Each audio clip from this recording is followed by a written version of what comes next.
Sir ನಮಸ್ತೆ. ನಮಸ್ಕಾರ. ತಾವು ಕಳೆದ ಒಂದು 4 ದಶಕಗಳಿಂದ ಅಂದರೆ ಯಕ್ಷಗಾನದ ಸಾಹಿತ್ಯದ ಮೇಲೆ ವಿಶೇಷವಾಗಿ ಬಹಳ ಕೆಲಸ ಮಾಡಿದವರು. ಅಂದರೆ ಅದರದ್ದೇ ವಿಚಾರದಲ್ಲಿ ಏನು ಸಾಹಿತ್ಯದ ವಿಚಾರದಲ್ಲಿ ನೀವು ಡಾಕ್ಟರೇಟ್ ಅನ್ನು ಕೂಡ ಮಾಡಿದವರು.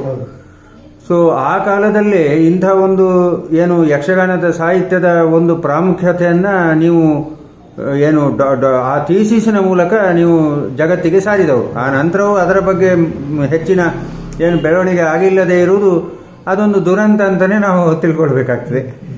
ಈ ಒಂದು ಹಿನ್ನೆಲೆಯಲ್ಲಿ ಅಂದರೆ ಶೈಕ್ಷಣಿಕ ನೆಲೆಗಟ್ಟಿನಲ್ಲಿ ಯಕ್ಷಗಾನದ ಕುರಿತಾಗಿ ನೀವು ಕೆಲಸ ಮಾಡ್ತಾ ಬಂದಿದ್ದೀರಿ. ಮಿಡ್ಲಲ್ಲಿ ಅದೇ ನಿಮ್ಮ ಔದ್ಯೋಗಿಕ ಇದರಲ್ಲಿ ಸ್ವಲ್ಪ ಗ್ಯಾಪ್ ಆಗಿದ್ರೂ ಕೂಡ ನಿಮ್ಮ ಏನು ಏನು ಕೆಲಸ ಇದೆ ಅದು ಬಹಳ ಒಂದು ದೊಡ್ಡ ಕೆಲಸ. ಈ ಒಂದು ಹಿನ್ನೆಲೆಯಲ್ಲಿ ಅಂದರೆ ಯಕ್ಷಗಾನದ ಸಾಹಿತ್ಯ, ಯಕ್ಷಗಾನ ಇನ್ ಟೋಟಲ್ ಯಕ್ಷಗಾನ, ಈ ವಿಚಾರವಾಗಿ ನಾವು ಒಂದಷ್ಟು ವಿಚಾರ ವಿಮರ್ಶೆ ಮಾಡುವ ಅಂತ ಹೇಳಿವೆ. ಮೊಟ್ಟ ಮೊದಲಿಗೆ ಸರ್, ತಾವು ಈ ಯಕ್ಷಗಾನ ಕ್ಷೇತ್ರಕ್ಕೆ ಪಾದಾರ್ಪಣೆ ಮಾಡಿದ್ದು ಮತ್ತು ತಮ್ಮ ಬಾಲ್ಯ ಮತ್ತು ತಮ್ಮ ಔದ್ಯೋಗಿಕ ಬದುಕು ಇಲ್ಲಿಯವರೆಗೆ ಸಾಗಿ ಬಂದ ದಾರಿ, ಇದರ ಬಗ್ಗೆ ಸ್ವಲ್ಪ ವಿವರಣೆ ಕೊಡುತ್ತೀರಾ ಸರ್? ಮೂಲತಃ ನಾವು ಉಡುಪಿ ತಾಲೂಕಿನ ಸಾಲಿಗ್ರಾಮ ಹತ್ರ ಚಿತ್ರಪಾಡಿ ಅನ್ನುವಂತ ಗ್ರಾಮದವರು. ನಾನು ಅಪ್ ಟು PUC ವರೆಗೂ ಕೂಡ ಊರಿನಲ್ಲೇ ಇದ್ದು ವಿವೇಕ ಹೈಸ್ಕೂಲ್ನಲ್ಲಿ ಓದಿದಂಥವ್ರು. ನನಗೆ ಯಕ್ಷಗಾನ ಸಾಹಿತ್ಯದ ಬಗ್ಗೆ ಯಾಕೆ ಆಸಕ್ತಿ ಮೂಡ್ತು ಕೇಳಿದ್ರೆ, ನಮ್ಮ ಅಣ್ಣ ಒಬ್ಬರಿದ್ರು, ಪಂಡಿತ ನರಸಿಂಹ ಉಪಾಧ್ಯಾಯರು ಅಂತ ಮಾಸ್ಟರ್ ಆಗಿ ಕಾಲೇಜ್ ಪ್ರಿನ್ಸಿಪಾಲ್ ಇದು ಉಪನ್ಯಾಸಕರಾಗಿ ರಿಟೈರ್ ಆದರು. ಅವರು ಭಾಗವತಿಕೆಯನ್ನು ಅವರ ಎಳೆಯ ಯುವಕರಾಗಿದ್ದಾಗ ಭಾಗವತಿಕೆಯನ್ನು ಕಲಿತಾ ಇದ್ರು. ನಾವು ಆಗ ಎಳೆಯ ಮಕ್ಕಳು. ಅವರು ದಿನವೂ ಸಂಜೆ ಸಾಲಿಗ್ರಾಮ ದೇವಸ್ಥಾನದ ಹತ್ರ ಮಂಜುನಾಥಯ್ಯ ಅಂತ ಒಬ್ಬರಿದ್ರು, ಅವರಲ್ಲಿ ಒಂದು ಹೇಳ್ಕೊಡ್ತಾ ಇದ್ರು. ನಮ್ಮ ಮನೆಯಲ್ಲಿ ಸುಮಾರು ಒಂದು 35-40 ಯಕ್ಷಗಾನ ಪ್ರಸಂಗ ಪುಸ್ತಕಗಳಿತ್ತು. ನಾನು PUC ವರೆಗೂ ಕೂಡ ಕನ್ನಡದ ಬಗ್ಗೆ ಆಸಕ್ತಿ ಇದೆ. ನಮ್ಮ ಅಣ್ಣ ಕೂಡ ಕನ್ನಡ ಪಂಡಿತರಾಗಿದ್ದವರು, ಕನ್ನಡ ವಿದ್ವಾನಾಗಿದ್ದವರು. ಅದರಿಂದ ಅದನ್ನೆಲ್ಲ ಓದ್ತಾ ಇದ್ದೆ. ಅದೊಂದು ನನಗೆ ಆಸಕ್ತಿ ವಿಷಯ ಆಗಿತ್ತು. ಮತ್ತು ಮನೆಯಲ್ಲೂ ಕೂಡ ಭಾಗವತಿಕೆ ಅಭ್ಯಾಸ ಮಾಡ್ಕೊಂಡು ದಿವಸ ಬರ್ತಾ ಇದ್ರು, ಮನೆಯಲ್ಲಿ ಗುಣಗುಣಿಸ್ತಾ ಇದ್ರು, ಆ ಪ್ರಸಂಗಗಳನ್ನ ನಮಗೆಲ್ಲ ಮಾತಾಡ್ತಾ ಇದ್ರು, ನನ್ನನ್ನು ಆಟಕ್ಕೆಲ್ಲ ಕರ್ಕೊಂಡು ಹೋಗ್ತಾ ಇದ್ರು. ಹೀಗೆ ಯಕ್ಷಗಾನ ಕೂಡ ನನಗೊಂದು ಆಸಕ್ತಿಯ ವಿಷಯವಾಗಿತ್ತು. ಮುಂದೆ ಏನಾಯ್ತು ಅಂತಂದ್ರೆ, ನಮ್ಮ ಕಾಲೇಜು ವಿದ್ಯಾಭ್ಯಾಸ ಈ ಕಡೆ ಹಳೆ ಮೈಸೂರು ಬೆಂಗಳೂರು ಕಡೆ ಬಂತು, ಕನಕಪುರದ ಕಡೆ ಬಂತು. ಪದವಿ ಆದಮೇಲೆ ನಾನು MA ಮಾಡಿದೆ. MA ಮಾಡಿದಾಗ ನನಗೆ ಡಾಕ್ಟರ್ KM ಕೃಷ್ಣರಾವ್ ಅಂತ ಹೇಳಿದ್ರು. ಅವರು ನನಗೆ ಗುರುಗಳಾಗಿದ್ದರು. ಅವರು ಯಕ್ಷಗಾನ ಸಾಹಿತ್ಯದ ಬಗ್ಗೆ 1955ರಲ್ಲೇ ಮಿಂಚಿನಬಳ್ಳಿ ಪ್ರಕಾಶನದಿಂದ ಒಂದು ಪುಸ್ತಕವನ್ನು, ಸಣ್ಣ ಪುಸ್ತಕ ಬರೆದಿದ್ದರು. ಅದನ್ನು ಕೂಡ ಓದಿದ್ದೆ. ನಾನು ಅವ್ರ ಹತ್ರ ಮುಂದೆ ಕಾಲೇಜು ಅಧ್ಯಾಪಕನಾಗಿದ್ದೆ.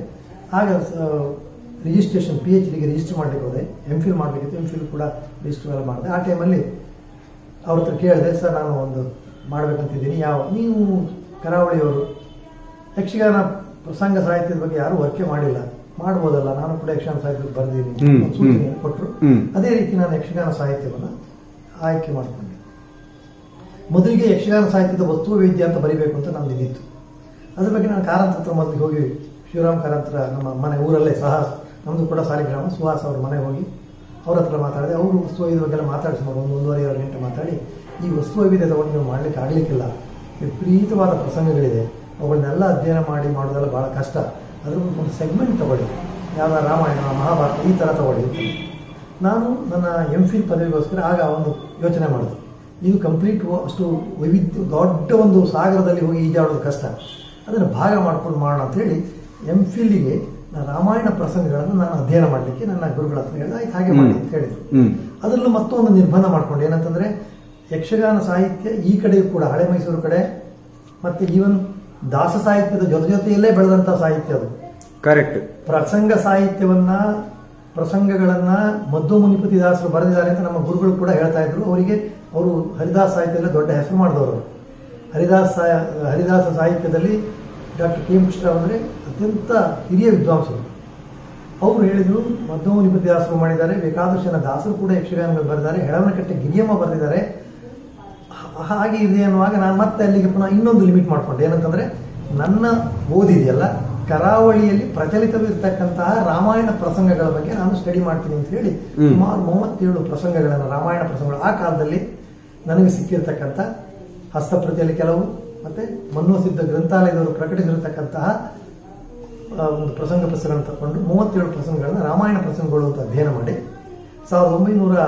1979ರಲ್ಲಿ ಅದಕ್ಕೆ ಯೂನಿವರ್ಸಿಟಿಯವರಿಗೆ ಸಬ್ಮಿಟ್ ಮಾಡಿದೆ.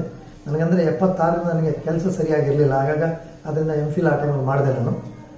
ಆ ಟೈಮ್ 79ಕ್ಕೆ ನನಗೆ MPhil ಅವಾರ್ಡ್ ಆಯಿತು. ಕಾಲೇಜು ಕೂಡ ಮಳವಳ್ಳಿಯಲ್ಲಿ ಸ್ವಲ್ಪ ಸಮಯ, ಶೇಷಾದ್ರಿಪುರಂ ಕಾಲೇಜಲ್ಲಿ, ಸೆಂಟ್ ಜೋಸೆಫ್ ಕಾಲೇಜಲ್ಲಿ ಕೆಲಸ ಮಾಡ್ತಾ ಇದ್ದೆ, ಎಲ್ಲ ಪಾರ್ಟ್ ಟೈಮ್ ನಲ್ಲಿ ಮಾಡ್ತಾ ಇದ್ದೆ. ಅಷ್ಟರಲ್ಲಿ ಬ್ಯಾಂಕ್ ಕೆಲಸ ಸಿಗ್ತದೆ 79 ಸುಮಾರು. ಆಗ ಬ್ಯಾಂಕಿಗೆ ನಾನು ಸೇರ್ಕೊಂಡೆ. ಬ್ಯಾಂಕಿಂಗ್ ಸೇರ್ಕೊಂಡ ಮೇಲೆ ಅಷ್ಟರಲ್ಲೇ ರಿಜಿಸ್ಟರ್ ಮಾಡಿದ್ದೆ PhD. ಕರೆಕ್ಟ್. ಆಗ ಅವ್ರು ಏನ್ ಮಾಡಿದ್ರು, ಮಹಾಭಾರತ ಪ್ರಸಂಗಗಳನ್ನ ತಗೊಳ್ಳಿ, ಯಾಕಂದ್ರೆ ರಾಮಾಯಣ ಇದು ಮಾಡಿದ್ರೆ ಮಹಾಭಾರತ ತಗೊಳ್ಳಿ, ಮಹಾಭಾರತ ಪ್ರಸಂಗಗಳನ್ನ ಸ್ಟಡಿ ಮಾಡ್ತೇನೆ. ನನಗೆ ಎಕ್ಸ್ಟರ್ನಲ್ ಆಗಿ PhDಗೆ ನನ್ನ ಇದನ್ನ ರಿಜಿಸ್ಟರ್ನ ಮಾಡಿ ಸುಮಾರು 7 ವರ್ಷಗಳ ಕಾಲ, ಸುಮಾರು 78-79 ಶುರು ಮಾಡಿದ್ದೆ. 84ರಲ್ಲಿ ನನ್ನ PhD ಪ್ರಬಂಧ ಅಂದರೆ ಮಹಾಭಾರತ ಪ್ರಸಂಗಗಳ ಬಗ್ಗೆ ಅಧ್ಯಯನ ಮಾಡಿ ಒಂದು ಇದನ್ನು ಅವರಿಗೆ ಸಬ್ಮಿಟ್ ಮಾಡಿದೆ. ಇದು ಸುಮಾರು 350 ಪುಟಗಳ ಟೈಪ್. ಆಗೆಲ್ಲ ಈ ಥರ GTP ಟೈಪ್ ಕಾಪೀಸು. ಆನಂತರ ಇದರಲ್ಲಿ 94 ಯಕ್ಷಗಾನ ಪ್ರಸಂಗಗಳು, ಯಾವುದು ಕರಾವಳಿ ಹಾಗೂ ಮಲೆನಾಡಿನಲ್ಲಿ ಇರ್ತಕ್ಕಂಥ, ನಮ್ಮ ಮೇಳಗಳವರು ಹೆಚ್ಚಾಗಿ ಆಡ್ತಕ್ಕಂಥ, ಜನರ ಮಾನಸದಲ್ಲಿ ಪ್ರಭಾವ ಬೀರಿರ್ತಕ್ಕಂಥ ಪ್ರಸಂಗಗಳ ಪುಸ್ತಕಗಳನ್ನು ನಾನು ಏನ್ ಮಾಡ್ತಾ ಇದ್ದೆ, ಅಭ್ಯಾಸ ಮಾಡ್ಲಿಕ್ಕೆ ತಗೊಂಡೆ. ಇದನ್ನ ಅಧ್ಯಯನಗಳನ್ನಾಗಿ ಮಾಡಿಕೊಂಡೆ. ಈ ಸಮಯದಲ್ಲಿ ನನಗೆ ಡಾಕ್ಟರ್ KM ಕೃಷ್ಣರಲ್ಲದೆ ನನ್ನ ಸ್ನೇಹಿತರು ಆಗಿರ್ತಕ್ಕಂಥ, ನನ್ನ ಹಳೆಯ ಕಾಲೇಜುಗಳಲ್ಲಿ ನಾನು ಪ್ರಾಧ್ಯಾಪಕನಾಗಿದ್ದಾಗ ನನ್ನ ಜೊತೆಯಲ್ಲಿ ಉಪನ್ಯಾಸಕರಾಗಿರ್ತಕ್ಕಂಥ ಡಾಕ್ಟರ್ HS ವೆಂಕಟೇಶ್ ಮೂರ್ತಿ ಅಂತ ಕವಿಗಳು ಅವರು ಕೂಡ, ಆಮೇಲೆ ಡಾಕ್ಟರ್ ನರಹಳ್ಳಿ ಬಾಲಸುಬ್ರಹ್ಮಣ್ಯ ಅಂತ ಅವರು ಕೂಡ ದೊಡ್ಡ ವಿಮರ್ಶಕರು, ಅವರೆಲ್ಲ ನನಗೆ ಸಹಾಯ ಮಾಡಿದರು, ಪುಸ್ತಕಗಳನ್ನೆಲ್ಲ ಒದಗಿಸಿದರು. ನಾನು ಕೂಡ ಇಲ್ಲಿ ಸೆಂಟ್ರಲ್ ಲೈಬ್ರರಿ ಮತ್ತೆ DVG ಅವ್ರದ್ದು ಗೋಖಲೆ ಇನ್ಸ್ಟಿಟ್ಯೂಟ್ಗಳಿಗೆ ಹೋಗಿ ಕೂತು ಮಾಡಿ ಸ್ವಲ್ಪ ಕಾಲ ಬ್ಯಾಂಕಿಗೆ ರಜೆಯೆಲ್ಲ ಹಾಕಿ ಅಂತೂ ಇಂತೂ ಪ್ರಬಂಧವನ್ನು ಸಿದ್ಧ ಮಾಡಿ ಸಬ್ಮಿಟ್ ಮಾಡಿದೆ. ನನ್ನ PhDಯ ಪ್ರಬಂಧ ಕನ್ನಡದಲ್ಲಿ ಬಂದಿರತಕ್ಕಂಥ ಮೊದಲ ಪ್ರಬಂಧ ಯಕ್ಷಗಾನದ ಬಗ್ಗೆ. ಮೊದಲು ಇದುವರೆಗೂ ಕೂಡ ಯಕ್ಷಗಾನದ ಬಗ್ಗೆ ಕನ್ನಡದಲ್ಲಿ ಯಾರು ಮಾಡಿಲ್ಲ. ಕನ್ನಡ ಸಾಹಿತ್ಯದ ಬಗ್ಗೆ ಯಕ್ಷಗಾನದ ಬಗ್ಗೆ ಮಾಡಿದವರು ಇಲ್ಲ. ಇದಕ್ಕಿಂತ ಮೊದಲೇ ಮಾರ್ತಾ ಆಸ್ಟಿನ್ ಮಾಡಿದ್ರು, ಅದರಲ್ಲಿ ಇಂಗ್ಲಿಷ್ನಲ್ಲಿ. ಆಮೇಲೆ ಇದಕ್ಕೆ 84 ಸಬ್ಮಿಟ್ ಮಾಡಿದ್ರೆ 85ಕ್ಕೆ ನನಗೆ ಅವಾರ್ಡ್ ಆಯಿತು. ಡಾಕ್ಟರ್ GCM ಪರಮಶಿವಯ್ಯನವರು ಇದಕ್ಕೆ ವ್ಯಾಲ್ಯೂವರ್ ಆಗಿದ್ದರು. ಅವರು ಕೂಡ ಹೇಳಿ ತುಂಬ ಚೆನ್ನಾಗಿ ಮಾಡಿದ್ದೀರಿ ಅಂತಕ್ಕಂಥ ವಿಷಯವನ್ನು ಹೇಳಿದರು. ಅವಾರ್ಡ್ ಬಂತು ನನಗೆ. ಇದಾದ ಮೇಲೆ ಈ ಸಮಯದಲ್ಲಿ ನಾನು ಅನೇಕ ಲೇಖನಗಳನ್ನೆಲ್ಲ ಬರೀತಾ ಇದ್ದೆ. ನನ್ನ PhD ಮಾಡಲಿಕ್ಕೆ ಹೋಗುವ ಸಮಯದಲ್ಲಿ ಅನೇಕ ಜನ ಕಲಾವಿದರನ್ನ ಸಂದರ್ಶಿಸ್ತಾ ಇದ್ದೆ. ಹಾಗೆ ಯಕ್ಷಗಾನ ರಾಮಾಯಣ ಪ್ರಸಂಗ ಮೊದಲೇ ಸಬ್ಮಿಟ್ ಮಾಡಿದ ಪುಸ್ತಕವನ್ನು 1980ಯಲ್ಲಿ ಪ್ರಕಟ ಆಯ್ತದು, ರಾಮಾಯಣ ಪ್ರಸಂಗಗಳು ಅಂತ ಹೇಳಿ. ಆಮೇಲೆ ಯಕ್ಷ ದರ್ಶನ ಅಂತಕ್ಕಂಥ ಕಲಾವಿದರ ಸಂದರ್ಶನ ಲೇಖನಗಳ ಇದ್ರ ಜೊತೆಯಲ್ಲೇ ಮಾಡಿದ್ದೆ. ಯಾಕಂದ್ರೆ ನನ್ನ ಸ್ಟಡಿಗೂ ಅನುಕೂಲ ಆಗುತ್ತೆ. ಅವ್ರನ್ನ ಬೇರೆ ಬೇರೆ ಪತ್ರಿಕೆಗಳೆಲ್ಲ ಲೇಖನಗಳು ಬರ್ತಾ ಇತ್ತು. ಕಲಾವಿದರು ಒಂದು 28-30 ಜನರನ್ನ ಸಂದರ್ಶನ ಮಾಡಿದ್ದೆ. ಆ ಸಂದರ್ಶನ ಮಾಡಿದ ಪುಸ್ತಕ ರೂಪವಾಗಿ ಯಕ್ಷ ದರ್ಶನ ಅಂತಕ್ಕಂಥದ್ದನ್ನು ಪುಸ್ತಕ ತಂದೆ. ಅದರಲ್ಲಿ ಹಿಮ್ಮೇಳದ ಕಲಾವಿದರು, ಮುಮ್ಮೇಳದ ಕಲಾವಿದರು, ಆಮೇಲೆ ತೆಂಕುತಿಟ್ಟಿನವರು, ಬಡಗುತಿಟ್ಟಿನವರು, ಬಡಾಬಡಗುತಿಟ್ಟಿನವರು ಎಲ್ಲರನ್ನ ಸಂಪರ್ಕಿಸಿದಾಗ, ಅವರು ಸಿಕ್ಕಿದಾಗ, ಮಾತಾಡಿಸಿದಾಗ ಅದನ್ನೆಲ್ಲ ದಾಖಲೆ ಮಾಡಿಕೊಂಡು ಆ ದಾಖಲೆಗಳನ್ನೆಲ್ಲ ಆ ಪುಸ್ತಕ ರೂಪದಲ್ಲಿ ಕೂಡ ಮಾಡಿದೆ. ನನ್ನ PhD ಪ್ರಬಂಧ ಅಂತಕ್ಕಂಥದ್ದು 1990ರಲ್ಲಿ ಪ್ರಕಟ ಆಯಿತು. 85ರಲ್ಲಿ ಅವಾರ್ಡ್ ಆದರೂ ಕೂಡ ಪ್ರಕಟ ಆಗುವಾಗ ಲೇಟ್ ಆಯಿತು. ಯಾಕಂದರೆ ಅದು ಸರ್ಕಾರದ ಅದು ಪ್ರಿಂಟಿಂಗ್ ಖರ್ಚು ಇರ್ತದಲ್ಲ, ಕೃತಿ ಪ್ರಕಾಶನದವರನ್ನು ಪ್ರಕಟ ಮಾಡಿದ್ರು. ಅದು ಮೊದಲೇ ಮುದ್ರಣ ಮುಗಿದೋಗಿ 2007ರಲ್ಲಿ 2ನೇ ಮುದ್ರಣ ಕೂಡ ಬಂತು, ಯಕ್ಷಗಾನ ಮಹಾಭಾರತ ಪ್ರಸಂಗಗಳು ಅಂತಕ್ಕಂಥದ್ದು. ಇದರಲ್ಲಿ ನಾನು ಯಾವ ರೀತಿ ಅಧ್ಯಯನ ಮಾಡಿದ್ದೇನೆ ಅಂತಂದ್ರೆ, ಯಾಕಂದ್ರೆ ನನ್ನ ಮೇನ್ ಇಂಟೆನ್ಷನ್ ಅದೇ ಇತ್ತು. ನೀವು ಗಮನಿಸಿರ್ಬೋದು, ನಮ್ಮ ವಿದ್ವಾಂಸರು, ಕನ್ನಡ ಸಾಹಿತಿಗಳು, ಕವಿಗಳು ಯಕ್ಷಗಾನ ಕವಿಗಳನ್ನು ಒಂದು ರೀತಿಯಲ್ಲಿ ಪ್ರತ್ಯೇಕವಾಗಿ ನೋಡ್ತಾರೆ. ನಾನು ಅದನ್ನು ಮುನ್ನುಡಿಯಲ್ಲೂ ಕೂಡ ಹೇಳ್ಕೊಂಡಿದ್ದೇನೆ. ಇದನ್ನ ಯಾಕೆ ನಮ್ಮ ಸಾಹಿತ್ಯಕ್ಕವರು ಬೆಲೆ ಕೊಡ್ತಾ ಇಲ್ಲ, ಈ ಬೆಲೆ ಕೊಡೋದಕ್ಕೆ ನಾವು ಏನು ಮಾಡಬೇಕು ಅನ್ನೋದು ನನ್ನ ಉದ್ದೇಶವೇ. ಅದಕ್ಕೋಸ್ಕರ ನಾನು ಏನು ಮಾಡಿದೆ ಅಂತಂದರೆ, ಸಂಶೋಧನೆ ಎಲ್ಲ ಮಾಡಿದಾಗ 19ನೇ ಶತಮಾನದಲ್ಲಿ ಅಂದರೆ 1862ರಲ್ಲಿ ಶಬ್ದಾನುಶಾಸನ ಅಂತಕ್ಕಂಥ ಒಂದು ಕೃತಿಗೆ ಮುನ್ನುಡಿ ಬರೀತಾ ನಮ್ಮ ಇವ್ರು ಹೇಳ್ತಾರೆ, ಯಾರು BL ರೈಸ್ ಅಂತಕ್ಕಂಥವ್ರು ಹೇಳ್ತಾರೆ, ಆ ವರ್ಷ ಪ್ರಕಟವಾದ ಪುಸ್ತಕಗಳಲ್ಲಿ ಬಹುಸಂಖ್ಯೆಯಲ್ಲಿ ಇರ್ತಕ್ಕಂಥದ್ದು, ಮೆಜಾರಿಟಿ ಇರ್ತಕ್ಕಂಥದ್ದು ಯಕ್ಷಗಾನ ಪ್ರಸಂಗಗಳು. ನೋಡಿ, ಅಂದ್ರೆ ಕಾದಂಬರಿ ಇನ್ನೂ ಆಗ ಹುಟ್ಟಿರ್ಲಿಲ್ಲ, ಬೇರೆ ಬೇರೆ ಕೃತಿಗಳು ದೊಡ್ಡ ಬೇರೆ ಪುಸ್ತಕ. ಆದ್ರೆ ಯಾವ ಪುಸ್ತಕದಲ್ಲಿ ಬಂದದ್ದು? 1862ರಲ್ಲಿ ಅವ್ರು ಸರ್ವೆ ಮಾಡಿ, ಅವ್ರು ಈಸ್ ದಿ ಗವರ್ಮೆಂಟ್ ದೊಡ್ಡ ವಿದ್ವಾಂಸರು, ಅವರಿಗೆ ಗೆಜೆಟ್ ಅನ್ನೆಲ್ಲ ಮಾಡೋರು ಅವರೇನೆ. ಆಗ ಅವರು ಅದನ್ನ ಸರ್ವೆ ಮಾಡ್ತಾರೆ ಆ ವರ್ಷದ ಪಬ್ಲಿಕೇಶನ್ಸ್ ಬಗ್ಗೆ.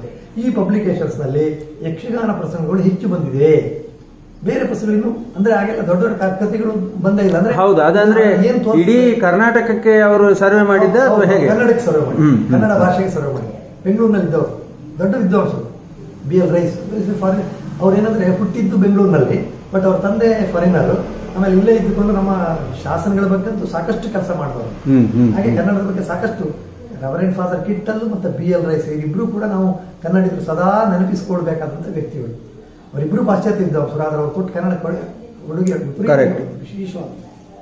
ಅವರು BL ರೈಸ್ ಅಂತಾರೆ ಪ್ರಸಂಗಗಳೇ ಅಧಿಕವಾಗಿದ್ದು ಅಂತ. ಅಂದ್ರೆ ಅದರ ಅರ್ಥ ಏನಂದ್ರೆ, ನಮ್ಗೆ ಇವತ್ತು ಪ್ರಸಂಗಗಳನ್ನ ನಾವು ಯಾರು ಕ್ಯಾರೆ ಮಾಡೋದಿಲ್ಲ. ಆದರೆ ಆಗ ಅಂದ್ರೆ 100-120 ವರ್ಷದ ಕೆಳಗೆ ಪ್ರಸಂಗಗಳನ್ನ ಜನ ಪ್ರತಿ ತಗೊಳ್ತಾ ಇದ್ರು ಅಂತ ಅರ್ಥ ಆಯ್ತು. ಕರೆಕ್ಟ್. ಅಂದ್ರೆ ಅದರ ಅರ್ಥ ಏನು ಅಂತಂದ್ರೆ ಆ ಕಾಲದಲ್ಲಿ ಯಕ್ಷಗಾನಗಳು ಕೇವಲ ಕರಾವಳಿ ಮಲೆನಾಡಲ್ಲ, ಕರ್ನಾಟಕ ಎಲ್ಲ ಕಡೆಯಲ್ಲೂ ಕೂಡ ಪ್ರಸಂಗಗಳನ್ನು ಆಡ್ತಾ ಇದ್ರು. ಆಗ ವಾಜಪೇಯಿ ಮುದ್ರಣಾಲಯ ಅಂತ ಇತ್ತು ಚಿಕ್ಕಪೇಟೆಯಲ್ಲಿ, ಅದು ಹೆಚ್ಚು ಪ್ರಸಂಗಗಳನ್ನು ಪ್ರಕಟಿಸ್ತಾ ಇತ್ತು. ನನ್ನ ಕೂಡ ಒಂದು 2-3 ಪ್ರಸಂಗಗಳಿದೆ ಅವರು ಮಾಡಿದ್ದು. ಅದರಲ್ಲಿ ಈ ಕಡೆ ಅವರು ಇಲ್ಲಿಯ ಈ ಭಾಗ ಆಡ್ತಕ್ಕಂಥದ್ದು, ಈ ಭಾಗದಲ್ಲಿ ಆಡ್ತಕ್ಕಂಥ ಪ್ರಸಂಗಗಳು, ನಮ್ಮ ಪ್ರಸಂಗಗಳನ್ನು ಕೂಡ ಅವ್ರು ಆಡ್ತಾರೆ. ಉದಾಹರಣೆಗೆ ಪಾರ್ಥಿಸುಬ್ಬನ ಪ್ರಸಂಗಗಳನ್ನು ಕೂಡ ನಮ್ಮ ಎಷ್ಟೋ ಜನ ಇಲ್ಲಿ ಗೊಂಬೆ ಆಟ ಕಲಾವಿದರು ಪಾರ್ಥಿಸುಬ್ಬನ ಪ್ರಸಂಗಗಳನ್ನೇ ಆಡ್ತಕ್ಕಂಥ. ಅಂದ್ರೆ ಅದನ್ನೆಲ್ಲ ಅವ್ರಿಗೆ ಜನರಿಗೆ ಬೇಕಾಗಿತ್ತು ಪಾಠ ಮಾಡ್ಲಿಕ್ಕೆ, ಭಾಗವತರಾದವರಿಗೆ ಕೈಯಲ್ಲಿ ಇಟ್ಕೊಳ್ಬೇಕಾಗಿತ್ತು, ಇದನ್ನು ಪ್ರಿಂಟ್ ಮಾಡ್ತಾ ಇದ್ರು. ಅಂದ್ರೆ ಹೀಗಿದ್ರೂ ಕೂಡ ಮೌಲ್ಯ ಮಾಡುವಾಗ, ಬೆಲೆ ಕಟ್ಟುವಾಗ ಇದಕ್ಕೆ ಯಾರು ಬೆಲೆ ಕೊಡುವುದಿಲ್ಲ. ಕವಿ ಚರಿತ್ರಕಾರರು ಹೇಳ್ತಾರೆ, ಒಂದೆರಡು ಜನ ಯಕ್ಷಗಾನ ಕವಿಗಳ ಹೆಸರನ್ನು ಹೇಳ್ತಾರೆ. ಆದರೆ ಸಾಹಿತ್ಯ ಚರಿತ್ರಕಾರ ರಂಶಿ ಮುರಳಿಯವರು ಪ್ರಸಂಗ ಸಾಹಿತ್ಯದ ಬಗ್ಗೆ ಒಂದೇ ಒಂದು ಉಲ್ಲೇಖವನ್ನು ಕೂಡ ಮಾಡೋದಿಲ್ಲ. ಇದರ ಅರ್ಥ ಏನಾಯ್ತು ಅಂದ್ರೆ ಪ್ರಸಂಗ ಸಾಹಿತ್ಯ ಅನ್ನೋದು ಜಾನಪದದ ಬಗ್ಗೆ ಹೇಳ್ತಾರೆ, ಜಾನಪದ ಕವಿಗಳ ಬಗ್ಗೆ ಹೇಳ್ತಾರೆ, ಜಾನಪದ ಸಾಹಿತ್ಯದ ಹುಟ್ಟು ವಿಗಮ ವಿಕಾಸ ಅಂತೇನೆಲ್ಲ ಹೇಳ್ತಾರೆ.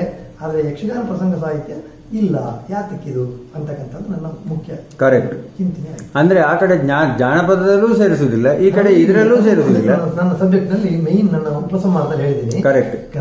ಯಕ್ಷಗಾನ ಅಂತಕ್ಕಂಥ ಒಂದು ಮಧ್ಯಮ ವರ್ಗ, ಆ ಕಡೆಗೆ ಶಿಷ್ಟ ಸಾಹಿತ್ಯವೂ ಅಲ್ಲ, ಈ ಕಡೆಗೆ ಜಾನಪದ ಸಾಹಿತ್ಯವೂ ಅಲ್ಲ, ಇದು ಒಂದು ಮಧ್ಯಮ ಮಾರ್ಗದಲ್ಲಿ ನಡೀತದೆ. ನಮ್ಮ ಕಲೆನೂ ಅಷ್ಟೇ, ಆ ಕಡೆ ಭರತನಾಟ್ಯದ ರೀತಿ ಶಾಸ್ತ್ರೀಯವೂ ಅಲ್ಲ, ಈ ಕಡೆ ಹಳ್ಳಿಯ ಕುಣಿತವೂ ಕೂಡ ಅಲ್ಲ. ಇದೇನಾಗಿದೆ, ಒಂದು ರೀತಿಯ ಪಾರಂಪರಿಕವಾದಂತಹ ಒಂದು ಸಾಂಪ್ರದಾಯಿಕವಾದಂತಹ ಒಂದು ಕಲೆ. ಅದೇ ತರ ನಮ್ಮ ಸಾಹಿತ್ಯವೂ ಕೂಡ ಇದೇ ಮಧ್ಯಮ ಮಾರ್ಗದಲ್ಲಿ ನಡೀತದೆ. ಇದೊಂಥರ ಮಧ್ಯಮ ಮಾರ್ಗದವ್ರು ಅಂದ್ರೆ ಆ ಕಡೆನೂ ತಳ್ತಾರೆ. 3 ಸೀಟು ನೀವು ಬಸ್ನಲ್ಲಿ ಕೂತ್ರೆ ಆ ಕಡೆ ಒಬ್ಬ ದೊಡ್ಡವನು ಕೂತಿರ್ತಾನೆ, ಈ ಕಡೆ ಒಬ್ಬ ದೊಡ್ಡವನು, ಮಧ್ಯದಲ್ಲಿ ನಾವು ಕೂತಿದ್ದೀವಿ.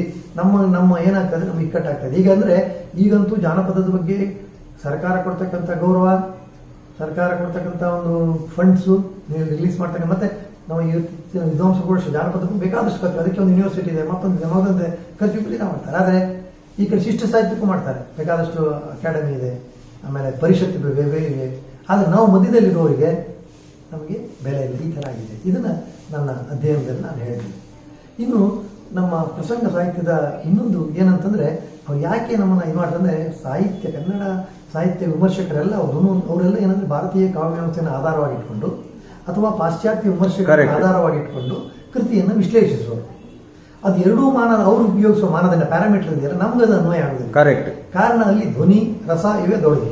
ನಮ್ದು ರಸ ಬೇಕು, ರಸ ಇದೆ. ಎಲ್ಲಿ ರಸ ಅಂದ್ರೆ ಬರವಣಿಗೆಯಲ್ಲ, ಆ ಬರವಣಿಗೆಯನ್ನು ಆಧರಿಸಿ ರಂಗದಲ್ಲಿ ಒಬ್ಬ ನರ್ತನ ಮಾಡಿದಾಗ, ಆ ರಂಗದಲ್ಲಿ ಒಬ್ಬ ಭಾಗವತ ಹಾಡಿದಾಗ, ಅಥವಾ ಆ ರಂಗದಲ್ಲಿ ಒಬ್ಬ ಅರ್ಥಗಾರಿಕೆಯನ್ನು ಹೇಳಿದಾಗ ಅವನು ಹೇಗೆ ಹೇಳ್ತಾನೆ, ಅದು ಹೇಗೆ ಕಟ್ಕೊಡುತ್ತೆ ಅನ್ನೋದೇ ಆಧಾರ. ಅದು ನಮ್ಮ ಮಾನದಂಡ. ಅಂದ್ರೆ ಈ ಪ್ಯಾರಾಮೀಟರ್ ನಾವು ಬದಲಾಯಿಸಬೇಕೀಗ. ಯಕ್ಷಗಾನ ಸಾಹಿತ್ಯವನ್ನು ವಿಮರ್ಶೆ ಮಾಡುವಾಗ ಮಾನದಂಡವನ್ನು ನಾವು ಹೊಸದಾಗಿ ಹುಟ್ಟಾಕಬೇಕು. ಯಾವ್ದು ಹುಟ್ಟಾಕ್ಬೋದು ಅನ್ನೋದನ್ನು ಕೂಡ ನನ್ನ ಕೃತಿಯಲ್ಲಿ ನಾನು ಹೇಳಿದ್ದೇನೆ. ಈ ರೀತಿ ದೃಷ್ಟಿ ಇಟ್ಕೊಂಡು ಒಂದು ಕೃತಿಯನ್ನು ನಾವು ಅಭ್ಯಾಸ ಮಾಡಬೇಕು. ಈ ರೀತಿ ಕೃತಿ ಇದು ಒಳ್ಳೇದ ಕೆಟ್ಟದ್ದೋ, ಇದು ಮೇಲೆ ಬರ್ತಾ ಇದಕ್ಕೆ ಉಳಿತದ ಇಲ್ವೋ ಅಂತ ನೋಡ್ಬೋದು. ಸುಮಾರು 1400ರಲ್ಲೇ ಆದಿಪರ್ವ ಅಂತಕ್ಕಂಥದ್ದು ಬಂತು ಅಂತ ಹೇಳ್ತಾರೆ. 1480ರಲ್ಲಿ ಕೈವಂಟನ ಕಾಳಗಂತ ಈ ಕಡೆ ಪ್ರಸಂಗ ಬಂದಿದೆ. ಅಂದ್ರೆ 550-600 ವರ್ಷಗಳಿಂದ ನಮ್ಮ ಪ್ರಸಂಗಗಳ ರಚನೆ. 550ರಲ್ಲೇ ದಾಸ ಸಾಹಿತ್ಯ ಅಂತಕ್ಕಂಥದ್ದು ಬಂದ ಜೊತೆಯಲ್ಲೇ ದಾಸರು ಏನ್ ಮಾಡಿದಂದ್ರೆ, ಅವರು ವಚನಕಾರರು ವಚನಗಳ ಮೂಲಕ ಶಿವಧರ್ಮವನ್ನ, ವೀರಶೈವ ಧರ್ಮವನ್ನು ಪ್ರಚಾರ ಮಾಡಲಿಕ್ಕೆ ಬಳಸಿದ್ರು. ಇವ್ರು ಏನ್ ಮಾಡಿದ್ರು, ದ್ವೈತ ಸಿದ್ಧಾಂತವನ್ನು ಇದು ಮಾಡಲಿಕ್ಕೆ ದಾಸರು ಏನ್ ಮಾಡಿದ್ರು, ಕೀರ್ತನೆಗಳ ಮೂಲಕ ಮಾಡಿದ್ರು. ಇಷ್ಟೇ ಸಾಕಾಗಲಿಲ್ಲ ಅವರಿಗೆ, ಈ ಕೀರ್ತನೆಗಳ ಜೊತೆಯಲ್ಲೇ ಈ ಯಕ್ಷಗಾನ ಪ್ರಸಂಗಗಳನ್ನು ಕೂಡ ಬಳಸ್ಕೊಂಡ್ರು. ಅದಕ್ಕೆ ತಾಳಮದ್ದಲೆ ಸೇವೆ ಅಂತಕ್ಕಂಥದ್ದು ಒಂದು ಉಲ್ಲೇಖ ಕೂಡ ಬರ್ತದೆ. ನಮ್ಮ ಬಳ್ಳಾರಿ ಜಿಲ್ಲೆಯ ಗುರುಗೋಡು ಅಂತಕ್ಕಂಥ ಒಂದು ಶಿಲಾಶಾಸನದಲ್ಲಿ ತಾಳಮದ್ದಲೆ ಸೇವೆ ಮಾಡಲಿಕ್ಕೆ ಉಂಗುಳಿ ಬಿಟ್ಟು ವಿಚಾರ ಇರ್ತದೆ. ಅಂದ್ರೆ ತಾಳಮದ್ದಲೆ ಸೇವೆಯು ಆ ಕಾಲದಿಂದ ನಡೀತಾ ಇತ್ತು. ಈಗ ಹೇಗೆ ಅಷ್ಟಾವಧಾನ ಸೇವೆ ಇದೆಯೋ ಆ ರೀತಿ ಸೇವೆ ಇದ್ದಿರಬೇಕು ಅಂತ ಅನಿಸ್ತದೆ. ಅದರ ಅರ್ಥ ಅದಕ್ಕೊಂದು ಬೇಯಿಸ್ಬೇಕಲ್ಲ. ಆ ತಾಳಮದ್ದಲೆ ಸೇವೆ ಮಾಡುವಾಗ ಹಾಡು ಗಿಡು ಇರ್ತದೆ, ಅದೆಲ್ಲ ನಮ್ಮ ಪ್ರಸಂಗವೇ ಇರಬೇಕು ಅಂತ ಯಾರಾದ್ರೂ ಕೂಡ ಹೇಳಿದ್ದಾರೆ. ಅದೊಂದು ಊಹೆ ಕೂಡ ಹೌದು. ಅಂದ್ರೆ ಈಗ ನಮ್ಗೆ ಈಗ ನೀವು ಆಗ ಹೇಳಿದ್ರಿ, ಯಾರು ಇವರು ಯಾರೋ ಬರ್ತಾರೆ, ಮಧ್ವಮುನಿ ಇದ್ದಾರೆ ಬರ್ದಿದ್ದಾರೆ, ಅದೇ ಎಲ್ಲ ಪ್ರಸಂಗಗಳು ನಮ್ಗೆ ಲಭ್ಯ ಇದೆಯಾ? ಯಾವ್ದಾದ್ರು ಇಲ್ಲ. ಅಂದ್ರೆ ಉಲ್ಲೇಖಗಳು ಸಿಗ್ತವೆ. ಶ್ರವಣಕಟ್ಟ ಗಿರಿಮ ಬರೆದಿದ್ದಾರೆ ಅಂತ ಉಲ್ಲೇಖಗಳು ಸಿಗ್ತವೆ. ಅಂದ್ರೆ ಉಲ್ಲೇಖಗಳು ಕೂಡ ಯಾವ ರೀತಿ ಬೇರೆಯವರು ಹೇಳಿದ್ದಾರೆ. ಬೇರೆಯವರು ಅಂದ್ರೆ ಹೆಳವನಕಟ್ಟ ಮುಂದೆ ಸಿಕ್ಕಿದೆ. ಇವ್ರದ್ದು ಕೂಡ ಮಧ್ವಮುನಿದಾಸ ಅಭಿಮನ್ಯು ಕಾಳಗ ಅಂತಕ್ಕಂಥ ಒಂದು ಕೃತಿ ಇತ್ತು ಅಂತ ಹೇಳ್ತಕ್ಕಂಥದ್ದು ಸಿಗ್ತದೆ. ಅಭಿಮನ್ಯು ಕಾಳಗ ಬರೆದಿದ್ದಾರೆ. ಹೌದೌದು. ಅಂದ್ರೆ ಉಲ್ಲೇಖಗಳು ಸಿಗ್ತದೆ, ಅದು ಸರಿ. ಈ ಉಲ್ಲೇಖಗಳು ಸಿಗುವುದು ಎಲ್ಲಿ? ಯಾವುದನ್ನ ಬೇರೆಯವರ ಮುಂದಿನ ಬಂದ ಕವಿಗಳು ಹೇಳಿರ್ತಕ್ಕಂಥದ್ದು, ಕವಿಗಳು ಹೇಳ್ತಕ್ಕಂಥ ಅಂದ್ರೆ ಯಾವ ಅದು ಏನಾದ್ರೂ ನಮ್ಮ ಹತ್ರ ಉಂಟಾ ದಾಖಲೆಗಳು, ಅಂದ್ರೆ ಯಾವ ಕವಿ ಹೇಳಿದ್ದಾರೆ ಅಂತ ಹೇಳಿ? ಸಾಹಿತ್ಯ ಅಂತಕ್ಕಂಥ ಕೃತಿಯಲ್ಲಿ ನಮ್ಮ ಡಾಕ್ಟರ್ ಡಿ ಎಂ ಕೃಷ್ಣಯ್ಯ ಇಂತಿಂತವರು ಹೇಳಿದ್ದಾರೆ ಅಂತಕ್ಕಂಥದ್ದನ್ನ ಹೇಳಿದ್ದಾರೆ. ಅಂದ್ರೆ ನಮ್ಮ ಹತ್ರ ಹಾರ್ಡ್ಕೋರ್ ಪ್ರೂಫ್ ಇಲ್ಲ. ಇಲ್ಲ ಇಲ್ಲ ಈ ಕಡೆದಕ್ಕೆ, ಬಟ್ ನಮ್ದಕ್ಕಿದೆ. ಈಗ ನಮ್ಮ ವಿರಾಟ ಪರ್ವ ಇರ್ಬೋದು, ಅದು ಸುಮಾರು 1550 ಸುಮಾರಿಗೆ ಬರೆದಿರಬೇಕು ಅಂತಕ್ಕಂಥದ್ದು ಹೇಳ್ತಾರೆ. ಅದಕ್ಕೆ ಕಾಲದ ಉಲ್ಲೇಖ ಇದೆ, ಪ್ರತಿ ಕಾರಣ ಉಲ್ಲೇಖವನ್ನು ಇಟ್ಟುಕೊಂಡು ಕಾರಣದಲ್ಲ ಡಿಸೈಡ್ ಮಾಡಿದ್ದಾರೆ. ಅಂದ್ರೆ ಏನಿದ್ರು ಕೂಡ 500 ವರ್ಷದಿಂದ ರಚನೆ ಆಗ್ತಾ ಇತ್ತು. ನಮ್ಮ ಕಡೆ ಪ್ರಚಾರದಲ್ಲಿರ್ತಕ್ಕಂಥ ಪ್ರಸಂಗಗಳು ಕೂಡ ರಚನೆ ಆಗಿತ್ತು. ಪಾರ್ಟಿಸಿಪ ಕೂಡ 15ನೇ ಶತಮಾನದಲ್ಲಿ ಬಂದು ಸಿಗ್ತದೆ. ಯಾಕಂದ್ರೆ ನಮ್ಗೆ ಅವನ ಆ ಒಂದು ಮಲಯಾಳಂ ರಾಮನಾಟಮನ ಒಂದು ಪ್ರಭಾವದಿಂದ ರಚನೆ ಆಗಿರ್ಬೇಕಂತಕ್ಕಂಥದ್ದು ಇಟ್ಕೊಂಡ್ರು ಕೂಡ ಆ ಕಾಲದಿಂದ ಇತ್ತು ಅಂತ ಹೇಳ್ತಕ್ಕಂಥದ್ದು ಗೊತ್ತಾಗ್ತದೆ. ಅಂದ್ರೆ ಒಟ್ಟಿನಲ್ಲಿ 200-300 ವರ್ಷಗಳಂತೂ ಸಮೃದ್ಧವಾಗಿ ಪ್ರಸಂಗಗಳ ರಚನೆಯಾಗಿದೆ. ಇವತ್ತಿಗೆ ಸುಮಾರು 1000ವರೆಗೆ ಕವಿಗಳಿದ್ದಾರೆ, 5000ವರೆಗೆ ಪ್ರಸಂಗಗಳಿದ್ದಾವೆ ಅನ್ನೋ ಉಲ್ಲೇಖ ಇದೆ. ಅದರಲ್ಲಿ ನಮ್ಗೆ ಕೈಗೆ ಸಿಗೋದು ಬಹಳ ಕಡಿಮೆ. ಆದರೆ ಎಲ್ಲ ಕಡೆ ದಾಖಲೆ 3 ಪ್ರಸಂಗ ಬರೆದ್ರು, 5 ಪ್ರಸಂಗ ಬರೆದ್ರು ಅಂತೆಲ್ಲ ಕೊಡ್ತಾರೆ. ಅದನ್ನು ಕೂಡ ನಮ್ಮ ಇವರು ಕೂಡ ಪಾದೇಕಲ್ ಅವರು ಮತ್ತೆ ಕಬಿನಾಲೆ ಅವರು ಅದನ್ನ ಲಿಸ್ಟ್ ಎಲ್ಲ ಮಾಡಿದ್ದಾರೆ. ಅದನ್ನೇ ನಮ್ಮ ನಟರಾಜ ಉಪಾಧ್ಯಾಯ ಯಕ್ಷಗಾನ ಪ್ರಸಂಗ ಕೋಶ ಅಂತಕ್ಕಂಥದ್ರಲ್ಲಿ ಅದೊಂದು ಲಿಸ್ಟ್ ನಿಮ್ಮ ಡಿಜಿಟಲೀಕರಣದಲ್ಲೂ ಕೂಡ ನಮ್ಮ ಯಕ್ಷವಾಹಿನಿ ಸಂಸ್ಥೆ ಮೂಲಕ ಮಾಡಿದೆ. ಸಿಗ್ತದೆ ದಾಖಲೆಗಳೆಲ್ಲ ಇಂತಿಂತ. ಅದರಲ್ಲಿ ಈಗ ಏನಾಗಿದೆ ಅಂದ್ರೆ ಎಷ್ಟೋ ಕಡೆ ಪ್ರಸಂಗಗಳು ಪ್ರಿಂಟ್ ಆಗಿವೆ, ಅವೆಲ್ಲ ಸಿಗ್ತಾ ಇಲ್ಲ. ಅಥವಾ ಭಾಗವತರ ಕೈಯಲ್ಲಿ ಬರ್ಕೊಂಡು ಪ್ರತಿಗಳಿದೆ. ನಾನು ಅಭ್ಯಾಸ ಮಾಡೋದು ನನಗೆ ಉಪ್ಪೂರು ಭಾಳ ಹೆಲ್ಪ್ ಮಾಡಿ. ನಾಡಕ ಉಪ್ಪೂರು ಸುಮಾರು ಪ್ರಸಂಗಗಳನ್ನ ಅವ್ರು ನನಗೆ ಇಲ್ಲಿ ನೋಡಿ ಬುಲ್ಟೆಂಪಲ್ ರೋಡಲ್ಲಿ ಉಳ್ಕೊಳ್ತಾ ಇದ್ರು. ಅವ್ರು ಬರೋ ಪ್ರತಿ ಸಾರಿ ಮಳೆಗಾಲದಲ್ಲಿ ಬರೋ ತಂದ್ಕೊಡೋರು. ಅದನ್ನೆಲ್ಲ ನಾನು ಓದಿ ಅವ್ರಿಗೆ ವಾಪಸ್ ಕೂಡ ಆಗಿಲ್ಲ. ನಾನು ಫೋಟೋ ಕಾಪಿ ಮಿಷನ್ ಕೂಡ ಕಾಲ 77-78ರಲ್ಲಿ ಇದು ಕೂಡ ಎಲ್ಲೆಲ್ಲೋ ಇತ್ತೇನೋ ಆ ಥರ ಸ್ಥಿತಿ ಇತ್ತು. ಬರೀ ಕೈಯಲ್ಲೇ ಬರ್ಕೊಂಡು ಅವ್ರಿಗೆ ವಾಪಸ್ ಕೊಡ್ತೀನಿ. ಹಾಗೆ ಎಷ್ಟೋ ಥರ ಪ್ರಸಂಗಗಳು ಇದ್ದಾವೆ. ಅವುಗಳನ್ನೆಲ್ಲ ಸ್ಟಡಿ ಮಾಡಬೇಕು, ಅವುಗಳೆಲ್ಲ ಉಲ್ಲೇಖ ಆಗಬೇಕು. ಅದಕ್ಕೆ ಯಕ್ಷವಾಹಿನಿ ಸಂಸ್ಥೆ ಕೊನೆಯ ಪಕ್ಷ ಪ್ರತಿ ಸಂಗ್ರಹ ಕೋಶ ಅಂತ ಕೂಡ ಒಂದು ಮಾಡಿ ಅಲ್ಲೂ ಕೂಡ ಜನರಿಗೆ ಸಿಗುವಾಗ ಆಗಬೇಕು ಅಂತಕ್ಕಂಥ ಒಂದು ಚಿಂತನೆ ನಡೀತಾ ಇದೆ. ಹಾಗೆ ಇದು ನಮ್ಮ ಯಕ್ಷಗಾನದ ನಾನು ಬದಲಿಕ್ಕೆ ಬ್ಯಾಕ್ ಗ್ರೌಂಡ್.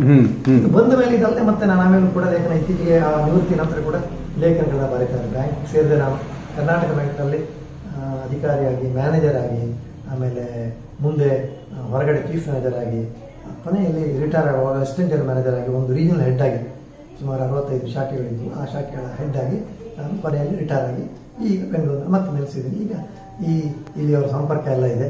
ಬೆಂಗಳೂರು ಎಲ್ಲ ನಮ್ಮ ಸಂಘ ಸಂಸ್ಥೆಗಳವರದ್ದು. ನಾನು ಕೂಡ ಮೊದಲು ಭೂಮಿ ಸದಾನಂದ ಐತೆ, ನಾನು ಮೊದಲು 74-75 ಅವರು ಒಂದು 3-4 ತಿಂಗಳು ನನಗೆ ಯಕ್ಷದೇಗುಲ ಅಂತ ಒಂದು ಕೆ ಮೋಹನ್ ಅಂತ ಸಂಸ್ಥೆ ಇದೆ.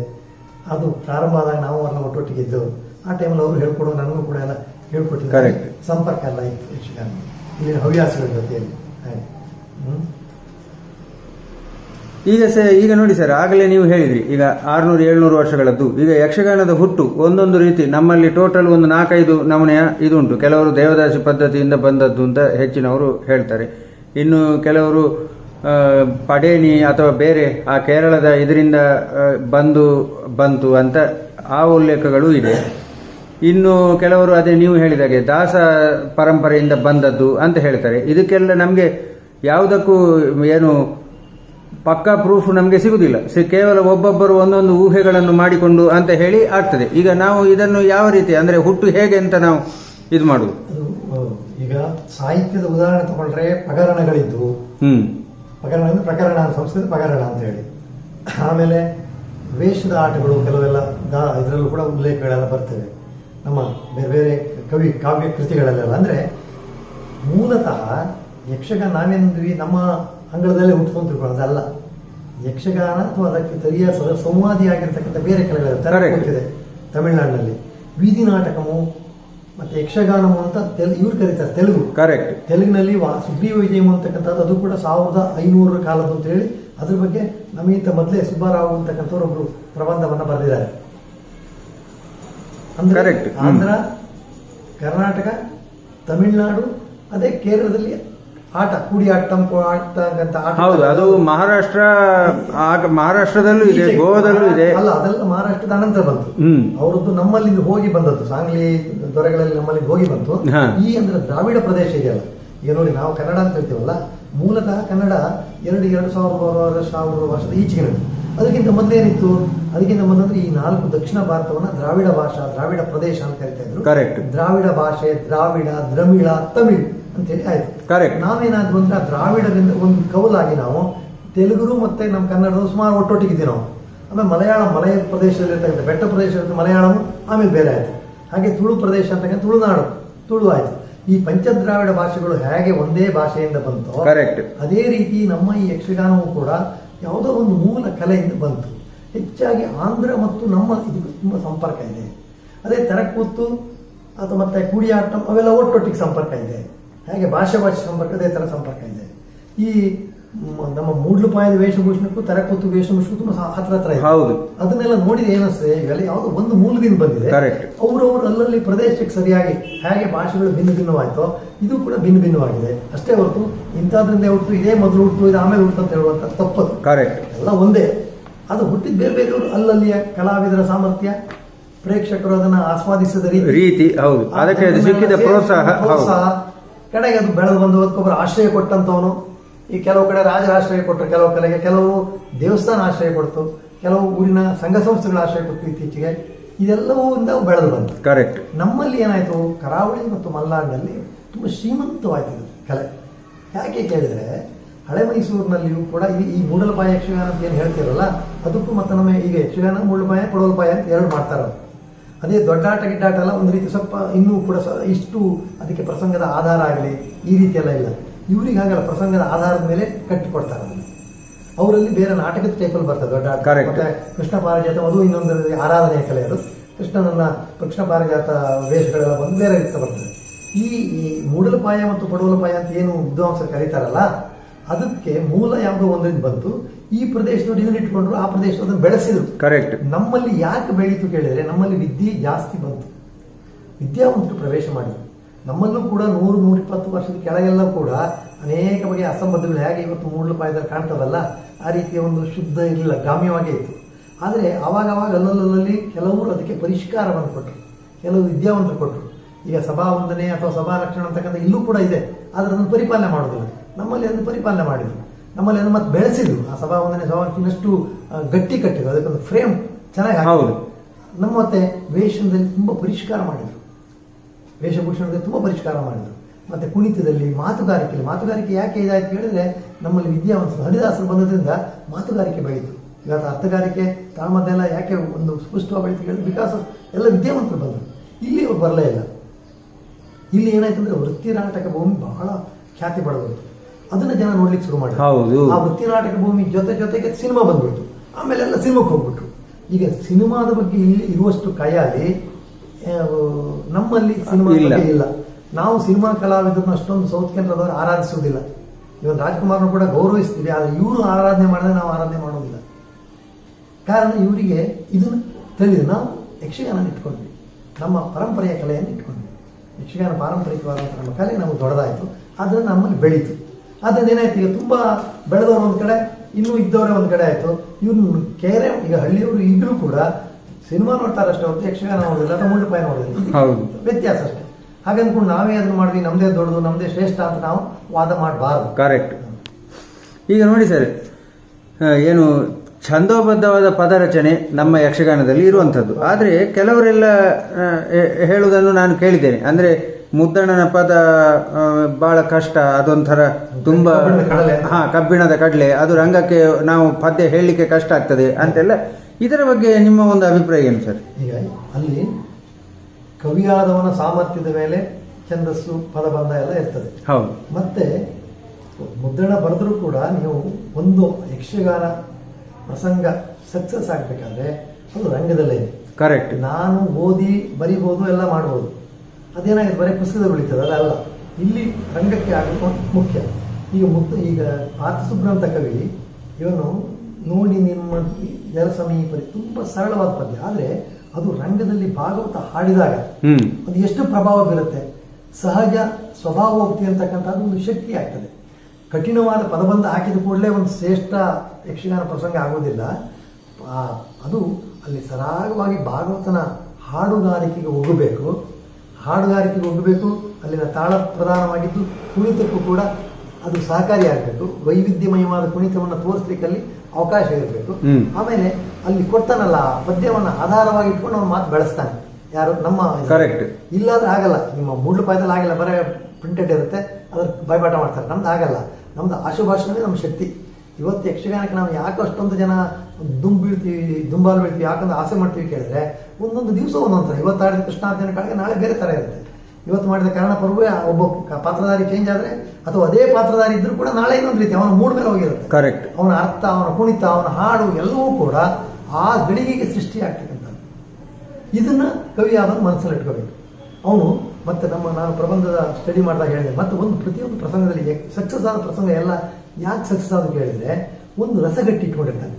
ಈ ಪ್ರಸಂಗದಲ್ಲಿ 300-400 ಪದ್ಯ ಇದ್ರೆ ಒಂದು 10-15 ಪದ್ಯಗಳು ಬಹಳ ಒಂದು ಗಟ್ಟಿ ಅಂತ ಇಟ್ಕೊಂಡ್ಬಿಡ್ತಾರೆ. ಅಭಿಮನ್ಯು ಕಾಳಗ ಈ ಉದಾಹರಣೆಗೆ ನಮ್ಮ ಅಭಿಮನ್ಯು ಈ ತಾಯಿಯನ್ನ ಕೇಳ್ಕೊಂಡು ಹೋಗುವಂಥದ್ದು, ಅದೊಂದು ಇಡೀ ಒಂದು ಕರುಣಾ, ಒಂದು ಬಹಳ ಒಂಥರ ದುಃಖವನ್ನ, ಒಂದು ಇದನ್ನ ಭಾವವನ್ನ ಕೊಡ್ತಕ್ಕಂಥದ್ದು. ಹಾಗೆ ಸುಧನ್ವ ಕಾಳ ಎಲ್ಲವೂ ಕೂಡ ಅಷ್ಟೇ. ಸಣ್ಣ ಸಣ್ಣ ಪ್ರಸಂಗಗಳಾದರೂ ಕೂಡ ಅಲ್ಲಿ ಏನ್ ಮಾಡ್ತಾರೆ ಅಂದ್ರೆ ಒಂದು ರಸಗಟ್ಟಿ ಇರ್ತದೆ. ದಟ್ ಪಾಯಿಂಟ್ ಪೀಕ್ ಅದನ್ನ ನೋಡ್ಬಿಟ್ರೆ ಅವನಿಗೆ ಖುಷಿ ಆಗ್ಬಿಡ್ತದೆ. ಆಮೇಲೆ ಮಧ್ಯದಲ್ಲಿ ಬೇರೆ ಬೇರೆ ವಿವರಣೆಗಳೆಲ್ಲ ಬರ್ತವೆ, ಬೇರೆ ಬೇರೆ ಹಾಡುಗಳು ಬರ್ತವೆ. ಇಲ್ಲ ಕರ್ಣಾರ್ಜುನ ಕಾಳಗದಲ್ಲಿ ಎಡೆಯಲ್ಲಿ ಬರ್ತದಲ್ಲ, ಕರ್ಣನಿಗೂ ಮತ್ತು ಅರ್ಜುನ ಇವಾಗ ಅವನು ಹೇಳುವಂಥ ಮಾತುಗಳು, ಅಯ್ಯೋ ಕೈ ಸೋತೇನಲ್ಲ ಸಮರಗಳು ಅಂತ ಹೇಳ್ತಕ್ಕಂಥದ್ದು, ಆಮೇಲೆ ಅರ್ಜುನರು ಕೂಡ ವ್ಯಥೆ ಪಡ್ತಕ್ಕಂಥದ್ದು, ಅದೆಲ್ಲವೂ ಕೂಡ ಟೋಟಲ್ ನಿಮಗದು ಇಡೀ ಆ ಪ್ರಸಂಗದ ಒಂದು ಮೇಲೆತ್ತುತ್ತದೆ. ಅಂಥದ್ದನ್ನು ಪ್ರಸಂಗಕಾರ ಗಮನ ಕೊಡಬೇಕೆ ಹೊರತು ಛಂದಸ್ಸು ಬೇಕು. ಛಂದಸ್ಸು ಯಾಕಂದ್ರೆ ಅವನಿಗೆ ಹಾಡಲಿಕ್ಕೆ ಅದೆಲ್ಲ ಇದಿದ್ರೆ ಸರಿಯಾಗಿ ಬರೋದಿಲ್ಲ, ಅದೆಲ್ಲ ಬೇಕೇ ಬೇಕು. ಆದರೆ ಅದೇ ದೊಡ್ಡದಲ್ಲ. ದೊಡ್ಡದು ಯಾವ್ದು ಕೇಳಿದ್ರೆ ನೀವು ಸಕ್ಸಸ್ ಆಗ್ಬೇಕು ರಂಗದಲ್ಲಿ. ಈಗ ನೋಡಿ ಸರ್, ಯಕ್ಷಗಾನ ಆಲ್ರೆಡಿ ಇದರ ಒಳಗಡೆ ಬಹಳಷ್ಟು ವೈವಿಧ್ಯತೆಗಳು ಉಂಟು. ಈ ವೈವಿಧ್ಯತೆಗಳು ಇದ್ದ ಹಾಗೆ ಮತ್ತಷ್ಟು ವೈವಿಧ್ಯತೆಯನ್ನು ಅಪೇಕ್ಷಿಸುವುದು, ಅದು ಪ್ರೇಕ್ಷಕರಾಗಿರ್ಬೋದು ಅಥವಾ ಕಲಾವಿದರಾಗಿರ್ಬೋದು, ಅದು ಎಷ್ಟು ಸರಿ ಅಂತ ನಿಮ್ಗೆ ಕಾಣ್ತದೆ? ಈಗ ಪ್ರಯೋಗಗಳು ಬರಬಾರಂತ ಬಂದ್ರೆ ಸಂತೋಷ, ಬರಲಿ, ಅದು ವೈವಿಧ್ಯತೆ ಬರಲಿ. ಕಡೆಗೆ ಉಳಿಯೋದು ಯಾವ್ದು ಕೇಳಿದ್ರೆ ಅದರಲ್ಲಿ ಸತ್ವ ಇದ್ರೆ ಮಾತ್ರ ಉಳಿತದೆ. ಕರೆಕ್ಟ್. ಇಲ್ಲದೆ ಇದ್ದು ಹೊರಟೋಗ್ತದೆ.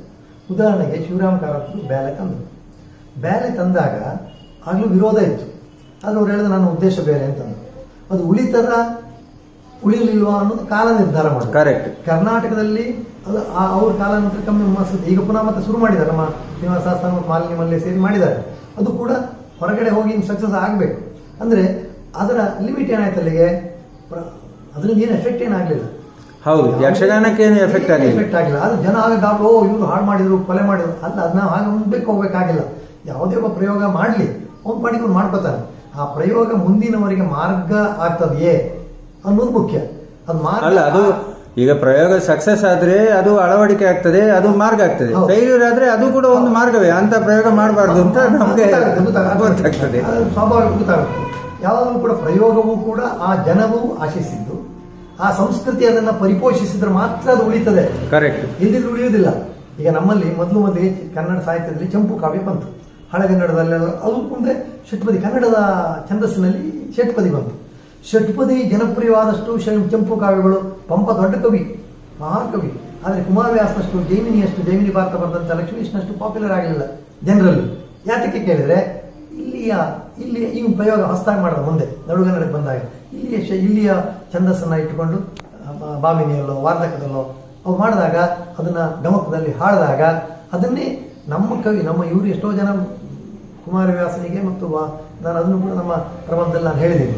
ಸುಮಾರು 20-25% ಭಾಗ ಕುಮಾರವ್ಯಾಸ ಮತ್ತು ಲಕ್ಷ್ಮೀಶನಿಗೆ ನಮ್ಮವರು ಋಣಿಯಾಗಿದ್ದಾರೆ. ಕರೆಕ್ಟ್. ಇದರಲ್ಲಿ ಪ್ರಸಂಗಕಾರನ ತಪ್ಪಂತ ಹೇಳಲಿಕ್ಕೆ ಆಗಲ್ಲ. ಪ್ರಸಂಗಕಾರನೇ ಅದನ್ನು ಮಾಡ್ದ ಅಂತ ಹೇಳಲಿಕ್ಕೆ ಆಗಲಿಕ್ಕಿಲ್ಲ. ಅದು ಒಂದು ಪ್ರಸಂಗಗಳು ಕಾರ ಮಾಡಿರ್ಬೋದು, ಇಲ್ಲ ಪ್ರಸಂಗ ಮುಂದೆ ಭಾಗವತ ಹಾಡುವಾಗ ಅದಕ್ಕೆ ಆ್ಯಡ್ ಮಾಡಿರ್ಬೋದು. ಯಾಕಂದ್ರೆ ಈ ಪದ್ಯಕ್ಕಿಂತ ಈ ಕುಮಾರವ್ಯಾಸನ ಪದ್ಯ ತುಂಬಾ ಚೆನ್ನಾಗಿದೆ ಅಂತ ಈ ಪದ್ಯ ತೆಗೆದು ಈ ಪದ್ಯ ಹಾಕಿರೋ ಚಾನ್ಸಸ್ ಇರ್ತದೆ. ಕರೆಕ್ಟ್. ಮತ್ತೆ ನಮ್ಮ ಭಾಗವತರ ಕಿಸಿ ಪದ್ಯ ಇರ್ತದೆ, ಕಿಸೆ ಪದ್ಯದ ಮೂಲಕ ಬಂದಿರ್ಬೋದು. ಎಷ್ಟೋ ಆ ರೀತಿ ಇದಕ್ಕೆ ನಿಖರವಾಗಿಲ್ಲ ನಮ್ಮಲ್ಲಿ. ಯಾಕಂದ್ರೆ ಎಲ್ಲ ಆಗ ಬಾಯಿನ ಬಾಯಿಗೆ ಬಂದಂತದ್ದು. ಹಿಂದೆಲ್ಲ ಭಾಗವತರು ಬಾಯಿನ ಬಾಯಿಗೆ ಹೇಳ್ಕೊಟ್ರು. ಇತ್ತೀಚೆಗೆ ಯಾವಾಗ ಮುದ್ರಣ ಬಂತೋ, ನಾನು ಹೇಳಿದ್ದಲ್ಲ 1800 ಆ ಟೈಮಲ್ಲಿ ಒಂದೇ ಮುದ್ರಣ ಬಂತು. ಅಂದ್ರೆ ಅದ ಕಾಲಕ್ಕೆ ಎಷ್ಟೋ ಚೇಂಜಸ್ ಆಗಿರ್ಬೋದು. ಈಗ ನಮ್ಮ ಮಹಾಭಾರತ ಪ್ರಸಂಗಗಳಲ್ಲಿ ನಾನು ಕೋಟ್ ಮಾಡಿದ್ದೀನಿ. ಪ್ರತಿಯೊಂದು ಪದ್ಯಗಳನ್ನು ಕೋಟ್. ಆ ದೊಡ್ಡಲ್ಲೇ ಸಂಜಯ ಅದು ಕುಮಾರವ್ಯಾಸನದ್ದು. ಆ ಒಳ್ಳೊಳ್ಳೆ ಪದ್ಯಗಳು ಕುಮಾರವ್ಯಾಸ ಪದ್ಯ ನಾವೇನು ತಿಳ್ಕೊಂಡಿರ್ತೀವಿ, ಇವಂದು ನಮ್ಮ ಕವಿ ಅಂತ ತಿಳ್ಕೊಂಡಿರ್ತೀವಿ. ಎಷ್ಟೋ ಪದ್ಯಗಳಿದ್ದಾರೆ. ಕರೆಕ್ಟ್. ಅದು ತಪ್ಪಂತ ಹೇಳೋಕ್ಕಾಗೋದಿಲ್ಲ. ಯಾಕೆ ಕೇಳಿದ್ರೆ ಆ ಮೂಲಕ ನಮ್ಮ ಯಕ್ಷಗಾನ ಕವಿ ಏನ್ ಮಾಡಿದ್ರು, ಕನ್ನಡ ಸಾಹಿತ್ಯದ ಒಂದು ಶ್ರೇಷ್ಠವಾದ ಒಂದು ಬರವಣಿಗೆಯನ್ನ, ಶ್ರೇಷ್ಠವಾದ ಒಂದು ಕೃತಿಯನ್ನ ಸಾಮಾನ್ಯರಿಗೆ ಕೂಡ ಮುಟ್ಟಿಸಿದ್ರು. ಇದನ್ನೇ ಅಂತಃಪ್ರವಾಹ ಕ್ರಿಯೆ ಅಂತಾರೆ. ಈಗ ಬರ್ಬೇಕು, ಇಂಟರ್ನ ಒಳಗಿನೊಳಗೆ ಬಂದು ಈ ಬಂದ್ಬಿಡುತ್ತೆ. ಅಂದ್ರೆ ಜನರ ಸಂಸ್ಕೃತಿಯನ್ನು ಬೆಳೆಸಲಿಕ್ಕಂಥದ್ದು ಬೇಕು. ಇಲ್ಲಿದ್ರೆ ಅದು ಬರೀ ಪುಸ್ತಕದಲ್ಲಿ ಉಳ್ಕೊಂಡ್ಬಿಡ್ತದೆ. ನಮ್ಮವನು ಅದನ್ನ ಹಾಕಿ ಅದನ್ನ ಹಾಡಿ ಮಾಡಿ ತೋರಿಸಿದಾಗ ಇಡೀ ನಿಮಗೇನಾಯ್ತು, ಆ ಸತ್ವ ಅಂತಕ್ಕಂಥದ್ದು ಕರೆಕ್ಟ್. ವಿಧಿ ಅವನು ಹೇಳ್ತಾನೆ, ಆದೊಡಲೆ ನೆನೆಸಿ ವಿಧಿ ಬರದ ಆದಿ ಯಕ್ಷ ಒಂದು ಮುಗಿಸ್ಲಿಕ್ಕೆ ಸಾಧ್ಯ ಇಲ್ಲ. ನಮ್ಮ ಯಕ್ಷಗಾನ ಹೇಳೋದನ್ನ ತುಂಬಾ ಸೊಗಸಾಗಿ ಅದನ್ನ ಹೇಳಿದ್ರು. ಮೂಲತಃ ಕೃಷ್ಣನ ಗಾಯನವನ್ನು ಹಾಡ್ತೇನೆ, ಕೃಷ್ಣನ ನಾನು ಕುಣಿತೇನೆ, ಕುಮಾರವ್ಯಾಸ ಅದನ್ನ ಇಲ್ಲಿ ಕೃಷ್ಣನ ಭಕ್ತಿಯನ್ನು ನಮ್ಮ ಪ್ರಸಂಗಕಾರ ಮಾಡಿದ್ರು. ಅಂದ್ರೆ ಅಲ್ಲಿ ಇದ್ದದನ್ನ ಇಲ್ಲಿ ತಂದ್ರು. ಕರೆಕ್ಟ್. ಅದು ಕೇವಲ ನಮ್ಮ ಯಕ್ಷಗಾನದಂತಲ್ಲ, ನಮ್ಮ ಸಾಹಿತ್ಯದಲ್ಲೂ ಎಷ್ಟೋ ಕಾಲಗಳಿದೆ. ಪಂಪನ ಎಷ್ಟೋ ವಿಚಾರಧಾರೆಗಳು ಮುಂದಿನ ಕವಿಗಳಲ್ಲಿ ಬಂದಿವೆ. ಬಸವಣ್ಣವರ ಎಷ್ಟೋ ವಿಚಾರಧಾರೆಗಳು ಮುಂದಿನ ಕಾಲದವರಲ್ಲಿ ಬಂದ್ಬಿಟ್ಟಿದೆ. ತಪ್ಪಲ್ಲ ಅದು, ಯಾಕಂದ್ರೆ ಆ ಮೂಲಕ ಪರಂಪರೆ ಬೆಳೀತಾ ಇರುವಂತಹದ್ದು. ನಮ್ಮವರು ಆ ಕೆಲಸ ಮಾಡಿದ್ದಾರೆ. ಆದ್ರಿಂದ ನಾವು ಇವರು ಕೃತಿಚೌರ್ಯ ಮಾಡಿದ್ದಾರೆ ಪ್ರಸಂಗಕಾರರು ಅಂತ ಹೇಳಲೇಬಾರದು. ಕೃತಿಚೌರ್ಯ ಅಲ್ಲ ಅದು ನಿಜವಾಗ್ಲೂ ಆಗಬೇಕಾದ ಕಾರ್ಯವನ್ನು ನಮ್ಮ ಪ್ರಸಂಗಕಾರರು ಮಾಡಿದ್ದಾರೆ. ಅಂದ್ರೆ ಪ್ರಯೋಗಗಳು ಅಂತ ಹೇಳಿಯೇ ನಾವು ಏನು ಪ್ರಯೋಗಗಳನ್ನು ಮಾಡಬಹುದು. ಆದರೆ ಈಗ ಏನಾಗ್ತದೆ ಇದೆ ಅಂತಂದ್ರೆ ನಮ್ಮದು ಪರಂಪರೆ ಯಕ್ಷಗಾನ ಅಂತ ಹೇಳಿಕೊಂಡು ಪ್ರಯೋಗವನ್ನು ಮಾಡ್ತಾರೆ. ಅದು ಯಕ್ಷಗಾನ ಆಗುದಿಲ್ಲ, ಪ್ರಯೋಗ ಅಂತ ಮಾಡ್ಬೇಕಷ್ಟೇ. ಪ್ರಯೋಗ ಅಂತ ಮಾಡ್ಬೇಕು. ಈಗ ನೋಡಿ ಸರ್, ಯಕ್ಷಗಾನಕ್ಕೆ ಲಾಕ್ಷಣಿಕ ಗ್ರಂಥದ ಅವಶ್ಯಕತೆ ಇದೆ ಅಂತ ನಿಮ್ಗೆ ಕಾಣ್ತದ? ಈಗಾಗಲೇ ಸಭಾ ಲಕ್ಷಣ, ಸಭಾ ವಂದನೆ ಅಂತ ಏನಿದೆ ಅದರಲ್ಲಿ ಸುಮಾರು ಲಕ್ಷಣಗಳನ್ನ ಹೇಳಿದ್ದಾರೆ. ಅದನ್ನೇ ನಾವು ಲಾಕ್ಷಣಿಕ ಗ್ರಂಥದ ಸ್ವರೂಪದಲ್ಲಿ ತಗೊಳ್ಬಹುದು. ಈಗ ಯಕ್ಷಗಾನ ಅಕಾಡೆಮಿ ಅವರು ಪಠ್ಯ ಪುಸ್ತಕ ಅಂತ ಹೇಳಿ ಏನೊಂದು ಅದು ಕೂಡ ಮಾಡ್ತಾ ಇದ್ದಾರೆ. ಈ ತರ ಮಾಡ್ಬೇಕು, ಬಿಗಿಬೇಕು ಅಂತ ಹೇಳಿ, ಈ ತರ ಬಿಗಿಬೇಕು. ಇದ್ದಿದ್ರೆ ಒಬ್ಬೊಬ್ರದ್ದು ಒಂದಾಗುತ್ತೆ. ಒಬ್ರು ಕುಂಜಾಲ ಶೈಲಿ ಭಾಗವತಿಗೆ ಅಂತ ಹೇಳ್ತಾರೆ, ಉಪ್ಪೂರ ಶೈಲಿ ಭಾಗವತಿಗೆ ಅಂತ ಹೇಳ್ತಾರೆ, ಕಾಳಿಂಗನವರ ಶೈಲಿ ಭಾಗವತಿಗೆ ಅಂತ ಹೇಳ್ತಾರೆ, ಕಡತೋಕ್ರ ಭಾಗವತಿಗೆ ಅಂತ ಹೇಳ್ತಾರೆ. ಹಾಗೇನೆ ಕುಣಿತದಲ್ಲೂ ಕೂಡ ಹರಾಡಿ ಕುಣಿತ, ಮೊಟ್ಟಪಾಡಿ ಕುಣಿತ ಅಂತ ಹೇಳ್ತಾರೆ.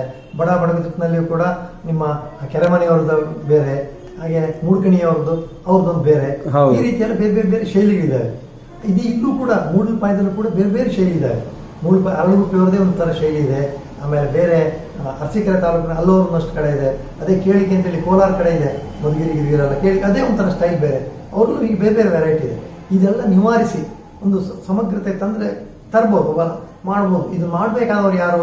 ಯಾವ್ದಾದ್ರು ಒಂದು ವಿಶ್ವವಿದ್ಯಾಲಯದವರು ಅಥವಾ ಅಕಾಡೆಮಿಯವರು ಮಾಡ್ಬೋದು. ಹೌದು, ಈಗ ಅಕಾಡೆಮಿಯವರು ಹೊರತಂದ ಪುಸ್ತಕದಲ್ಲಿ ಕೂಡ ನಾನು ಅದನ್ನು ನೋಡಿದ್ದೇನೆ. ಅದರಲ್ಲಿ ಬಹಳ ದೋಷಗಳುಂಟು. ಅದನ್ನೆಲ್ಲ ಪಟ್ಟಿ ಮಾಡಿ ನಾನು ಕಳಿಸಿದ್ದೆ. ಬಟ್ ಅದಕ್ಕೆ ಕಳಿಸಿ 1.5 ವರ್ಷ ಆಯ್ತು, ಏನೋ ರಿಪ್ಲೈ ಬರಲಿಲ್ಲ.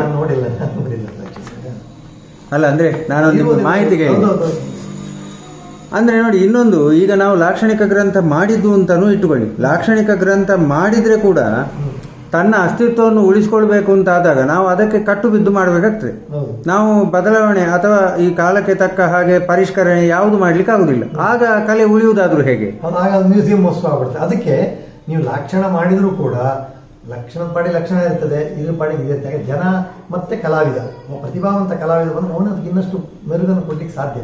ಹಾಗೆ ಜನರ ಸಂಸ್ಕೃತಿ ಉತ್ತಮವಾದಂತ ಹೋದಾಗೆ, ಜನರ ಬದುಕು ಒಳ್ಳೆದಾದ ಹೋದಾಗೆ, ಜನರ ವಿದ್ಯಾ, ನಾನು ಹೇಳಿದ್ದಾರೆ ಈಗ ಮೂಡ್ಲಪಾಯಿ ಕೊಡೋಪ ಇದೇ ಸಾಕ್ಷಿ. ಕರೆಕ್ಟ್, ಮೂಲ ಒಂದೇ. ಆದ್ರೆ ಯಾಕೆ ಶ್ರೀಮಂತ ಆಯ್ತು, ಯಾಕೆ ಇನ್ನೂ ಹಳೆ ಸ್ಟೇಜಲ್ಲಿ ಇದೆ ಕೇಳಿದ್ರೆ ಜನರ ಬದುಕು ಶ್ರೀಮಂತ ಆಯ್ತು, ಕಲೆ ಕರೆಕ್ಟ್. ಹಾಗೆ ಅದು ಮಾಡ್ಕೊಳ್ತೇನೆ. ನೀವು ಲಕ್ಷಣ ಕಟ್ಟಿಟ್ಟು ಏನಂದ್ರೆ ಅದು ಅಂದ್ರದ್ದು ಒಂದು ಚೌಕಟ್ಟು, ಪ್ರದರ್ಶನ ಅದೇ ಅಲ್ಲ, ಬೇರೆ ಆಗ್ತಾ ಹೋಗ್ತದೆ. ಹೌದು, ಆ ಮಟ್ಟಿಗೆ ನೀವು ಈಗ ಹೇಳಿದಾಗೆ ಪೂರ್ವರಂಗ ಅನ್ನುವಂಥದ್ದೇ ಒಂದು ಚೌಕಟ್ಟು ಉಂಟು ಆಲ್ರೆಡಿ. ನಾವು ಅದನ್ನೇ ಪರಿಪಾಲನೆ ಮಾಡಿದ್ರೆ ಸಾಕು. ಹಾಗಾದ್ರೆ ಈಗ ನೋಡಿ ಸರ್, ಯಕ್ಷಗಾನದ ಶಾಸ್ತ್ರೀಯತೆ ಅಥವಾ ಪಾರಂಪರಿಕ ಯಕ್ಷಗಾನ, ಇದರ ಬಗ್ಗೆ ನಿಮ್ಮ ಅಭಿಪ್ರಾಯ ಏನು? ಅಂದ್ರೆ ಇದು ಏನಿದು? ಇದು ಈ ವಾದ ಅಂತಕ್ಕಂಥದ್ದು ಇವತ್ತಿನದ್ದಲ್ಲ, ಸುಮಾರು 100 ವರ್ಷದಿಂದ ನಡೀತಾ ಇದೆ. ಶಾಸ್ತ್ರೀಯ ಕಲೆಯೋ, ಕೆಲವರು ಅಭಿಜಾತ ಕಲೆ ಆಗಬೇಕು, ಶಾಸ್ತ್ರೀಯ ಕಲೆ ಆಗಬೇಕು ಅಂತೆಲ್ಲ ಹೇಳ್ತಾರೆ. ಇದು ಮೂಲತಃ ಶಾಸ್ತ್ರೀಯ ಕಲೆ ಅಲ್ಲ. ಶಾಸ್ತ್ರೀಯ ಅಂದ್ರೆ ಏನು? ಶಾಸ್ತ್ರ ಹೇಳಿದರೆ ನೀವು ಲಕ್ಷಣ ಗ್ರಂಥ ಲಾಕ್ಷಣಿಕವನ್ನ ಹಾಕ್ತಕ್ಕಂಥದ್ದು ಅದು. ನಮ್ಮಲ್ಲಿ ಇದು ಪರಂಪರೆಯಿಂದ ನಡ್ಕೊಂಡು, ನೀವು ಯಾರನ್ನೇ ಕೇಳಿದ್ರು ಕೂಡ ನಮ್ಮ ಗುರುಗಳು ಹಿಂಗೆ ಹೇಳ್ಕೊಡ್ತಾರೆ, ನಾವು ಹಿಂಗೆ ಆಡ್ತೀವಿ. ನಮ್ಮ ಗುರುಗಳು ಹಿಂಗೆ ಕುಣಿಸ ತೋರಿಸಿದ್ರೆ ನಾವು ಕುಣಿಸ್ತೀವಿ. ಅಂದ್ರೆ ಪರಂಪರೆ ಅಂತ ಆಯ್ತು ಅಲ್ವಾ? ಅದೇ ಪಾರಂಪರಿಕವಾದ ಕಲೆ ಇದು. ಇದಕ್ಕೆ ಶಾಸ್ತ್ರದ ಚೌಕಟ್ಟನ್ನ ಹಾಕುವ ಪ್ರಯತ್ನ ಮಾಡ್ತಾ ಇದ್ದಾರೆ. ಅದ್ರದ್ದು ಎಷ್ಟು ಮಟ್ಟಿಗೆ ಸಕ್ಸಸ್ ಆಗ್ತದೆ ಗೊತ್ತಿಲ್ಲ. ಹಾಗಾದ್ರೆ ಪಾರಂಪರಿಕ ಕಲೆ ಅಂತಾದ್ರೆ ನಾವು ಪರಂಪರೆಯನ್ನ ಗೌರವಿಸಬೇಕಲ್ಲ. ಹಾಗಾದ್ರೆ ಈಗ ಪರಂಪರೆಯನ್ನ ಗೌರವಿಸದೇ ಇದ್ರೂ ತೊಂದರೆ ಇಲ್ಲ, ಅದಕ್ಕೆ ಅವಮಾನ ಮಾಡುವಂತಹ ಒಂದು ಪರಂಪರೆಯನ್ನು ಗೌರವಿಸಬೇಕಲ್ಲ. ಪಾರಂಪರಿಕ ಕಲೆ ಅದೇ ನಿಮ್ ಜಾನಪದ ಕಲೆ ಆದ್ರೆ ಹಾಗೇನಿಲ್ಲ, ಅದಕ್ಕೆ ಪರಂಪರೆ ಅಂತ ಏನಿಲ್ಲ. ಅದಕ್ಕೆ ಏನ್ ಬೇಕಾದ್ರೂ ನಡೆದು ಹೋಗ್ತದೆ. ಅದು ಜನರನ್ನು ಹೋಗ್ತಕ್ಕಂಥ. ಇದು ನಮ್ದು ಪಾರಂಪರಿಕ ಕಲೆ, ಅದರ ಬಗ್ಗೆ ನೋ ಡೌಟ್. ಯಾಕಂದ್ರೆ ನಮ್ಮೊಂದು ಕೆಲವು ಕಟ್ಟುಪಾಡುಗಳಿದ್ದಾವೆ. ಜಾನಪದದಲ್ಲಿ ಯಾವುದೇ ಕಟ್ಟುಪಾಡುಗಳಿರುವುದಿಲ್ಲ. ಅಂದ್ರೆ ಪಾರಂಪರಿಕ ಕಲೆ ಆದ್ರೂ ಕೂಡ ಪರಂಪರೆ ಇದೆ. ಮೂಡುಪಾಯದಲ್ಲೂ ಕೂಡ ಎಷ್ಟೋ ಪರಂಪರೆಗಳಿದ್ದಾವೆ. ಆ ಪರಂಪರೆನವರು ಇದು ಮಾಡ್ಕೊಂಡು ಬರ್ತಾರೆ. ಅಂದ್ರೆ ಪಾರಂಪರಿಕ ಕಲೆ ಅದರಲ್ಲಿ ಶಾಸ್ತ್ರೀಯ ಅಂಶಗಳನ್ನು ಅದು ಒಳಗೊಂಡಿದೆ ಅಂತ ನಾವು ತಿಳ್ಕೊಳ್ಬಹುದು. ಹೌದು, ಶಾಸ್ತ್ರೀಯ ಅಂಶಗಳು ಆವಾಗ ಚೌಕಟ್ಟು ಹಾಕ್ತಾ ಹೋಗ್ತಾರೆ. ಯಾಕಂದ್ರೆ ನದಿ ಏನಾಗಬೇಕು, ಎಲ್ಲೆಲ್ಲೂ ಹರಿಬಾರ್ದು, ಒಂದೇ ಕಡೆ ಈಗ ಹರಿಲಿ ಅಂತಕ್ಕಂಥ ಚೌಕಟ್ಟುಗಳನ್ನು ಹಾಕ್ತಾರೆ. ನದಿಗೊಂದು ಇದು ಹಾಕಿದಾಗ ಮತ್ತೆ ಇದು ನದಿ ಪ್ರವಹಿಸ್ತಾ ಇರ್ಬೇಕು. ಬರೀ ಕಟ್ಟಾಕಿ ನೀವು ಕೊಳ ಮಾಡಬಾರ್ದು. ಕಟ್ಟು ಹಾಕ್ಬಿಟ್ಟು ನೀವು ಅದನ್ನು ಕೊಳ ಮಾಡಿದ್ರೆ ಕೊಳದಲ್ಲಿ ಈಗ ನೀವು ಮಣ್ಣು ಸೇರ್ಕೊಂಡ್ಬಿಟ್ಟು ಕಡೆಗೆ ಏನಾಗುತ್ತೆ, ಕೊಳತು ವಾಸನೆ ಬರುತ್ತೆ. ಹಾಗೆ ಆಗ್ಬಾರ್ದು. ಹಾಗೆ ಯಾರು ಅದನ್ನು ಉಪಯೋಗಿಸೋದಿಲ್ಲ. ಅದ್ರ ಬಂದು ಪ್ರವಹಿಸಿ ಪ್ರವಹಿಸುವುದು ಅದೇ ಪರಂಪರೆ ಅದೇ ರೀತಿ ಅದಕ್ಕಂತ ಚೌಕಟ್ಟು ಬೇಕು. ಎಲ್ಲೆಲ್ಲೂ ಹರಿಬಾರದು. ಕರೆಕ್ಟ್. ಎಲ್ಲೆಲ್ಲೂ ಹರಿಬಿಟ್ಟು ಆಗಲೇ ಹರ್ಕೊಂಡ್ಬಿಟ್ಟು ನೀರು ಎಲ್ಲಿ ಯಾರಿಗೂ ಸಿಕ್ಕುದಿಲ್ಲ ಅಥವಾ ಏನೂ ಆಗುದಿಲ್ಲ. ಈಗ ನೋಡಿ ಸರ್, ಯಕ್ಷಗಾನಕ್ಕೆ ನಾಟ್ಯ, ಸಂಗೀತ, ಸಾಹಿತ್ಯ ಹೀಗೆ ಬೇರೆ ಬೇರೆ ವಿಚಾರಗಳು ಈ ಸೋದರ ಕಲೆಗಳಿಂದ ಅಂದ್ರೆ ಈಗ ಭರತನಾಟ್ಯದ ಕುಣಿತಗಳು ಇವೆಲ್ಲ ಯಕ್ಷಗಾನಕ್ಕೆ ಅವಶ್ಯಕತೆ ಉಂಟಾ? ಇಲ್ಲ, ನಮ್ಮದೇ ಆದ ಇದೆಯಲ್ಲ ಕುಣಿತ. ನಮ್ಮದೇ ಆದ ಒಂದು ಕುಣಿತ ಸಂಪ್ರದಾಯ ಇದೆ. ನಮ್ಮದೇ ಆದ ನಾನು ಹೇಳಿದ ಸಾಹಿತ್ಯ ಸಂಪ್ರದಾಯ ಇದೆ. ನಾನು ನೋಡಿ ಈಗ ಕುಮಾರ ನಮ್ಮ ಎಷ್ಟೇ ಛಂದಸ್ಸು ಯಾವುದೇ ಬೇಸಿದ್ರು ಕೂಡ ನಾವೇನು ಶಾಸ್ತ್ರೀಯ ರೀತಿಯಲ್ಲಿ ನಾವು ಸಾಹಿತ್ಯ ಪ್ರಸಂಗನ ಇಟ್ಕೊಳ್ತಾ ಇಲ್ಲ. ಕರೆಕ್ಟ್. ಶಿಷ್ಟ ಸಾಹಿತ್ಯ ನಮ್ಮದೇ ಒಂದು ಬೇರೆ ಮಧ್ಯಮ ಭಾಗ ಅಂತ ಹೇಳಿದೆಲ್ಲ ಹಾಗೆ ಇಟ್ಕೊಂಡಿವಿ. ಹಾಗೆ ನಮ್ಮದೇ ಒಂದು ಇರುವಾಗ ನಮ್ಮದನ್ನೇ ನಾವು ಮುಂದುವರಿಸೋಣ. ಅಂದ್ರೆ ನಮ್ಮ ಪರಂಪರೆಗೆ ಗೌರವ ಕೊಟ್ಟು ಅದನ್ನು ಮುಂದುವರಿಸುವುದೇ ಸರಿ. ಖಂಡಿತ. ಈಗ ನೋಡಿ ಸರ್, ಯಕ್ಷಗಾನದ ನಿಜವಾದ ನಿರ್ದೇಶಕ ಯಾರು? ಅಂದ್ರೆ ಈಗ ಈ ಪ್ರಶ್ನೆ ಯಾಕೆಂತಂದ್ರೆ ಈಗ ಭಾಗವತರ ನಿರ್ದೇಶಕ ಅದು ಸರಿ, ಆದ್ರೆ ಅದು ಅಷ್ಟೊಂದು ಏನು ಒಳ್ಳೆಯ ಒಂದು ಇದು ಪರಿಣಾಮವನ್ನು ಕೊಡ್ತಾ ಇಲ್ಲ. ಅಂತಹ ಒಂದು ಈಗಿನ ಕಾಲಘಟ್ಟದಲ್ಲಿ ನಿಜವಾದ ನಿರ್ದೇಶಕ ಯಾರು? ಈಗ ನೀವು ಹೇಳಿದ ನಿಮ್ಮ ಪ್ರಶ್ನೆಯಲ್ಲೇ ಉತ್ತರ ಇದೆ. ಭಾಗವತನೇ ನಿರ್ದೇಶಕ ಆಗಿದ್ದ. ಹಿಂದೆಲ್ಲ ಹಾಗೆ ಇತ್ತು. ಈಗ ಏನಂದ್ರೆ ಭಾಗವತನಿಗೆ ಕೆಲವು ಕಡೆ ನಿರ್ದೇಶನ ಮಾಡುವ ಸಾಮರ್ಥ್ಯ ಏನಾಗ್ತಾ ಇದೆ, ಕಡಿಮೆ ಆಗ್ತಾ ಇದೆ ಬೇರೆ ಬೇರೆ ಕಾರಣಗಳಿಂದ ಅಂತ ನೀವು ಹೇಳ್ತಾ ಇರೋದಲ್ವಾ. ಹಾಗಾಗಬಾರದು. ಭಾಗವತನೇ ಆಗ್ಬೇಕು. ಯಾವ್ದಾರ ಇದರಲ್ಲಿ ಭಾಗವತನೇ ಆಗ್ಬೇಕು. ಭಾಗವತನಿಗೆ ಆ ಸ್ಥಾನ ಇದೆ. ಅವನು ಏನಂದ್ರೆ ಎಲ್ಲಕ್ಕಿಂತ ಮೊದಲನೇ ವೇಷ, ಉಳಿದವರೆಲ್ಲ ಎರಡನೇ ವೇಷ. ನಮ್ಮ ನಡುತಿಟ್ಟು ಅಂತ ನೀವು ಕರಿತೀರ, ಅಲ್ಲಿ ನಾವೆಲ್ಲ ಎರಡನೇ ವೇಷ ಬಂತು ಅಂತ ಹೇಳ್ತೀವಿ. ಒಂದನೇ ವೇಷ ಯಾರು? ಭಾಗವತ. ಅಂದ್ರೆ ಅವನೇ ಆ ನಿರ್ದೇಶಕತ್ವದ ಎಬಿಲಿಟಿಯನ್ನು ಭಾಗವತ ಬೆಳೆಸ್ಕೊಳ್ಬೇಕು. ಈಗಲೂ ಕೂಡ ರಂಗಪ್ರವೇಶ ಮಾಡುವಾಗ ಅಥವಾ ಅರ್ಥಧಾರಿ ಬಂದಾಗಲೂ ಕೂಡ ಭಾಗವತಿಗೆ ನಮಸ್ಕಾರ ಮಾಡಿ ಬರ್ತಾರೆ. ಕರೆಕ್ಟ್. ಶಾಸ್ತ್ರಗಳನ್ನು ಗಮನಿಸಿ. ಅಂದ್ರೆ ಅದರ ಅರ್ಥ ಏನು, ಈ ಸ್ಟಾಪ್ ಅದನ್ನು ನೋಡೋದು, ಅದನ್ನು ಬೆಳೆಸ್ಕೊಳ್ಬೇಕು ಅಷ್ಟೇ. ಮತ್ತೆ ಇನ್ನು ಹವ್ಯಾಸಿಗಳಲ್ಲಿ ಈಗ ನೀವು ಎಲ್ಲರನ್ನೂ ಇದಾಗಿ ಕರಿತೀರಿ. ಭಾಗವತನ ಕೂಡ ನೀವು ಗೆಸ್ಟ್ ಫ್ಯಾಕಲ್ಟಿಯಾಗಿ ಕರಿತೀರಿ. ಕರೆಕ್ಟ್. ಆ ಟೈಮಲ್ಲಿ ಏನು ಮಾಡ್ಬೋದು, ಒಬ್ಬ ನಿರ್ದೇಶಕ ಬೇಕಾಗುತ್ತೆ. ಯಾರಿಗೆ? ಈ ಹವ್ಯಾಸಿ ಹುಡುಗರು ಇವತ್ತೇನು ಮಾಡೋದು, ಅದು ಬೇಕು. ಅದೇನು ತಪ್ಪಂತಲ್ಲ, ಹವ್ಯಾಸಿಗಳು ಖಂಡಿತ ಬೇಕು. ಈ ಕಲೆಯನ್ನ ಹವ್ಯಾಸಿಗಳು ಖಂಡಿತ ಬಳಸ್ತಾರೆ. ಯಾಕೆಂದ್ರೆ ನಗರ ಪ್ರದೇಶ ನಮ್ಮದೆಲ್ಲ ನಗರೀಕರಣ ಆಗ್ತಾ ಇದೆ. ಕರೆಕ್ಟ್. ತುಂಬಾ ಜನಜೀವನದಲ್ಲಿ ವ್ಯತ್ಯಾಸಗಳಾಗ್ತಾ ಇದೆ. ಗ್ರಾಮೀಣ ಕಲೆ ಇದು ನಗರದಲ್ಲಿ ಬರ್ತಾ ಇದೆ. ನಗರಕ್ಕೆ ಸರಿಯಾಗಿ ನಾವು ಬದಲಾವಣೆ ಮಾಡ್ಕೋಬೇಕಾಗುತ್ತೆ. ಅಂತ ಸಂದರ್ಭದಲ್ಲಿ ನಿರ್ದೇಶಕ ಬಂದ್ರು ತಪ್ಪೇನು, ಖಂಡಿತ ಬರಲಿ, ಒಳ್ಳೇದು ಬಂದ್ರು ಒಳ್ಳೇದು. ಯಾಕಂದ್ರೆ ಈ ಹುಡುಗರಿಗೆಲ್ಲ ಸರಿಯಾಗಿ ಹೇಳ್ಕೊಡ್ಬೇಕಲ್ಲ. ಅವ್ನು ಭಾಗವತನೇ ಆಗಬೇಕಂತಲ್ಲ. ಯಾಕಂದ್ರೆ ಭಾಗವತನ ಶಕ್ತಿ ಇಲ್ಲದೆ ಇರ್ಬೋದು, ಆದ್ರೆ ಅವ್ನು ವೇಷಗೀಷ ಮಾಡಿ ಅನುಭವ ಗಳಿಸಿರ್ಬೋದು. ಮಕ್ಕಳಿಗೆ ಹೇಳ್ಕೊಡ್ತಾನೆ, ಹೀಗೀಗೆ ಮಾಡಿ ಅಂತೆಲ್ಲ ಹುಡುಗರಿಗೆ ಹೇಳ್ತಾನೆ. ಇವತ್ತು ಎಷ್ಟೋ ಜನ ನಮ್ಮ ಬೆಂಗಳೂರಿನಲ್ಲಿ ನೀವು ನಂಬ್ತಿರೋ 37-38 ಯಕ್ಷಗಾನ ಸಂಘಗಳಿದ್ದಾವೆ. ಅವರೆಲ್ಲ ಆಡ್ತಾರೆ. ಆಮೇಲೆ ಸುಮಾರು 6-7 ಗುರುಕುಲಗಳಿವೆ. ಅಂದರೆ ಹೇಳ್ಕೊಡೋ ಬೇಗಾರವರಿದ್ದಾರೆ, ಪಾಠಕರಿದ್ದಾರೆ, ಕೃಷ್ಣಮೂರ್ತಿಗಳಿದ್ದಾರೆ, ಗುರಾಳ ರಾಧಾಕೃಷ್ಣ ಇದ್ದಾರೆ, ಯಕ್ಷದೇವರಿಗೆ ಮೋಹನ್ ಇದ್ದಾರೆ, ತೆಂಕುತಿಟ್ಟಲು ಒಂದು 4-5 ಜನ ಹೇಳ್ಕೊಡೋದಿದ್ದಾರೆ. ಇವರೆಲ್ಲ ಏನಂತ ಅರ್ಥ ಏನು ಅಂದರೆ, ಈ ಅಂಥ ಟೈಮಲ್ಲಿ ಭಾಗವತ ಎಲ್ಲಿಂಗ್ ಕರೆಸ್ತಾರೆ, ಊರಿನ ಕರೆಸ್ತಾರೆ. ಕರೆಕ್ಟ್. ಅಂಥ ಟೈಮಲ್ಲಿ ಭಾಗವತನನ್ನೇ ನಿರ್ದೇಶಕ ಮಾಡ್ಲಿಕ್ಕೆ ಆಗೋದಿಲ್ಲ. ಅವನಿಗೆ ಹೇಳ್ತಾರೆ ಇಂತಿಂಥ ಪದ್ಯ ನಾವು ಹಾಡ್ತೀವಿ ಅಂತ ಹೇಳ್ತಾರೆ, ಹಾಡ್ತಾನೆ. ಈ ಯಾರೊಬ್ಬ ನಿರ್ದೇಶಕ ಅಂತ ಇರ್ತಾನೆ, ನಿರ್ದೇಶನವನ್ನು ಹೇಳ್ಕೊಡ್ತಾನೆ. ಅಂಥ ಟೈಮಲ್ಲಿ ನಿರ್ದೇಶಕ ಬೇರೆ ಇದ್ದು ತಪ್ಪೇನಿಲ್ಲ. ಈಗ ಉರಾಳ ರಾಧಾಕೃಷ್ಣ ಅವರಾಡ್ರದ್ದು ಇದೆ, ಅದಕ್ಕೆ ನಿರ್ದೇಶಕ ಅವರೇ ಮಾಡ್ತಾರೆ ಯೂಶಲಿ. ಯಾಕೆ ಕೇಳಿದ್ರೆ ಅವರೇನು ಭಾಗವತರಲ್ಲ, ಅದು ನಿರ್ದೇಶನ ಮಾಡ್ತಾರೆ. ಮಕ್ಕಳಿವರೇ ನಿರ್ದೇಶನ ಮಾಡ್ತಾರೆ. ಕರೆಕ್ಟ್. ಪಂಜಾಜಿಯವರು ನಿರ್ದೇಶನ ಮಾಡ್ತಾರೆ. ಹೀಗೆ ಮಾಡ್ರಪ್ಪ ಅಂತ ಹೇಳ್ತಾರೆ. ಅದು ತಪ್ಪೇನಲ್ಲ, ಅದು ಬೇರೆ. ನಾವು ಒಂದೇ ಮಾನದಂಡವನ್ನ ಅಲ್ಲಿ ಇಲ್ಲಿ ಬಿಡಿಸೋಕ್ಕಾಗಲ್ಲ. ಅಲ್ಲಿ ಯಾವುದು ವ್ಯವಸಾಯಿ ಮೇಳ ಇದೆಯಲ್ಲ, ಅಲ್ಲಿ ಭಾಗವತನ. ಯಾಕಂದ್ರೆ ಅದೊಂದು ಆರಾಧನಾ ಕಲೆಯಾಗಿ ಹೆಚ್ಚಾಗಿ ಮೇಳಗಳನ್ನು ದೇವಸ್ಥಾನವನ್ನು ಆಶ್ರಯಿಸಿ ಬಂದಂತ ಕಡೆಯಲ್ಲೆಲ್ಲ ಅದು ಬರಲಿ, ಆ ಸಂಪ್ರದಾಯ ಅದೇ ಹಾಗೆ ಮುಂದುವರ್ಕೊಂಡು ಹೋಗಲಿ.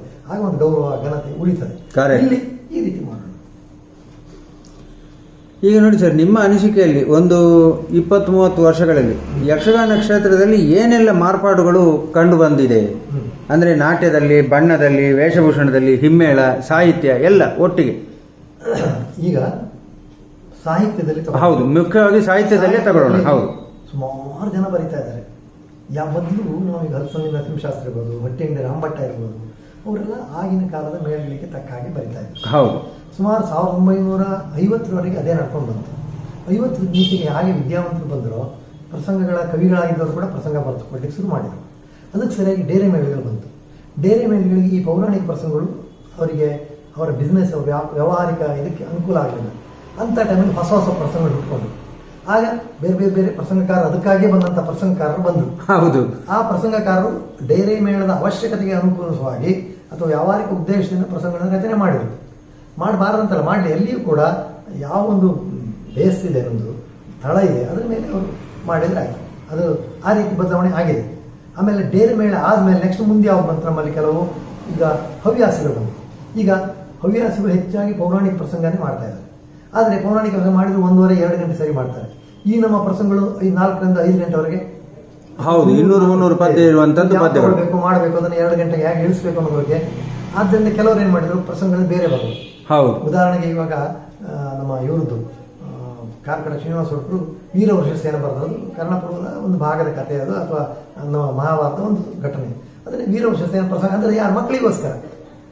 ಹಾಗೆ ಅಭಿಮನ್ಯು ಕಾಳವನ್ನು ಕೂಡ ಬರೋದು ಅದೇ ಥರ. ಕಾರಂತರು ಕೂಡ ನಮ್ಮ ಬ್ಯಾಲೆಗೋಸ್ಕರ ಚಿತ್ರಾಂಗಣ ಆಗಿರ್ಬೋದು, ಅಥವಾ ಅಭಿಮನ್ಯು ಆಗಿರ್ಬೋದು, ಅಥವಾ ನಿಮ್ಮ ಬೇರೆ ಬೇರೆ ನಳದೆ ಮಹಿಂತಿ ಬದಲಾವಣೆ ಮಾಡ್ಕೊಂಡಿದ್ದಾರೆ. ಹಾಗೆ ಸೂಕ್ತ ಬದಲಾವಣೆಗಳನ್ನು ಕೂಡ ಮಾಡ್ಕೊಂಡಿದ್ದಾರೆ ಪ್ರಸಂಗಗಳಲ್ಲಿ. ಈ ರೀತಿ ನೀವು ಹೇಳೋದಲ್ಲ, ಹೇಗೆ ಸಾಹಿತ್ಯದ ದೃಷ್ಟಿ ಈ ರೀತಿ ಬದಲಾವಣೆ ಆಗಿದೆ.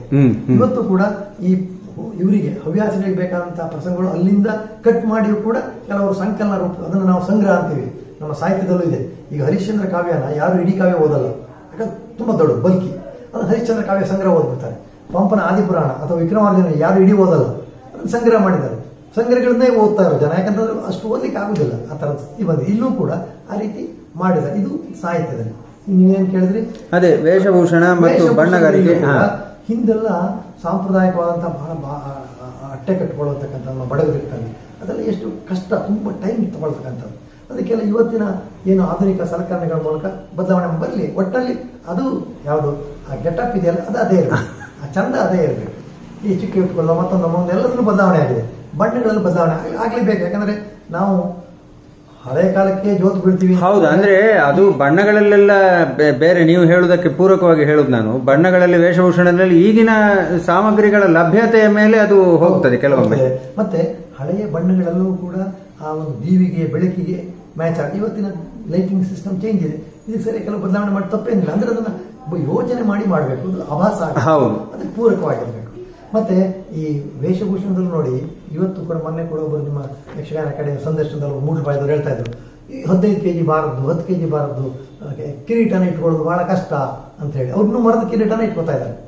ನಾವು ಎಷ್ಟು ಸುಧಾರಣೆ ಮಾಡ್ಕೊಂಡಿದೀವಿ, ಅವ್ರನ್ನೂ ಸುಧಾರಣೆ ಮಾಡ್ಕೊಂಡೇ ಇಲ್ಲ. ಆ ಭಾರ ಹೊರೋರು ಯಾರ, ಹೊತ್ಕೊಂಡು ಕುಣಿಯೋರು ಯಾರು? ಅದನ್ನು ಆ ಕಾಲದ ಜನಗಳು ಗಟ್ಟಿ ಮುಟ್ಟಿದ್ರು ಮಾಡ್ತಾರೆ. ಈಗ 10 kg ತಲೆ ಮೇಲೆ ಹೊತ್ಕೊಂಡು ಎಲ್ಲಿ, ಅದು ಮರದವರು ಅವರೊಂದು ಇದು ಮರ ಸಿಗ್ತದೆ, ಹಗುರವಾದ ಮರ ಸಿಗ್ತದೆ, ಆ ಮರದಿಂದ ಮಾಡ್ತಕ್ಕಂಥ ಕಿರೀಟ ಅವರು. ಅದರಲ್ಲಿ ಇವತ್ತಿನ ಕಾಲಕ್ಕೆ ಬದಲಾವಣೆ ಆಗಲೇಬೇಕು, ತಪ್ಪೇನಿಲ್ಲ, ಬದಲಾವಣೆ ಆಗಿದೆ. ವೇಷಭೂಷಣದಲ್ಲಾಯಿತು. ಮತ್ತೆ ಕುಣಿತದಲ್ಲೂ ಕೂಡ ಅಂದ್ರೆ ಪರಿಷ್ಕರಣೆ ತಪ್ಪೇನಿಲ್ಲ, ಪರಿಷ್ಕರಣೆ ಆಗಲಿ. ನೃತ್ಯದಲ್ಲೂ ಕೂಡ ನಮ್ಮ ಮೂಲ ಹೆಜ್ಜೆಗಳೇನಿವೆ, ನಮ್ಮ ಮೂಲ ಇದನ್ನೇ ಮಾಡಬೇಕು. ಇವತ್ತಿನವರು ಕೆಲವರೆಲ್ಲ ನಿಮ್ಮ ಭರತನಾಟ್ಯವನ್ನು ಕಲ್ತ್ಕೊಂಡು ಬಂದವರಿದ್ದಾರೆ. ಕಲಿಬಾರದಂತಲ್ಲ, ಇವನು ವಿಟಿಲ್ ಶಾಸ್ತ್ರ ಆ ಕಾಲದಲ್ಲೇ ಭರತನಾಟ್ಯವನ್ನು ಕಲಿತು ಯಕ್ಷಗಾನ ಅಳವಡಿಸಿದ್ರು ಕೂಡ ಈ ಜಾಯಮಾನವನ್ನು ಬಿಟ್ಟು ಹೋಗಲಿಲ್ಲ. ಅಂದ್ರೆ ನಮ್ಮ ಚೌಕಟ್ಟನ್ನು ಮೀರಿ ಹೋಗಲಿಲ್ಲ. ನಮ್ಮ ಚೌಕಟ್ಟಿನ ಒಳಗೆ ಅದು ಎಷ್ಟು ಪೂರಕವಾಗುತ್ತೋ ಆ ಪೂರಕತೆಯನ್ನು ಉಳಿಸ್ಕೊಂಡು ಮಾಡೋದ್ರಲ್ಲಿ ಏನೂ ತಪ್ಪಿಲ್ಲ. ವೇಷಭೂಷಣ ಆಯಿತು, ಕುಣಿತ ಆಯಿತು, ಮತ್ತಿನ್ನಾಯ್ತು. ನಿಮಗೆ ಹಾಡುಗಾರಿಕೆಯಲ್ಲೂ ಕೂಡ ಅಷ್ಟೇ. ಹಾಡುಗಾರಿಕೆಯಲ್ಲೂ ಕೂಡ ನಮ್ಮ ಮೂಲ ಹಾಡುಗಳು ಅಥವಾ ನಮ್ಮ ಏನು ಗುರು ಪರಂಪರೆಯಿಂದ ಬರ್ತಾವಲ್ಲ ಅದನ್ನೇ ಬೆಳೆಸೋದು ಒಳ್ಳೆಯದು. ಹೊಸ ಹಾಡುಗಳು ಬಂದರೂ ಕೂಡ ಅದು ಅಲ್ಲಿಗೆ ಆಭಾಸ ಆಗಬಾರ್ದು, ಅದು ಮುಖ್ಯ ಅಷ್ಟೇ. ಆಭಾಸ ಅದು ಅಂದ್ರೆ ಯಕ್ಷಗಾನದ ಹಾಗೆ ಕೇಳಿದ್ರೆ ಸರಿ. ಈಗ ಊಟಕ್ಕೆ ನೀವು ಹಾಕ್ತಿರ್ತೀವಿ, ಊಟಕ್ಕೆ ಮದುವೆ ಮನೆ ಊಟಕ್ಕೆ ಕೂತಿರ್ತೀರಿ, ಇದಕ್ಕಿದ್ದಾಗ ಯಾವುದೋ ಒಂದು ನಿಮ್ಮ ನಾರ್ತ್ ಇಂಡಿಯನ್ ಡಿಶ್ ತಂದು ಹಾಕ್ಬಿಟ್ರೆ ಈ ಇದಕ್ಕೆ ಮ್ಯಾಚಿಂಗೇ ಆಗೋದಿಲ್ಲ. ಆ ರೀತಿ ಆಗದಾಗಿ ನೋಡ್ಕೊಳ್ಳೋದು. ಆ ನಾರ್ತ್ ಇಂಡಿಯನ್ ಡಿಶ್ ಇದ್ರೂ ಕೂಡ ಅದರ ಒಳಗಡೆ ರುಚಿ ಏನಿದೆಯಲ್ಲ ನಮ್ಮದೇ ಬರಬೇಕು. ಆ ರೀತಿ ಈಗ ಎಷ್ಟೋ ತನ ಹೇಳ್ತಾರೆ, ನಾವೀಗ ನಾನು ಕೂಡ ಹೊರಗಡೆ ದೇಶಗಳಿಗೆ ಅಲ್ಲಿಯ ಬರ್ಗರಿಗೂ ನಮ್ಮ ಬರ್ಗರಿಗೂ ಸಂಬಂಧವೇ ಇಲ್ಲ. ಅದೇ ರೀತಿ ನಿಮ್ಮ ಇವತ್ತು ನಾರ್ತ್ ಇಂಡಿಯಾದಲ್ಲಿ ಕೊಡ್ತಕ್ಕಂಥ ಫುಡ್, ನಾರ್ತ್ ಇಂಡಿಯನ್ ಹೆಸರಲ್ಲಿ ಕೊಡ್ತಕ್ಕಂಥ ಫುಡ್ ಇಲ್ಲಿನ ಫುಡ್ ಫುಡ್ ಅಲ್ವೇ ಅವರೆಲ್ಲ ಇದಂತ ಇದು ಕೇಳ್ತಾರೆ. ಹಾಗೆ ಬದಲಾವಣೆ ಆದ್ರೆ ಜನ ಒಪ್ಕೊಳ್ತಾರೆ. ಅಂದ್ಬಿಟ್ಟು ಅದನ್ನೇ ನೀವು ಕೊಟ್ಟರೆ ಒಪ್ಕೊಳ್ಳಲ್ಲ. ನಾವು ಅದೇ ಡಿಶ್ ಬರ್ಗರ್ ಕೊಟ್ಟರೆ ತಿನ್ಲಿಕ್ಕೆ ಆಗ್ತಿಲ್ಲ, ಯಾಕಂದ್ರೆ ಅದು ಅವ್ರ ಸ್ಟೈಲ್ ಅಲ್ಲಿ. ಅದೇ ಇಲ್ಲ ಅಂದ್ರೆ ಎಲ್ಲರೂ ಕ್ಯೂ ನಿಂತ್ಕೊಂಡು ತಗೋತಾರೆ. ಯಾಕೆ ಇಲ್ಲಿ ಸರಿಯಾದ ಬದಲಾಯಿಸ್ಕೊಂಡ್ಬಿಟ್ಟಿದ್ದಾರೆ. ಹಾಗೆ ಇಲ್ಲಿ ಅಂದ್ರೆ ಪರಿಷ್ಕರಿಸಿದ್ದಾರೆ ಅಂತ. ಅದೇ ಅದೇ ಅದೇ ಈಗ ನೋಡಿ ಸರ್, ಯಕ್ಷಗಾನ ರಂಗಭೂಮಿ ಆಧುನಿಕತೆಯ ದಾಳಿಗೆ ಒಳಗಾಗಿ ಕೂಡ ತನ್ನ ಒಂದು ಏನು ಅಸ್ತಿತ್ವವನ್ನು ಉಳಿಸಿಕೊಂಡಿದೆ.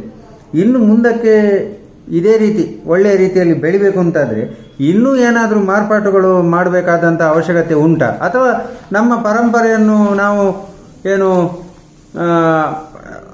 ಏನು ಹೇಳುದು, ಅದಕ್ಕೆ ಪರಂಪರೆಯನ್ನು ನಾವು ಇದು ಮಾಡಿಕೊಂಡು ಹೋದ್ರೆ ಸಾಕ, ಹೇಗೆ? ಪರಂಪರೆ ಜೊತೆಯಲ್ಲಿ ಕಾಲದ ಬದಲಾವಣೆ, ಜನರ ಮನಸ್ಥಿತಿಯನ್ನು ಅರ್ಥ ಮಾಡಿ, ಜನರ ಒಂದು ಸಂಸ್ಕೃತಿಯನ್ನು ಅರ್ಥ ಮಾಡಿಕೊಂಡು ಅವರ ಸಂಸ್ಕೃತಿಗೆ ಪೂರಕವಾಗಿ ಅವರ ಜನಜೀವನವನ್ನ ಅರಿತುಕೊಂಡು ಅದಕ್ಕೆ ಪೂರಕವಾಗಿ ನಾವು ಬದಲಾವಣೆ ಮಾಡಿದ್ರೆ ತಪ್ಪೇನೆಲ್ಲ ಮಾಡ್ಕೊಳ್ಬೇಕಾಗ್ತದೆ. ಯಾಕಂದ್ರೆ ಉಳಿಬೇಕಾದ್ರೆ ಮಾಡ್ಕೊಳ್ಬೇಕಾಗ್ತದೆ. ಬರೇ ಪರಂಪರೆ ಅಂತ ಕೂತ್ಕೊಳ್ಳಿಕ್ಕಾಗಲ್ಲ, ಅಂತ ಪರಂಪರೆ ಬಿಡ್ಲೂಬಾರದು. ಆ ರೀತಿಯ ಒಂದು ಇದನ್ನು ಅದು ಕಲಾವಿದನ ಸಂಪತ್ತಿನ ಮೇಲೆ, ಅವನ ಶಕ್ತಿಯ ಮೇಲೆ, ಅವನ ಪ್ರತಿಭೆಯನ್ನು ಅವಲಂಬಿಸಿಕೊಂಡಿರ್ತದೆ. ಒಟ್ಟು ನಮ್ಗೆ ಮೇಳ ಆದ್ರಿಂದ, ಅಂದ್ರೆ ಎಲ್ಲರೂ ಸೇರಿ ಆದ್ರಿಂದ ಎಲ್ಲರೂ ಕೂಡ ಆ ರೀತಿಯ ಮಟ್ಟಕ್ಕೆ ಏರ್ಬೇಕು. ಒಬ್ಬರಿಂದ ಆಗ್ಲಿಕ್ಕಿಲ್ಲ, ಎಲ್ಲರೂ ಆ ಮಟ್ಟಕ್ಕೆ ಏರ್ಬೇಕು. ಹಾಗೆ ಅದನ್ನು ಜನರು ಕೂಡ ತಗೊಳ್ತಾರೆ. ಮತ್ತೆ ಜನವೂ ಕೂಡ ಜನರನ್ನ ನಾವು ಬದಲಾಯಿಸ್ಲಿಕ್ಕೆ ಆಗುದಿಲ್ಲ. ಆದ್ರೆ ಜನ ಇವತ್ತಿದ್ದಾಗೆ ನಾಳೆ ಜನ ಇರ್ತಾರೆ ಅಂತ ಹೇಳಿಕ್ಕಾಗಲ್ಲ. ಅವ್ರ ಸಂಸ್ಕೃತಿ ಕೂಡ ಬದಲಾಗ್ತದೆ. ಅವರು ಕೂಡ ವಿದ್ಯೆ ಬಂದಾಗ, ಮತ್ತೊಂದು ಬಂದಾಗ ನೋಡುವ ಕಣ್ಣುಗಳು ಬದಲಾಗ್ತದೆ. ಹಾಗೆ ನಮ್ಮ ಕಲೆಯೂ ಕೂಡ ಬದಲಾಗಬೇಕಾಗುತ್ತೆ. ಜನಜೀವನ ಸುಧಾರಣೆ ಆದಾಗ ಕಲೆಯೂ ಸುಧಾರಣೆ ಆಗುತ್ತೆ, ಕಲೆಯೂ ಕೂಡ ಬರುತ್ತೆ. ನಮ್ಮ ಕಲೆಗೆ ಒಂದು ಏನಂದ್ರೆ ಶ್ರೀಮಂತವಾದ ಕಲೆ ಆದ್ದರಿಂದ ಖಂಡಿತ ಉಳಿತದೆ. ಖಂಡಿತ ನಮ್ಗೇನು ಯೋಚನೆ ಮಾಡಬೇಕಾಗಿಲ್ಲ. ಬೇರೆ ಯಾವ ನಾಟಕ ನಾವು ಹಾಗೆ ಎಫೆಕ್ಟ್ ಆಗೋದಾಗಿದ್ರೆ ಪ್ರತಿ ನಾಟಕ ಬಂದಾಗಲೇನೆ ಈ ಶಿವರಾಮ್ ಕಾರಂತರು ಕೂಡ ಒಂದು ಕಾಲಕ್ಕೆ ನಾಟಕ ರಂಗಕ್ಕೆ ಹೋದವರು. ನಾಟಕದಲ್ಲಿ ಕ್ಯಾಂಪ್ಗಳಲ್ಲೆಲ್ಲ ಇದ್ದು ಬಂದವರು. ಅಂದ್ರೆ ಆ ಕಾಲದಲ್ಲೆಲ್ಲ ಹೋಗ್ತಾ ಇದ್ದಾರೆ. BV ಕಾರಂತ ಬರಲಿಲ್ಲ, ಹಾಗೆ ಹೋದ್ರ ಕಡೆ ನಾಟಕ ಹೊರಟವರು ನಮ್ಮ ಇವರೇ. ಆದ್ರೆ ಹೆಚ್ಚಿನವರು ನಮ್ಮವರು ಆ ಕಡೆ ಹೋದ್ರು ಕೂಡ ಮತ್ತೆ ಈ ಕಡೆ ಬಂದ್ರು. ಅಂದ್ರೆ ನಮ್ಮದು ನಾಟಕ ರಂಗಕ್ಕಿಂತನೂ, ನಾಟಕ ರಂಗಭೂಮಿಗಿಂತನೂ ಸ್ವಲ್ಪ ಹೆಚ್ಚಿನ ಇದು ಉಂಟಾದ್ರೆ ಸತ್ವ ಉಂಟು. ಇಲ್ಲದೇ ಇದ್ರೆ ನಮ್ಮವರು ಸೆಳೆಯ ಶಕ್ತಿ ಇಲ್ಲಿ ನಮ್ಮದು ಕೂಡ ಮೂಡಲ್ಪಾಯ ಗತಿ ಆಗ್ಬಿಡ್ತಿತ್ತು. ಕರೆಕ್ಟ್. ಆ ಗತಿ ಆಗ್ಬಿಡ್ತಾ ಇತ್ತು ನಮ್ಗೆ. ಅದಾಗಲಿಲ್ಲ. ಯಾಕೆ ಕೇಳಿದ್ರೆ ನಮ್ಮ ಶಕ್ತಿ ಆ ಕಾಲಕ್ಕಾಗಲೇ ನಾವು ಶಕ್ತಿ, ಆ ವೇಷ, ಇದು ಕುಣಿತ ಎಲ್ಲವೂ ಬಂತು. ಮತ್ತೆ ಆಶುಭಾಷಣೆ ಎಲ್ಲವೂ ಕೂಡ ನಮ್ಗೇನ್ ಕೊಡ್ತಂದ್ರೆ ಹೊಸ ಹೊಸ್ತಪ್ಪ ಇದು ಅಂತ ಹೇಳಿ. ಅದೇ ನೀವು ಬಯಲಾಟ ಮಾಡಿದ್ದೆ ಮಾಡಿದಾಗ ನಿನ್ನೆ ಹೇಳಿದ ಇವತ್ತು ಹೇಳ್ತಾನೆ, ನಿನ್ನೆ ಕೂಡ ಇವತ್ತು ಕುಣಿತಾನೆ ಅಂದ್ರೆ ಯಾರು ಅದನ್ನ ಮತ್ತೆ ನೋಡ್ತಿರಲ್ಲ. ಇದು ಇವತ್ತು ನೋಡೋಣ, ನಾಳೆದು ನೋಡೋಣ, ಆ ರೀತಿಯ ಒಂದು ಶಕ್ತಿ ಇದೆ. ಈಗ ನೋಡಿ ಸರ್, ಯಕ್ಷಗಾನವನ್ನ ಕೇವಲ ವೃತ್ತಿಯಾಗಿ ಅಂದ್ರೆ ಹೊಟ್ಟೆಪಾಡಿಗಾಗಿ ಆಯ್ಕೆ ಮಾಡುವ ಯುವಕರಿಗೆ ನಿಮ್ಮ ಸಲಹೆ ಏನು? ಅಂದ್ರೆ ಯಾವ ಮನೋಧರ್ಮದಿಂದ ಅವರು ಬಂದ್ರೆ ಅವರಿಗೂ ಒಳ್ಳೇದಾಗಬೇಕು, ಈ ಯಕ್ಷಗಾನಕ್ಕೂ ಒಳ್ಳೇದಾಗಬೇಕು. ಹಿಂದೆ ಯಕ್ಷಗಾನ ಕಲಾವಿದರಾದವರು ಯಾರೇ ಇರಲಿ, ಹೆಚ್ಚಾಗಿ ಅಂದ್ರೆ ಹಿಂದೆ ಈಗಂತಲ್ಲ, ಎಲ್ಲದಕ್ಕೂ ಕೂಡ ಅದೊಂದು ಉಪವೃತ್ತಿ ಆಗಿತ್ತೆ ಹೊರತು ಮೇನ್ ವೃತ್ತಿ ಆಗಿರಲಿಲ್ಲ. ಬೇರೆ ಮೇಳಗಳು ಬಂದ ಮೇಲೆ ಸುಮಾರಿಗೆ ಅದು ವೃತ್ತಿ ಸ್ವರೂಪವನ್ನು ಪಡ್ಕೊಳ್ತು. ಅಂದ್ರೆ ಅದೇ ಒಂದು ಆದಾಯವಾಗಿ ಇಟ್ಕೊಂಡು. ಈಗಂತೂ ಹೆಚ್ಚಿನ ನೀವೆಲ್ಲ ಕಲಾವಿದರೆಲ್ಲ ಅದನ್ನೇ ಆಧಾರವಾಗಿ ಇಟ್ಕೊಂಡಿದ್ದಾರೆ. ಈಗ ಯುವಕರು ಬರ್ತಾ ಇದ್ದಾರೆ, ಅದರಲ್ಲೂ ಕೂಡ ತರಬೇತಿ ಕೇಂದ್ರಕ್ಕೆ ಹೋಗಿ ಕಲಿತು ಈ ರಂಗಕ್ಕೆ ಬರ್ತಾರೆ. ಅಂಥವರು ಇದನ್ನ ತಮ್ಮ ಜೀವನವನ್ನೇ ಇದಕ್ಕೆ ಮಾಡಿಕೊಂಡಾಗ ಎರಡು ದೃಷ್ಟಿ ಬೇಕು ಅವರಿಗೆ. ಒಂದು ಏನಂತಂದ್ರೆ ಈ ಕಲೆಯಲ್ಲಿ ಎಷ್ಟು ಕಲೀಲಿಕ್ಕೆ ಸಾಧ್ಯವೋ ಅಷ್ಟನ್ನು ಕಲಿಬೇಕು. ಕರೆಕ್ಟ್. ಕಲಿತು ಅದನ್ನ ಪ್ರದರ್ಶಿಸುವ ಶಕ್ತಿಯನ್ನು ಗಳಿಸ್ಕೊಳ್ಬೇಕು. ಅದಕ್ಕೆ ಹಿರಿಯರದನ್ನು ಮಾಡ್ಕೋಬೇಕು. ಮತ್ತೆ ತೆರೆದ ಕಣ್ಣಿರ್ಬೇಕು ಅವರಿಗೆ, ತೆರೆದ ಕಿವಿ ಇದು ಮಾಡ್ಕೊಂಡಿರ್ಬೇಕು. ಮತ್ತೆ ಹೊಸದನ್ನ ಇದಕ್ಕೆ ರಂಗಕ್ಕೆ ಅನುಕೂಲವಾಗಿ ಹೆಂಗೆ ಬೆಳೆಸ್ಬೋದು ಅನ್ನುವಂಥ ಯೋಚನೆ ಕೂಡ ಅವ್ರಿಗೆ ಬೇಕು. ಆಗ ಅಂಥವ್ರು ಆ ರೀತಿ ಅವರು ಬದಲಾವಣೆ ಮನೋಧರ್ಮವನ್ನು ಇಟ್ಟುಕೊಂಡು ಬರಬೇಕು. ಕರೆಯಲ್ಲಿ ಒಂದು 4 ಜನ ಸಿಳ್ಳೆ ಹಾಕ್ತಾರೆ, ಅದಕ್ಕೋಸ್ಕರ ನಾನು ಕುಣಿತೀನಿ, ನಾನು ಹಾಡ್ತೀನಿ ಅಂತಂದ್ರೆ ಅಲ್ಲ. ಅವನೇನ್ ಮಾಡಬೇಕು, ಅದನ್ನೂ ತಿಳ್ಕೋಬೇಕು. ಇವರ ನೋಡುವವರ ಕಣ್ಣು, ನೋಡುವವರ ಕಿವಿ ಯಾವುದನ್ನ ಬಯಸ್ತದೆ ಅನ್ನೋದನ್ನು ತಿಳ್ಕೋಬೇಕು. ತಾನು ಕೂಡ ಅದನ್ನ ಬರೇ ಅವ್ರು ಕೇಳಿದ ಮಾತ್ರ ಅಲ್ಲ, ಅದನ್ನ ಇನ್ನಷ್ಟು ಸ್ಪಷ್ಟವಾಗಿ ಕೊಡ್ಲಿಕ್ಕೆ ನಾನು ಹೇಗೆ ಬದಲಾವಣೆ ನನ್ನ ಒಳಗೆ ನಾನು ತರಬೇಕು ಅನ್ನೋದನ್ನು ಕೂಡ ಅವನು ಕೂಡ ತಪಸ್ಸಿನ ರೀತಿ ಧ್ಯಾನಿಸಿ ಅದನ್ನು ತರಬೇಕಾಗ್ತದೆ. ಆಗ ಅವ್ರು ವೃತ್ತಿರಂಗದಲ್ಲಿ ಸಕ್ಸಸ್ ಆಗ್ತಾನೆ. ಇಲ್ಲಿದ್ರೆ ಏನಾಗ್ತಾನೆ, 4 ದಿವಸ ಕುಣಿತಾರೆ, ಆಮೇಲೆ ಏನಾಗ್ತಾನೆ, ಅವ್ನ ಕೈ ಕಾಲಿದ ಆದ್ಕೊಳ್ಳಿ ಆಟೋಮೆಟಿಕ್ ಅವನು ಹಿಂಸೆ ಇನ್ನೊಬ್ಬ ಕಡೆ ಬರ್ತಾನೆ, ಇವ್ನು ಬಿಟ್ಬಿಡ್ತಾರೆ ಜನ. ಈ ಹೋಟೆಲ್ಗಳಲ್ಲಿ ಹೇಗೆ ಕೇಳಿದ್ರೆ ಒಂದು ರುಚಿ ಅಂತ ಇರ್ತದೆ. ಈಗ ನಮ್ಮ ಒಬ್ರು ಇವರಿದ್ರು, ಸಾಹಿತಿಗಳಿದ್ರು, ಅವರು ಈ ಉಡುಪಿ ಕೃಷ್ಣ ಭವನ್ ಬಗೆಯಲ್ಲಿ ಬಳೆಪೇಟೆಯಲ್ಲಿದೆ. ಅವ್ರು ಹೇಳೋದು, ಈ ಉಡುಪಿ ಕೃಷ್ಣ ಭವನ್ ಓಪನ್ ಆಗಿ 1924ರಲ್ಲಿ. ಈ 1950 ವರ್ಷದ ನಂತರವೂ ಕೂಡ ಅವ್ರು ತಮಾಷೆ ಮಾಡೋರು. ಈ ಉಡುಪಿ ಕೃಷ್ಣ ಭವನ್ ಹೋಟ್ಲ್ ಏನ್ ಮಾಡಿದ್ರು ಗೊತ್ತೇನ್ರಿ, ಅವ್ರು 24ನೇ ಇಸ್ವಿಯಲ್ಲಿ ಓಪನ್ ಮಾಡಿದಾಗ ದೊಡ್ಡ ಕಡಾಯಿ ತಂದ್ಬಿಟ್ಟು ಸಾಂಬಾರ್ ಮಾಡಿ ಇಟ್ಬಿಟ್ಟಿದ್ದಾರೆ. ಆ ಸಾಂಬಾರ್ ದಿವಸ ಅದನ್ನೇ ಕೊಡ್ತಾರೆ. ಆದ್ರಿಂದ ಒಂದು ಚೂರು ಕೂಡ ಚೇಂಜ್ ಇರುವುದಿಲ್ಲ, ರುಚಿ ಅದೇ ಇದೆ. ಹಾಗೆ ಅಲ್ಲಿಗೆ ಹೋಗ್ತಾರೆ. ನೀವು ಕಲೆ ಅಂದ್ರೆ ಅದೇ ನೀವು ಚೇಂಜ್ ಮಾಡ್ಕೊಂಡ್ರೆ ಏನಾಗ್ತದೆ, ಇವತ್ತು ನೀರಾಗಿದೆ, ಇವತ್ತು ತುಂಬಾ ಚೆನ್ನಾಗಿದೆ, ನಾಳೆ ಹೋದ್ರೆ ನಾಳೆ ಚೆನ್ನಾಗಿರೋದಿಲ್ಲ, ಆಟೋಮೆಟಿಕ್ಲಿ ನಿಮ್ಗೆ ಜನ ಬರಲ್ಲ. ಈ ಕಲೆಯಲ್ಲೂ ಕೂಡ ನಮ್ಮದೇ ಆದ ಒಂದು ಶಕ್ತಿ ಇದೆ, ನಮ್ಮದೇ ಒಂದು ಸ್ವಯಂ ಕಥಾವಿದೆ ಅಂದ್ರೆ ಜನ ಖಂಡಿತ ಈ ಕಲಾವಿದ ಶಕ್ತಿ ಇದೆಯಪ್ಪ, ನಾನು ಹೋದ್ರೂ ಕೂಡ ನಂಗೆ ಏನು ಮೋಸ ಆಗೋದಿಲ್ಲ, ನೋಡ್ಬೋದು ಅನ್ನುವಂಥ ಒಂದು ಇದಿದ್ರೆ ಇದನ್ನು ನಾವು ರೂಢಿಸ್ಕೋಬೇಕಷ್ಟೇ. ಇದು ಸ್ಟ್ಯಾಂಡರ್ಡ್ ಮೇಂಟೈನ್ ಮಾಡೋದು ಅಂತ ಏನು ಹೇಳ್ತಿಲ್ಲ ನಿಮ್ಮ ಈ ಹೊಸ ಇದರಲ್ಲಿ, ಅದು ಇರಬೇಕು. ಪುರಾಣೇತರ ಪ್ರಸಂಗಗಳು ಯಕ್ಷಗಾನಕ್ಕೆ ಪೂರಕವೇ ಅಥವಾ ಮಾರಕವೇ ಸರ್? ಅದು ಪುರಾಣೇತರ ಪ್ರಸಂಗ ಬರಬಾರ್ದಂತಿಲ್ಲ. ಯಾಕಂದ್ರೆ ಸಮಾಜ ಬದಲಾದಾಗೆ ನಮ್ಮ ವಸ್ತುಗಳು ಕೂಡ ಬದಲಾಗ್ತವೆ. ಪುರಾಣದ ಮೂಲಕವೂ ಕೂಡ ಸಾಮಾಜಿಕ ವಿಚಾರವನ್ನು ಹೇಳಲಿಕ್ಕೆ ಸಾಧ್ಯ ಅನ್ನೋದನ್ನ ನಾನು ನನ್ನ ಯಕ್ಷಗಾನ ಸಾಮಾಜಿಕ ಪ್ರಸಂಗಗಳಲ್ಲಿ ಸಾಮಾಜಿಕತೆ ಕರೆಕ್ಟ್ ಅಂತ ಹೇಳಿದ್ದೀನಿ. ಯಾಕಂದ್ರೆ ಕವಿಯಾದವನು ಅದು ಕೂಡ ಕರ್ತವ್ಯ. ಅವನು ಈ ಕಾಲದಲ್ಲಿ ಆ ಕಾಲದ ಕಥೆಯನ್ನು ಈ ಕಾಲಕ್ಕೆ ಇದ್ದುಕೊಂಡು ಮುಂದಿನ ಕಾಲಕ್ಕೂ ಬರೀತಾನೆ. ಕರೆಕ್ಟ್. ಈಗ ಪಂಪನದೊಂದಿದೆ. ಪಂಪ ಬರೆದದ್ದು 1000 ವರ್ಷದ ಕೆಳಗೆ 940ನೇ ಇಸವಿಯಲ್ಲಿ ಬರೆದದ್ದು. ಇಡೀ ಒಂದು ಅವನಿಗೆ ಭೀಷ್ಮನಿಗೆ ಪಟ್ಟ ಕಟ್ತಾರೆ, ಯುದ್ಧದ ಇದಾಗಬೇಕು ಅಂತ ಹೇಳಿ ಪಟ್ಟ ಕಟ್ತಾರೆ. ಆಗ ಕರ್ಣ ಏನ್ ಮಾಡ್ತಾನೆ, ವಿರೋಧಿಸ್ತಾನೆ. ಹೋಗಿ ಹೋಗಿ ಮುದುಕ ನಾಳೆ ಸಾಯ್ತಾನೆ ಅಂತವನಿಗೆ ಪಟ್ಟ ಕಟ್ಟಿದೆಯಲ್ಲ ಕೌರವ, ಸರಿಯಾಯಿತು ಅಂತ ಹೇಳ್ತಾನೆ. ಆಗ ದೊಡ್ಡ ನಡೀತದೆ, ಹೌದು, ವಾದ ವಿವಾದ ನಡೀತದೆ. ಹೌದು. ಭೀಷ್ಮ ಒಂದು ಮಾತಾಡ್ತಾನೆ, ಕಾರಣ ಒಳ್ಳೆ ಪದ್ಯ ಅದು.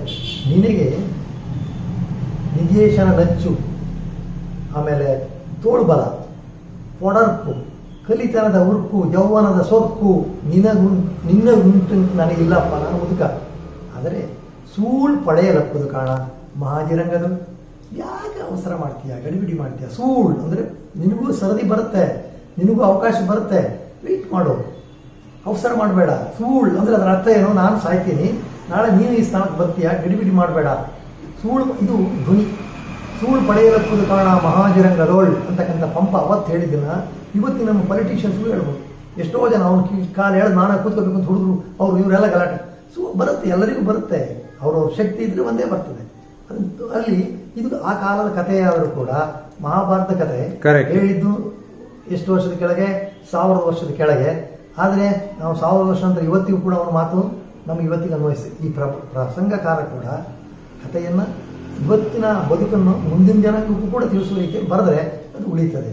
ಪ್ರಸಂಗಕಾರ ಬರಿಬಾರ್ದಂತ ಸಾಮಾಜಿಕ ವಿಚಾರವನ್ನು ಬರಿಬೋದು, ಆದರೆ ಪೌರಾಣಿಕ ನೆಲೆಕಟ್ಟಿನಲ್ಲಿ ಅದನ್ನು ಬರೀಲಿ, ಯಕ್ಷಗಾನೀಯವಾಗಿರಲಿ.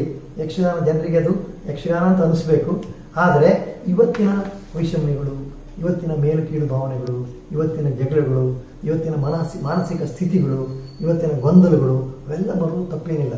ಇವತ್ತು ನೋಡಿ, ಹಿಂದೆಲ್ಲ ಡಿಪ್ರೆಷನ್ ಅಂತಕ್ಕಂಥ ಒಂದು ಕಾಯಿಲೆ ಇರಲಿಲ್ಲ, ಇವತ್ತು ಅದೆಲ್ಲ ಬಂತು. ಅದನ್ನ ನೀವು ತೋರಿಸ್ಬೇಕಾದ ಅಗತ್ಯ ಇದೆ. ಆಗ ಅವನಿಗೆ ಏನಾಗುತ್ತೆ, ನಿಮ್ಮ ಇವತ್ತು ನನ್ನ ಸ್ಥಿತಿನೇ ಹೇಳ್ತಾ ಇದ್ದಾನಪ್ಪ ಅಂತ ಅನಿಸ್ತದೆ. ಬರೇ ಭಕ್ತಿ, ದೇವರು, ಅದು ಇದು ಹಾಗೆ ಅಂತ ಹೇಳಿದ್ರೆ ಅಲ್ಲ, ಇದು ಬೇಕು, ಅದು ಬೇಕು. ಅದನ್ನ ರೂಢಿಸ್ಕೊಳ್ಬೋದು. ಅವನ ಶಕ್ತಿಯ ಮೇಲೆ, ಕವಿಯ ಶಕ್ತಿಯ ಮೇಲೆ ಇರ್ತದೆ. ಈಗ ನೋಡಿ ಸರ್, ಈಗ ಒಡ್ಡೋಲಗ ಕ್ರಮ, ಆಮೇಲೆ ಪೂರ್ವರಂಗ, ಇವೆಲ್ಲ ಮಾಯ ಆಗ್ತಾ ಇದೆ ಅಂತ ಒಂದು ಅಭಿಪ್ರಾಯ ಇದೆ. ಕಾಲಮಿತಿಯಿಂದಾಗಿ ಕಾಲಮಿತಿಯಿಂದ ಅಂತಾನೂ ಹೇಳ್ಬೋದು, ಅಥವಾ ಕಾಲಮಿತಿ ಅಲ್ಲದೆಯೂ ಏನು ಇರಲಿಲ್ಲ. ಹೌದು, ಕೇವಲ ಕೆಲವು ಅಂದ್ರೆ ಈ ಕಟೀಲು ಮಂದರ್ತಿಗಳಂಥದ್ರಲ್ಲಿ ಇತ್ತು ಅಷ್ಟೇ, ಬಿಟ್ರೆ ಬೇರೆ ಕಡೆ ಇರಲಿಲ್ಲ. ಈ ಬಗ್ಗೆ ನಿಮ್ಮ ಅಭಿಪ್ರಾಯ ಏನು? ಅಂದ್ರೆ ಇದನ್ನು ಉಳಿಸಿ ಬೆಳೆಸುವುದಕ್ಕೆ ಡೋಲೆಲ್ಲ ಉಳಿಸ್ಬೇಕು. ಯಾಕಂದ್ರೆ ಇದರ ನೃತ್ಯ ಸಂಪ್ರದಾಯ ಹೊರಟೋಗ್ಬಿಡ್ತದಲ್ಲ, ಬೇಕಾಗುತ್ತೆ. ಅದನ್ನು ಮೊಟಕು ಮಾಡಲಿಕ್ಕೆ ಸ್ವಲ್ಪ ಸಂಕ್ಷಿಪ್ತ ಮಾಡಲಿ, ಅಷ್ಟು ದೀರ್ಘಕಾಲ. ಯಾಕಂದ್ರೆ ಅವರಿಗೆ ನೋಡ್ಕೊಳ್ಳಿ, ಪ್ರೇಕ್ಷಕರಿಗೆ ವ್ಯವಧಾನ ಇಲ್ಲ, ಸಮಯವೂ ಇಲ್ಲ, ಕಾಲಮಿತಿ ಇದೆ. ಬಟ್ ಅದನ್ನು ಚೂ ತೋರಿಸ್ಕೊಂಡು ಹೋಗ್ಬೇಕು. ಇದೆಲ್ಲ ಬರಲಿ, ಬಂದಾಗ ಮತ್ತೆ ಅದರಿಂದ ಏನಾಗುತ್ತೆ, ಕಲಾವಿದರಿಗೂ ಕೂಡ ಒಂದು ಅವಕಾಶ ಕಲೀಲಿಕ್ಕೆ, ಮತ್ತೊಂದು ಮಾಡಿ ಎಲ್ಲರಿಗೂ ಅವಕಾಶ ಆಗುತ್ತೆ. ಬೇರೆ ಬೇರೆ ಕಲಾವಿದರು ಒಡ್ಡೋರ್ಗೆ ಬಂದಾಗ ಇನ್ನೊಂದು 2-3 ಪಾತ್ರಗಳು ಬರ್ತವೆ, ಚಿಕ್ಕ ಚಿಕ್ಕ ಹುಡುಗರು ಬರ್ತಾರೆ, ಯಂಗ್ಸ್ಟರ್ಸ್ ಬರ್ತಾರೆ, ಅಂತವ್ರಿಗೆಲ್ಲ ಒಂದು ಅವಕಾಶ ಸಿಕ್ಕಿದಂಗೆ ಆಗುತ್ತೆ. ಇದಕ್ಕಿದ್ದಂಗೆ ನೀವು ಸ್ಟೇಜ್ ಮೇಲೆ ಹೋಗಿ ನಾನು ರಾಜ ಆಗ್ತೇನೆ, 2ನೇ ವೇಷ ಆಗ್ತೇನೆ ಅಂದ್ರೆ ಆಗಲಿಕ್ಕಿಲ್ಲ. ಇದ್ರೊಳಗೆಲ್ಲ ಬಂದು ಸ್ಟೆಪ್ ಹತ್ಕೊಂಡು ಮೇಲೆ ಬರ್ಬೇಕು. ಅಂತವರಿಗೆಲ್ಲ ಆ ಪಾತ್ರ ಬೇಕಾಗುತ್ತೆ, ಅದರಿಂದ ಇರುವುದು ಒಳ್ಳೆಯದು. ಈಗ ನೋಡಿ ಸರ್, ಸಂಗೀತದ ಆಲಾಪನೆ, ಉದ್ದ ಪದ, ಆಮೇಲೆ ಒಂದು ಹಲವಾರು ಸಾತಿ ಅದನ್ನು ಹೇಳುವಂಥದ್ದು, ಇದೆಲ್ಲ ಯಕ್ಷಗಾನಕ್ಕೆ ಎಷ್ಟು ಹಿತ ಅಂದ್ರೆ ಅದು ಅವ್ರು ಯಾಕೆ ಹಾಗೆ ಮಾಡ್ತಾರೆ ಅಂದ್ರೆ, ಅವರಿಗೆ ಮನಸ್ಸಿಗೆ ತಾನು ಹಾಡ್ತಾ ಇರೋದನ್ನ ಎಲ್ಲರೂ ಕೂಡ ತುಂಬಾ ಸೊಗಸಾಗಿ ಕೇಳ್ತಾರೆ ಅಂತ ಅವನಿಗೆ ಅನಿಸ್ಕೊಳ್ತದೆ. ಆದ್ರೆ 1 ಸಾರಿ 2 ಸಾರಿ ಅದು ಚೆನ್ನಾಗಿ ಕ್ಲಿಕ್ ಆಗ್ಬೋದು, ಚಪ್ಪಾಳೆ ಬಿಡ್ಬೋದು, ಕ್ರಮೇಣ ಅವ್ರನ್ನ ಅದು ಜನ ತಿರಸ್ಕಾರಕ್ಕೆ ಒಳಗಾಗ್ತಾರೆ. ಅದನ್ನ ಜನ ಅರ್ಥ ಮಾಡ್ಕೋಬೇಕು. ಕವಿಯ ಭಾಗವತರಾದವರು ಕುಣಿತ ಮಾಡೋರು ಅಷ್ಟು ಒಂದೇ ಸ್ಟೈಲ್ ಕುಣಿತಾನೆ ಇದ್ರೆ, ರಿಪಿಟೇಷನ್ ಆದ್ರೆ ಮೆಚ್ಚಲ್ಲ. ಆದ್ರೆ ಇವತ್ತೇನೋ ಮೆಚ್ಚಬಹುದು, ನಾಳೆನೂ ಮೆಚ್ಚಬಹುದು, ಇನ್ನು 1 ವಾರ ಬಿಟ್ಟು ಅದನ್ನೇ ನೀನು ಮಾಡಿದಾಗ ಇಷ್ಟೇ ಅಪ್ಪ ಅಂತ ಅದಲ್ಲ, ನೀನು ಅದನ್ನು ವೆರೈಟಿ ತೋರಿಸಲೇಬೇಕಾಗುತ್ತೆ. ಈಗ ನೋಡಿ ಸರ್, ಈ ರಂಗ ನಿರ್ದೇಶನದ ಜವಾಬ್ದಾರಿಯಲ್ಲಿ ಹೆಚ್ಚಿನ ಪಾಲು ಭಾಗವತನಿಗೋ, ಕವಿಗೋ, ಅಥವಾ ಏನು ಆ ವ್ಯವಸ್ಥಾಪನೆ ಮಾಡಿದಂಥವರಿಗೋ, ಯಾರಿಗೆ? ಭಾಗವತನಿಗೇನೆ ವ್ಯವಸ್ಥಾಪನೆ ಅಂತಂದ್ರೆ ಮೇಳದ ವ್ಯವಸ್ಥಾಪಕರು ಕಮರ್ಷಿಯಲ್ ಆಗಿ ಅವ್ರದ್ದು ಜವಾಬ್ದಾರಿ. ಕರೆಕ್ಟ್. ಆದರೆ ರಂಗಕ್ಕೆ ಬಂದ ಮೇಲೆ ಈ ವೃತ್ತಿ ಮೇಳಗಳಾದರೆ ಭಾಗವತನದಿಗೆ ಇಲ್ಲಿ ಬೇಕಾದ್ರೆ ನಿಮ್ಮ ಹವ್ಯಾಸಗಳು ನೀವು ಕಲಿತೀರಲ್ಲ, ಇಲ್ಲಿ ಪೇಟೆಯಲ್ಲಿ ಇದ್ಕೊಂಡು ಕಲಿಯುವವರು ಅಂಥವ್ರ ಹತ್ರ ಸ್ಕೂಲಲ್ಲಿ ಮಕ್ಕಳಿಗೆ ಬಾಲ ಕಲಾವಿದರಿಗೆ ಮಾಡೋದಕ್ಕೆಲ್ಲ ಒಬ್ಬ ನಿರ್ದೇಶಕ ಅಂತಿದ್ರೆ ಆ ನಿರ್ದೇಶಕ ಅಂತ ಇದಿರ್ತದೆ. ಅವನು ವ್ಯವಸ್ಥಾಪಕನಾಗಿರ್ಬೋದು, ನಿರ್ದೇಶಕನಾಗಿರ್ಬೋದು, ಯಾರು ಆಗಿರ್ಬೋದು. ಈಗ ಒಂದು ಸಂಸ್ಥೆ ಇದೆ ಎಕ್ಸ್ ಅಂತೇಳಿ ಒಂದು ಸಂಸ್ಥೆ, ಆ ಸಂಸ್ಥೆಯ ಪ್ರೆಸಿಡೆಂಟ್ ಆಗಿದ್ರು ಆಗಿರ್ಬೋದು, ಬಟ್ ಅವನ ಜವಾಬ್ದಾರಿ ಕರೆಕ್ಟ್ ಎಲ್ಲಿಗೆ ಮಾತ್ರ. ಈಗ ನೋಡಿ ಸರ್, ಯುವ ಪೀಳಿಗೆ ಇತ್ತೀಚೆಗೆ ಕಳೆದ ಒಂದು 5-6 ವರ್ಷಗಳಿಂದ ಮತ್ತೆ ಯಕ್ಷಗಾನದತ್ತ ಆಕರ್ಷಿಸಲ್ಪಟ್ಟಿದೆ. ಬಟ್ ಒಂದು ಹೊಸ ಆಯಾಮ ಅವರಲ್ಲಿ ಇದೆ ಅಂತ ನಮಗೆ ಒಂದು ಕಾಣ್ತದೆ. ಇದರ ಬಗ್ಗೆ ನಿಮ್ಮ ಅಭಿಪ್ರಾಯ ಏನು? ಈ ಖಂಡಿತ ಇದೆ. ಯಾಕಂದ್ರೆ ನಾವು ಬಂದು ಹೊಸದಲ್ಲಿ 69 ಬೆಂಗಳೂರಿಗೆ ಬಂದು, ಆವಾಗ ನಮಗೆ ಬೆಂಗಳೂರಿನಲ್ಲಿ ಆಟ ಇದ್ದಿದ್ದೇನೆ ಮಳೆಗಾಲದಲ್ಲಿ ಒಂದು 5-6 ಆಟ, ಅದು ಬಡಗದಿಟ್ಟು ಮಾತ್ರ. ತೆಂಗುತಿಟ್ಟಿನವರು ಇರ್ಲೂ ಇಲ್ಲ, ಅವಾಗವಾಗ ಒಂದೊಂದು ಇರ್ತಿತ್ತು ಅಷ್ಟೇ. ಕ್ರಮೇಣ ಆಮೇಲೆ ಅವ್ರದ್ದು ಜಾಸ್ತಿ ಆಯ್ತು. ತೆಂಗುತಿಟ್ಟಿನವ್ರದ್ದು ಕೂಡ ಎಸ್ಪೆಷಲಿ ತಾಳಮದ್ದೆ ಅವ್ರದ್ದು ನಡೀತಾ ಇತ್ತು. ಆಮೇಲೆ ಅವ್ರದ್ದು ಕೂಡ ಬಂತು. ಈಗ ಇವತ್ತು ನೀವು ನೋಡಿದರೆ ಈ ಕೊರೋನಾ ಬಿಡಿ, ಕೊರೋನಾ ಪೂರ್ವ ತಗೊಂಡ್ರೆ ಪ್ರತಿ ವಾರ ಶನಿವಾರ ಭಾನುವಾರ ಒಂದು ಇಡೀ ನಮ್ಮ ಬೆಂಗಳೂರಿನಲ್ಲಿ 4ರಿಂದ 5 ಕಡೆಯಲ್ಲಾದರೂ ಯಕ್ಷಗಾನ ನಡೀತಾ ಇರ್ತದೆ. ಹೌದು, ಬೇರೆ ಬೇರೆ ಸಂಘ ಸಂಸ್ಥೆಗಳು ನಡೀತಾ ಇರ್ತದೆ. ಮತ್ತೆ ಮಳೆಗಾಲ ಅಂತಲ್ಲ, ಬೇರೆ ಕಾಲದಲ್ಲೂ ನಡೀತಾ ಇರ್ತದೆ. ಮತ್ತೆ ಎಷ್ಟೋ ಸ್ಕೂಲ್ಗಳಲ್ಲಿ ಇವತ್ತು ಕಲಿಸ್ತಾ ಇದ್ದಾರೆ. ಇದೆಲ್ಲ ನಿಜವಾಗ್ಲೂ ಮೆಚ್ಚಬೇಕಾದ, ಅಂದ್ರೆ ಬೆಳೀತದೆ. ನಮ್ಮ ಹುಡುಗರಿಗೆ ಅದರಲ್ಲಿ ಆಸಕ್ತಿ ಇದೆ. ಏನೋ ಒಂದು ಎಳೆಯುವಂಥ ಸೆಳೆಯುವಂಥ ಶಕ್ತಿ ಯಕ್ಷಗಾನಕ್ಕಿದೆ ಅನ್ನೋದನ್ನು ತೋರಿಸ್ತದೆ. ನಾನು ಬೆಂಗಳೂರಲ್ಲಿ ಇಟ್ಕೊಂಡು ಹೇಳ್ತಾ ಇದ್ದೆ ಇವತ್ತಿನ ದೃಷ್ಟಿಯಿಂದ. ಮೊದಲಿಲ್ಲ ಇಲ್ಲ, ನಾವು ಬಂದು ಹೊಸರಲ್ಲಿ ನಾವು ಆಟ ನೋಡ್ಬೇಕಾದ್ರೆ ನಾವು ಊರಿಗೆ ಹೋಗ್ಬೇಕು. ಊರಿಗಿಲ್ಲ, ಇಲ್ಲಿ ಮಳೆಗಾಲದಲ್ಲಿ ಬರ್ತಾ ಇದ್ದೆ. ಮಳೆಗಾಲದಲ್ಲಿ ರವೀಂದ್ರ ಕಲಾಕ್ಷೇತ್ರ ನಡೀತಾ ಇತ್ತು 68-69ರಿಂದ. ಮೊದಲಿಗೆ ಬಂದದ್ದು ತೆಂಕುತಿಟ್ಟಿನ ಯಕ್ಷಗಾನ ಒಂದು ತಾಳ ಮೊದಲೇ. ಕನ್ನಡ ಸಾಹಿತ್ಯ ಪರಿಷತ್ತು ಈಗ ಒಂದು 25ನೇ ವರ್ಷ ಆದಾಗ, ಅದೀಗ 100 years ಆಯಿತು. ಅಂದರೆ 75 ವರ್ಷದ ಕೆಳಗೆ ಕೂಣೂರು ಬಾಲಕೃಷ್ಣರಾಯರೊಂದು ಒಂದು ತಾಳಮದ್ದೆ ನಡೀತು. ಅದೇ ಫಸ್ಟ್ ಬೆಂಗಳೂರಿಗೆ ಎಂಟ್ರಿ 37ನೇ ಇಸ್ವಿ. ಅವರೇ ಕಡೆಗೆ ಅದನ್ನು ಅದಾದಮೇಲೆ 57-58ರಲ್ಲೂ ರಷ್ಯಾದ ಒಬ್ಬ ಪ್ರೆಸಿಡೆಂಟ್ ಬರ್ತಾನೆ. ಆವಾಗ ಲಾಲ್ಬಾಗ್ ಗಾಜಿನ ಮನೆಯಲ್ಲಿ ತೆಂಕುತಿಟ್ಟ ಮೇಳದ ಒಂದು ಬೇಟ ಆಯಿತು. ಹೀಗೆ ರೆಗ್ಯುಲರ್ ಆಗಿ ಪ್ರದರ್ಶನ ಜನರಿಗೆ ಸಿಕ್ಕಂಥದ್ದು 60 ನಂತರ ಇಲ್ಲಿ ಬಾದು ಬಡಗತಿಟ್ಟಾಗ. ಯಾಕಂದರೆ ಹೋಟ್ಲು ಹೆಚ್ಚಾಗಿ ಬಡಗತಿಟ್ಟವರೇ ಇದ್ದರು. ಕುಂದಾಪುರ ಕಡೆಯವರೇ ಇದ್ದಿದ್ದು. ಗಜಾನ ಮಿತ್ರ ಮಂಡಳಿ ಅಂತ ಹೇಳಿದ್ರು. ಅವರು ವರ್ಷಕ್ಕೊಂದು 6-7 ಆಟ ಆಡಿಸ್ತಾ ಇದ್ದಾರೆ. ಆಮೇಲೆ ಜಾಸ್ತಿ ಆಗಿ ಈಗಂತೂ ಮಳೆಗಾಲದಲ್ಲಂತೂ ವಿಪರೀತ. ಹೌದು, ವಿಪರೀತ. ನಮಗೆ ಹೋಗ್ಲಿಕ್ಕೆ ಆಗುದಿಲ್ಲ. ನನಗೆ ನಾನೊಂದು ಸಂಕಲನ ಮಾಡ್ತಾ ಇದ್ದೀನಿ. ನನಗೆ ಗೌರ್ಮೆಂಟ್ ಬಿಸಿಲು ಇದು 50 ವರ್ಷ ಆಯಿತು ಕಲಾಕ್ಷೇತ್ರಕ್ಕೆ. ಇನ್ನೊಂದು ಯಕ್ಷಗಾನದ ಬೆಳವಣಿಗೆ ಕಲಾಕ್ಷೇತ್ರದ ಕೊಡುಗೆ ಬಗ್ಗೆ ಎಲ್ಲರನ್ನು ಸಂಪಾದನೆ ಮಾಡಿಕೊಡಿ ಅಂದರೆ ಎಲ್ಲ ಮಾಡಿಕೊಟ್ಟೆ. ಟೈಪ್ ಕೂಡ ಮಾಡಿಸಿಕೊಟ್ಟೆ. ಅವ್ರೇನು ಮಾಡಿದ್ರು 2 ವರ್ಷ 3 ವರ್ಷ ಆಯ್ತು ಹಾಗೆ ಕಳಿಸ್ತಾ ಇದ್ದಾರೆ. ಅದನ್ನ ಈಗ ತಗೊಂಡು ಬೇರೆ ರೂಪದಲ್ಲಿ ಈಗ ಇನ್ನೊಬ್ಬರು ಪ್ರಕಾಶಕರು ಬಂದಿದ್ದಾರೆ. ಅವ್ರು ಯಾವ ಮಾಡಿಕೊಡ್ತಾರೆ ಗೊತ್ತಿಲ್ಲ, ಕೊಟ್ಟಿದ್ದೀನಿ. ಆಮೇಲೆ ತೋರಿಸ್ತೀನಿ ಅದನ್ನು. ಅದರಲ್ಲಿ ಎಲ್ಲರೂ 37 ಲೇಖನಗಳಿವೆ, ಬೇರೆ ಬೇರೆ. ನಂದು ಒಂದು 3-4 ಲೇಖನ ಇದೆ. ಹೇಗೆ ಬೆಳೆದು ಅಂತ ತೋರಿಸ್ತೀನಿ. ಯಕ್ಷಪಥ ಅಂತ ಕರೆಕ್ಟ್.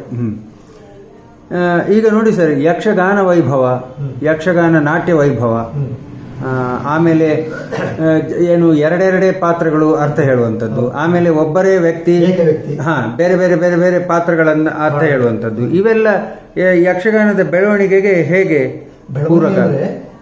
ಪ್ರಯೋಗದ ದೃಷ್ಟಿಯಿಂದ ಓಕೆ ಬೆಳವಣಿಗೆಗೆ, ಯಕ್ಷಗಾನದ ಬೆಳವಣಿಗೆಗೆ ಅದೇನು ಮಾರಕ ಆಗ್ಲಿಕ್ಕಿಲ್ಲ ಅಂತ ನನಗೆ ಅನಿಸ್ತದೆ. ಬಟ್ ಅದು ಪೂರಕ ಆಗುತ್ತೆ ಇಲ್ಲೋ ಅದು ಕೂಡ ಹೇಳಲಾರ. ಪ್ರಯೋಗ ಇರ್ಲಿ, ಯಾಕಂದ್ರೆ ಅದು ಒಂದು ರೀತಿ ವೆರೈಟಿ, ಅದು ಒಂದಷ್ಟು ಜನ ನೋಡ್ತಾರೋ ಏನೋ ಒಂದು ಇದೆಯಪ್ಪ ಅಂತ ಬರ್ತಾರೆ. ಈಗ ನೀವು ಹೋಟೆಲ್ಗಳಲ್ಲಿ ನಿಮಗೆ ನಾವೊಂದು ಹೋಟ್ಲವರಾದ್ರೆ ನಿಮ್ಗೆ ಹೋಟ್ಲ್ ಉದಾಹರಣೆಗಳು ಜಾಸ್ತಿ ಕೊಡ್ತಾ ಇದ್ದೀನಿ. ನಿಮ್ಗೆ ಏನು ಮಾಡ್ಬೇಕಂತಂದ್ರೆ ಬರೇ ಹಳೆ ಟೈಪ್ಸ್ ಹಿಂದಿನೇ ಕೊಡ್ತಾ ಇದ್ರೆ ನಿಮ್ಗೆ ಆಗುದಿಲ್ಲ. ನಿಮ್ಗೆ ಇವತ್ತಿನ ಮಧ್ಯಾಹ್ನ ಬೇರೆ ಒಂದು ಸಪರೇಟ್ ಒಂದು ಕೊಡ್ತೀವಿ, ಸಾಯಂಕಾಲ ಟೈಮ್ ನಿಮಗೆ ನಾರ್ತ್ ಇಂಡಿಯನ್ ಕೊಡ್ತೀವಿ ಅಂದ್ರೆ ನೀವು ಬರ್ತೀರಿ. ನಾವು ಹಳೆ ಕಾಲದ ಸೌತ್ ಇಂಡಿಯನ್ ಕೊಟ್ಟರೆ ಯಾವ ಸೌತ್ ಇಂಡಿಯನ್ ಹೋಟೆಲ್ ನಮ್ಮ ಉಡುಪಿ ಹೋಟೆಲ್ ಯಾರಿಗೂ ಕೂಡ ಇಡ್ಲಿ ದೋಸೆ ಸಾಯಂಕಾಲ ಹೊತ್ತು ಹೋಗುವುದೇ ಇಲ್ಲ. ಹೌದು, ಏನಿದ್ರು ಕೂಡ ನೀವು ನಾರ್ತ್ ಇಂಡಿಯನ್ ಐಟಮ್ಸೇ ಬೇಕು. ರಾತ್ರಿ ಊಟ ನಾರ್ತ್ ಇಂಡಿಯನ್ ಬಿಟ್ಟು ಸೌತ್ ಇಂಡಿಯನ್ ನೀವು ಹುಡುಕಿದ್ರು ಸಿಗುದಿಲ್ಲ. ನೀವು ರೈಸ್ ಬೇಕು ಅಂತಂದ್ರೆ ನೀವು ಆಂಧ್ರ ಹೋಟೆಲ್ಗೆ ಹೋಗ್ಬೇಕು. ಆ ತರದ ಸ್ಥಿತಿ ಇದೆ. ಅದು ಕಾಲದ ಅಂದ್ರೆ ಅದೇ ವೆರೈಟಿ ಇರಲಿ, ಬಟ್ ಆದ್ರೆ ನಮ್ಮ ಇದು ಮಾತ್ರ ಉಳಿಬೇಕು. ಅಂದ್ರೆ ಉಳಿತಪ್ಪ, ಅದ್ರ ಬಗ್ಗೆ ಅವ್ರು ಬಂದಿದ್ರೆ ನಮಗೆ ಮಾರಕೇನಾಗೋದಿಲ್ಲ. ಉಳಿದಾಗ ನಾವು ಚೂರು ಅದನ್ನ ಇದು ಮಾಡ್ಕೊಳ್ತೀವಿ ಅಷ್ಟೇ.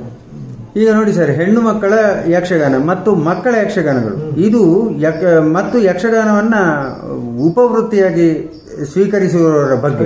ಹೌದು, ಹವ್ಯಾಸಿಗಳು ಅಂತಂದ್ರೆ ಅವರು ಈಗ ಮೇಳದಲ್ಲೂ ಕೆಲವರು ಕೆಲಸ ಮಾಡ್ತಾರೆ. ಫುಲ್ ಟರ್ಮ್ ಬೆಳಿಗ್ಗೆ ಕೆಲಸಕ್ಕೆ ಹೋಗ್ತಾರೆ, ರಾತ್ರಿ ಮೇಳದಲ್ಲಿ ಕೆಲಸ ಮಾಡ್ತಾರೆ ಕಲಾವಿದರಾಗಿ. ಮತ್ತೆ ಪುನಃ ಮರು ದಿವಸ ಅವರ ಕೆಲಸಕ್ಕೆ ಹೋಗ್ತಾರೆ. ಹಾಗೆ ಅದೊಂದು ಬೇರೆ ಒಂದು ಉಪವೃತ್ತಿಯಾಗಿ ತಗೊಂಡಿರುವವರು. ಇನ್ನು ನಮ್ಮ ಮಕ್ಕಳ ಯಕ್ಷಗಾನ, ಆಮೇಲೆ ಹೆಣ್ಮಕ್ಕಳದ್ದೇ ವಿಶೇಷವಾಗಿ ನಡೀತಾ ಇದೆ. ಇದರ ಬಗ್ಗೆ ನಿಮ್ಮ ಅಭಿಪ್ರಾಯ ಏನು ಸರ್? ಅಲ್ಲ, ಅದು ಖಂಡಿತ ಬೇಕು, ಬಂದುದ್ರಲ್ಲಿ ತಪ್ಪೇನಿಲ್ಲ. ಯಾಕಂದ್ರೆ ಅಷ್ಟು ಜನ ಪ್ರೇಕ್ಷಕರು ಜಾಸ್ತಿ ಆಯ್ತಲ್ಲ. ನಾವು ಇಷ್ಟೇ ಅಂತ ನೀಟಾಗಿ ಕೂತ್ಕೊಂಡ್ಬಿಟ್ರೆ ನಮ್ಗೆ ಇವ್ರು ಯಾರು ಸಿಗ್ತಿರ್ಲಿಲ್ಲ. ಎಸ್ಪೆಷಲಿ ಹೆಣ್ಮಕ್ಳು ಅಂತ ನಮ್ಗೆ 50% ನಾವು ಒಂದು ಕಾಲ ಹೊರಗೆ ಇಟ್ಟಂಗೆ ಇಟ್ಟಿದ್ವಿ. ಮೊದಲು ಯಕ್ಷಗಾನಕ್ಕೆಲ್ಲ ಲೇಡೀಸ್ ಹೋಗ್ತಾನೆ ಇರಲಿಲ್ಲ, ಲೇಡೀಸ್ ನೋಡ್ತಾನೆ ಇರಲಿಲ್ಲ, ನೋಡಿದ್ರು ಕೂಡ ಬಹಳ ಕಡಿಮೆ ಇತ್ತು. ಕರೆಕ್ಟ್. Very less. ಅದಕ್ಕೆ ತುಂಬಾ ಗಲಾಟೆ ಆಗುತ್ತೆ, ಗೌಜ್ ಆಗುತ್ತೆ ಅಂತೆಲ್ಲ ಕಮ್ಮಿ ಜನ ಬಂದು ನೋಡಿ. ಈಗ ಅಷ್ಟೇ ಇದೆ, 50% ಪಾಪ್ಯುಲೇಷನ್ ಅಂದ್ರೆ ನಮ್ಮ ಲೇಡೀಸ್ ಅಲ್ಲ. ಅವರಿಗೆಲ್ಲ ಬರಲಿ, ಅವರು ಬರೋದ್ರಲ್ಲಿ ಖಂಡಿತ ಸ್ವಾಗತವೇ. ಅಂದ್ರೆ ಅವರು ನಮ್ಮ ಇದನ್ನ ಒಂದು ಇನ್ನೊಂದು ಆಯಾಮವನ್ನು ಕೊಡ್ತಾ ಇದ್ದಾರೆ. ಅದಂದ್ರೆ ತಪ್ಪೇನಲ್ಲ. ಅಂದ್ರೆ ಅವ್ರ ಲಿಮಿಟೇಷನ್ಸ್ ಇದೆ ಅವರಿಗೆ, ಅದನ್ನು ಒಪ್ಪಿಕೊಂಡು ಆ ಒಂದು ಇದರಲ್ಲಿ ನಡೀತಾ ಇರಲಿಲ್ಲ. ಆ ಒಂದು ಮಿತಿ ಇದೆ ಅವರಿಗೆ, ಆ ಮಿತಿಯ ಆಧಾರದಲ್ಲಿ ಬೆಳೆಸ್ಲಪ್ಪ. ಅದು ಕೂಡ ಮಿತಿಯನ್ನು ಒಪ್ಪಿಕೊಂಡು ನಾವು ಅದನ್ನು. ಈಗ ನಾನು ನಿಮ್ಗೆ ಗೋಬಿ ಮಂಚೂರಿ ಒಂದೇ ಊಟ ಅಲ್ಲ, ಗೋಬಿ ಮಂಚೂರಿ ಒಂದೇ ನಾನು ತಿಂದ್ಕೊಂಡು ರಾತ್ರಿ ಊಟ ಮಾಡ್ತಾ ರಾತ್ರಿ ಬದುಕ್ತೀನಿ ಅಂತ ಹೇಳಕ್ ಆಗಲ್ಲ. ಗೋಬಿ ಮಂಚೂರಿ ಒಂದು ಐಟಮ್. ಹೌದು, ತೊಂದರೆ ಇಲ್ಲ. ಹರಕೆ ಬಯಲಾಟಗಳು ಯಕ್ಷಗಾನದ ಅಭಿವೃದ್ಧಿಗೆ ಪೂರಕವೇ? ಅಂದ್ರೆ ಕೇವಲ ಯಕ್ಷಗಾನಗಳ ಪ್ರದರ್ಶನಗಳ ಸಂಖ್ಯೆಯನ್ನು ಆಧಾರವಾಗಿಟ್ಟು ನಾನು ಹೇಳ್ತಾ ಇಲ್ಲ, ಒಂದು ವಿಶಾಲವಾದಂತಹ ಒಂದು ದೃಷ್ಟಿಯಿಂದ. ಯಕ್ಷಗಾನ ಮತ್ತು ಸೌತ್ ಕನ್ನಡ ಮತ್ತು ನಾರ್ತ್ ಕನ್ನಡ ಉಳಿದಿದ್ರೆ ಹರಕೆ ಮೇಳಗಳಿಂದಾಗಿ ಬಯಲಾಟ, ನೋ ಡೌಟ್ ಅದ್ರ ಬಗ್ಗೆ. ಈಗ ನಾವೆಲ್ಲ ನಮಗಿಂತೂ ಒಂದು 50-60 ವರ್ಷ ಕೆಳಗೆ ಡೈರಿ ಮೇಳಗಳು ಬರುವ ಪೂರ್ವ ಹರಕೆ ಮೇಳಗಳು ಇದ್ದದ್ರಿಂದ ಯಕ್ಷಗಾನ ಉಳಿತು. ಅಲ್ಲಲ್ಲಿ ಏನ್ ಮಾಡ್ತಿದ್ರು ಅಂದ್ರೆ ಬೇರೆಯವ್ರ ಮೇಳದವರು ಕೂಡ ಹೊರಾಡ ಎತ್ತುದು ಅಂತ ಹೇಳಿ ಊರಿನವರಿಂದ ಹೊರಾಡ ಎತ್ತಾ ಇದ್ರು. ಕರೆಕ್ಟ್. ಆ ಊರಿನಲ್ಲಿ ಬಂದು ಆಟ ಆಡ್ತಾ ಇದ್ರು. ಆಮೇಲೆ ದೊಡ್ಡ ದೊಡ್ಡ ಶ್ರೀಮಂತರು ಇರ್ತಾ ಇದ್ರು, ಅವ್ರಿಗೆ ಹರಕೆ ಇರ್ತಿಯಲ್ಲ, ಅವ್ರಿಗೆ ಬಂದು ಇವ್ರು ಕೈ ಕಾಲು ಬಿಡ್ತಾ ಇದ್ರು. ಯಾರು ಆ ಮೇಳದ ಯಜಮಾನರಾದವರು, ನಮ್ದೊಂದು ಆಟ ಮಾಡಿಸಿ, ಇಲ್ಲಿ ನಮ್ಗೆ ಕಷ್ಟ ಅಂತೇಳಿ ಅವ್ರೇನೋ ಒಂದು ಅಂತ ಬೀಳಿ ಅದು ಕಟ್ಕಟ್ಲೆ ಆಟ ಅಂತ ಕರೀತಾರೆ. ಹೊರಾಡ ಎತ್ತಿ ಆಡೋದು ಒಂದು, ಕಟ್ಕಟ್ಲೆ ಆಟ ಅಂತ ಹೇಳಿ ಅವ್ರ ಮನೆಯದ ಆಟ ಇದು, ಇಂಥ ತಿಂಗಳು ಇಂಥ ದಿವಸ ಇಂಥ ಕಟ್ಕಟ್ಲೆ ಆಟ ಇದೆ ಅಂತ ಹೇಳಿ ಅವ್ರು ಸ್ವಲ್ಪ ರಿಬೀಟ್ ಇತ್ತು ಅವರಿಗೆ. ಕರೆಕ್ಟ್. ನಿಮ್ಗೆ ಅರ್ಥ ಆಯ್ತಲ್ಲ. ಈ ಹೊರಾಡ ಎತ್ತವ್ರದ್ದು ಕನೆಕ್ಷನ್ ಬೇರೆ. ಅದಲ್ಲದೆ ಹರಕೆ ಸ್ವಲ್ಪ ಇನ್ನೂ ಸ್ವಲ್ಪ ಜಾಸ್ತಿ ದುಡ್ಡು, ಯಾಕಂದ್ರೆ ಹರಕೆ ಅಲ್ವಲ್ಲ, ಹೀಗೆಲ್ಲ ಇತ್ತು. ಅದು ಕೂಡ ಬಹಳ ಕಷ್ಟಪಟ್ಟು ಇಷ್ಟು ಹರಕೆ 12 ವರ್ಷ ತೀರಿಸ್ಬೇಕಲ್ಲ ಮಾಡ್ಬೇಕಂದ್ರೆ ದುಡ್ಡು ಅಷ್ಟು ಕಷ್ಟ ಇತ್ತಾಗ, ಹಾಗೆಲ್ಲ ಇತ್ತು. ಅಂತ ಸ್ಥಿತಿಯಲ್ಲೂ ಕೂಡ ಈ ಕಲೆ ಉಳಿಲಿಕ್ಕೆ ಮೇಳಗಳು ಖಂಡಿತ ಹರಕೆ ದೇವಸ್ಥಾನಗಳಿದ್ದಾವೆ. ಇವತ್ತೇನಾಗಿದೆ ಅಂದ್ರೆ ನಾವು ತುಂಬಾ ಶ್ರೀಮಂತರಾಗ್ತೀವಿ. ಜನಜೀವನದಲ್ಲಿ ಇವತ್ತು ಹಣಕಾಸು ಚೆನ್ನಾಗಿ ಓಡಾಡ್ತಾ ಇದೆ. ಆದ್ರಿಂದ ಹರಕೆ ಮೇಳಗಳು, ಒಂದು ದೇವಸ್ಥಾನದ ಕೂಡ 5-6 ಮೇಳಗಳು, ಹೆಚ್ಚೆಚ್ಚು ದೇವಸ್ಥಾನದ ಮೇಳಗಳು, ಅವರುಗಳಿಗೆಲ್ಲ ಪ್ರೋತ್ಸಾಹ ಇದೆಲ್ಲ ಇದೆ. ಅದರಿಂದ ಯಕ್ಷಗಾನ ಕಲೆಯ ಬೆಳವಣಿಗೆಗೆ ನೀವು ಹೇಳಿದಂಗೆ ಸಂಖ್ಯಾ ದೃಷ್ಟಿಯಿಂದ ಅನುಕೂಲ. ಆದರೆ ನೀವು ಪ್ರದರ್ಶನದ ದೃಷ್ಟಿಯಿಂದ ನೀವು ಕೇಳಿದ್ರಿ ಅಲ್ವಾ, ಪ್ರದರ್ಶನ ದೃಷ್ಟಿಯಿಂದ ಅವರು ಸ್ವಲ್ಪ ಇನ್ನು ಬಿಗಿ ಮಾಡೋದು ಒಳ್ಳೆಯದು. ಯಾಕಂದ್ರೆ ಅವ್ರಿಗೆ ಅವಕಾಶ ಇದೆ. ಮೇಳದ ವ್ಯವಸ್ಥಾಪಕರಾದವರು ಸ್ವಲ್ಪ ಚೆನ್ನಾಗಿ ಮಾಡಿದ್ರೆ ಖಂಡಿತ ಒಳ್ಳೇದಾಗ್ತದೆ. ಅದಕ್ಕೆ ಅವರು ಏನ್ ಮಾಡಬೇಕು, ಭಾಗವತರನ್ನ ಕಲಾವಿದರನ್ನ ಬಿಗಿಯಲ್ಲಿ ಇಟ್ಕೋಬೇಕು. ಮತ್ತೆ ಅಲ್ಲಿ ಅವರು ಕೂಡ ಇನ್ನು ಏನು ಧರ್ಮಸ್ಥಳದವ್ರು ಮಾಡಿದ್ದಾರೆ ಅದು ಒಂದು ಒಳ್ಳೆಯದಂತ ನನಗೆ ಅನಿಸ್ತದೆ. ಕಾಲಮಿತಿಯನ್ನ ತಂದ್ರೆ ಆಗ ಇನ್ನೂ ಸ್ವಲ್ಪ ಒಂದು ಶಿಸ್ತು ಬರ್ತದೆ ಅಂತ ನನಗೆ ಅನಿಸ್ತದೆ. ಇಲ್ಲಿ ಏನಾಗುತ್ತೆ ಅಂದ್ರೆ 12 ಗಂಟೆ ಮೇಲೆ ಜನ ಇರುವುದಿಲ್ಲ, ಅದಕ್ಕೆ ಏನೇನೋ ಮಾಡ್ತಾರೆ, ಇದೆಲ್ಲ ಹೋಗ್ತದೆ. ಬೇಕಾದ್ರೆ ಮೇಲಿನ ಸಂಖ್ಯೆ ಇನ್ನೂ ಬೇಕಾದ್ರೆ ಜಾಸ್ತಿ ಮಾಡ್ಕೊಳ್ಳಿ, ಕಲಾವಿದರಿಗೆ ತೊಂದರೆ ಆಗುತ್ತೆ ಅಂತಿದ್ರೆ. ಬಟ್ ಈ ರೀತಿ ಅಚ್ಚುಕಟ್ಟಾಗಿ ಕರೆಕ್ಟಾಗಿ ಅದನ್ನ ಇದು ಮಾಡ್ಕೊಂಡು ಮಾಡಿದ್ರೆ ಹೆಚ್ಚು ಜನರಿಗೆ ಹೆಚ್ಚು ಕಾಲಕ್ಕೆ ಹರಕೆಯವರಿಗೂ ಕೂಡ ಅನುಕೂಲ ಆಗುತ್ತೆ. ಕಾಯು ತಪ್ಪುತ್ತೆ. ಕರೆಕ್ಟ್. ಈಗ 6 ಇರೋದು 12 ಮಾಡಲೇಬೇಕು. ಬೇರೆ ಬೇರೆ ಕಡೆ ಮಾಡ್ತಾ ಇರ್ತಾರಲ್ಲ, ಆಗ ಟ್ರೂಪ್ ಕಡಿಮೆ ಮಾಡ್ಕೊಳ್ಳಿ. ಒಟ್ಟಿನಲ್ಲಿ ಇದರಿಂದ ಜನರಿಗೂ ಅನುಕೂಲ, ಮೇಳದವರಿಗೂ ಅನುಕೂಲ. ಬಟ್ ಅವರು ನಿಗಾ ವಹಿಸ್ಬೇಕು ಸ್ವಲ್ಪ.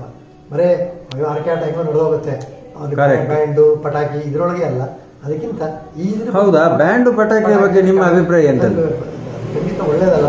ಆದ್ರೆ ಅದನ್ನ ಜನ ಬರ್ತಾ ಇದ್ದಾರೆ, ಅದನ್ನ ನಾವು ಜನವೂ ಅರ್ಥ ಮಾಡ್ಬೇಕು. ನಮ್ಮ ಜನ ಏನ್ ಮಾಡ್ತೀವಿ ಅಂತಂದ್ರೆ ನಮ್ಮ ಕಲೆಗಿಂತ ಹೆಚ್ಚಾಗಿ ಅಲ್ಲಿ ನಮ್ಮ ಪ್ರತಿಷ್ಠೆಯನ್ನು ಮೆರೆಸ್ಲಿಕ್ಕೆ ಹೋಗ್ತಕ್ಕಂಥ ಶ್ರೀಮಂತರು ಅವರು 10 ಗರ್ನ ಇದು ಹೊಡೆದ್ರೆ ಗರ್ನಾಲ್ ಹೊಡೆದ್ರೆ ನಾವು 20 ಗರ್ನಾಲ್ ಹೊಡಿಬೇಕು.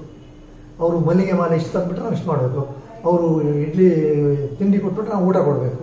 ಇದಲ್ಲ, ಇದು ಕಲೆ ದೃಷ್ಟಿಯಿಂದ. ನೀವು ಬೇಕಾದ್ರೆ ಬೇರೆ ಇದರಲ್ಲಿ ಮಾಡಿಯಪ್ಪ, ಇದರಲ್ಲಿ ನೀವು ಆದಷ್ಟು ಒಂದು ಶಿಸ್ತಿನಿಂದ ನಡೀರಿ ಅಂತ ಇವರು ಕೂಡ ಹೇಳಬೇಕು.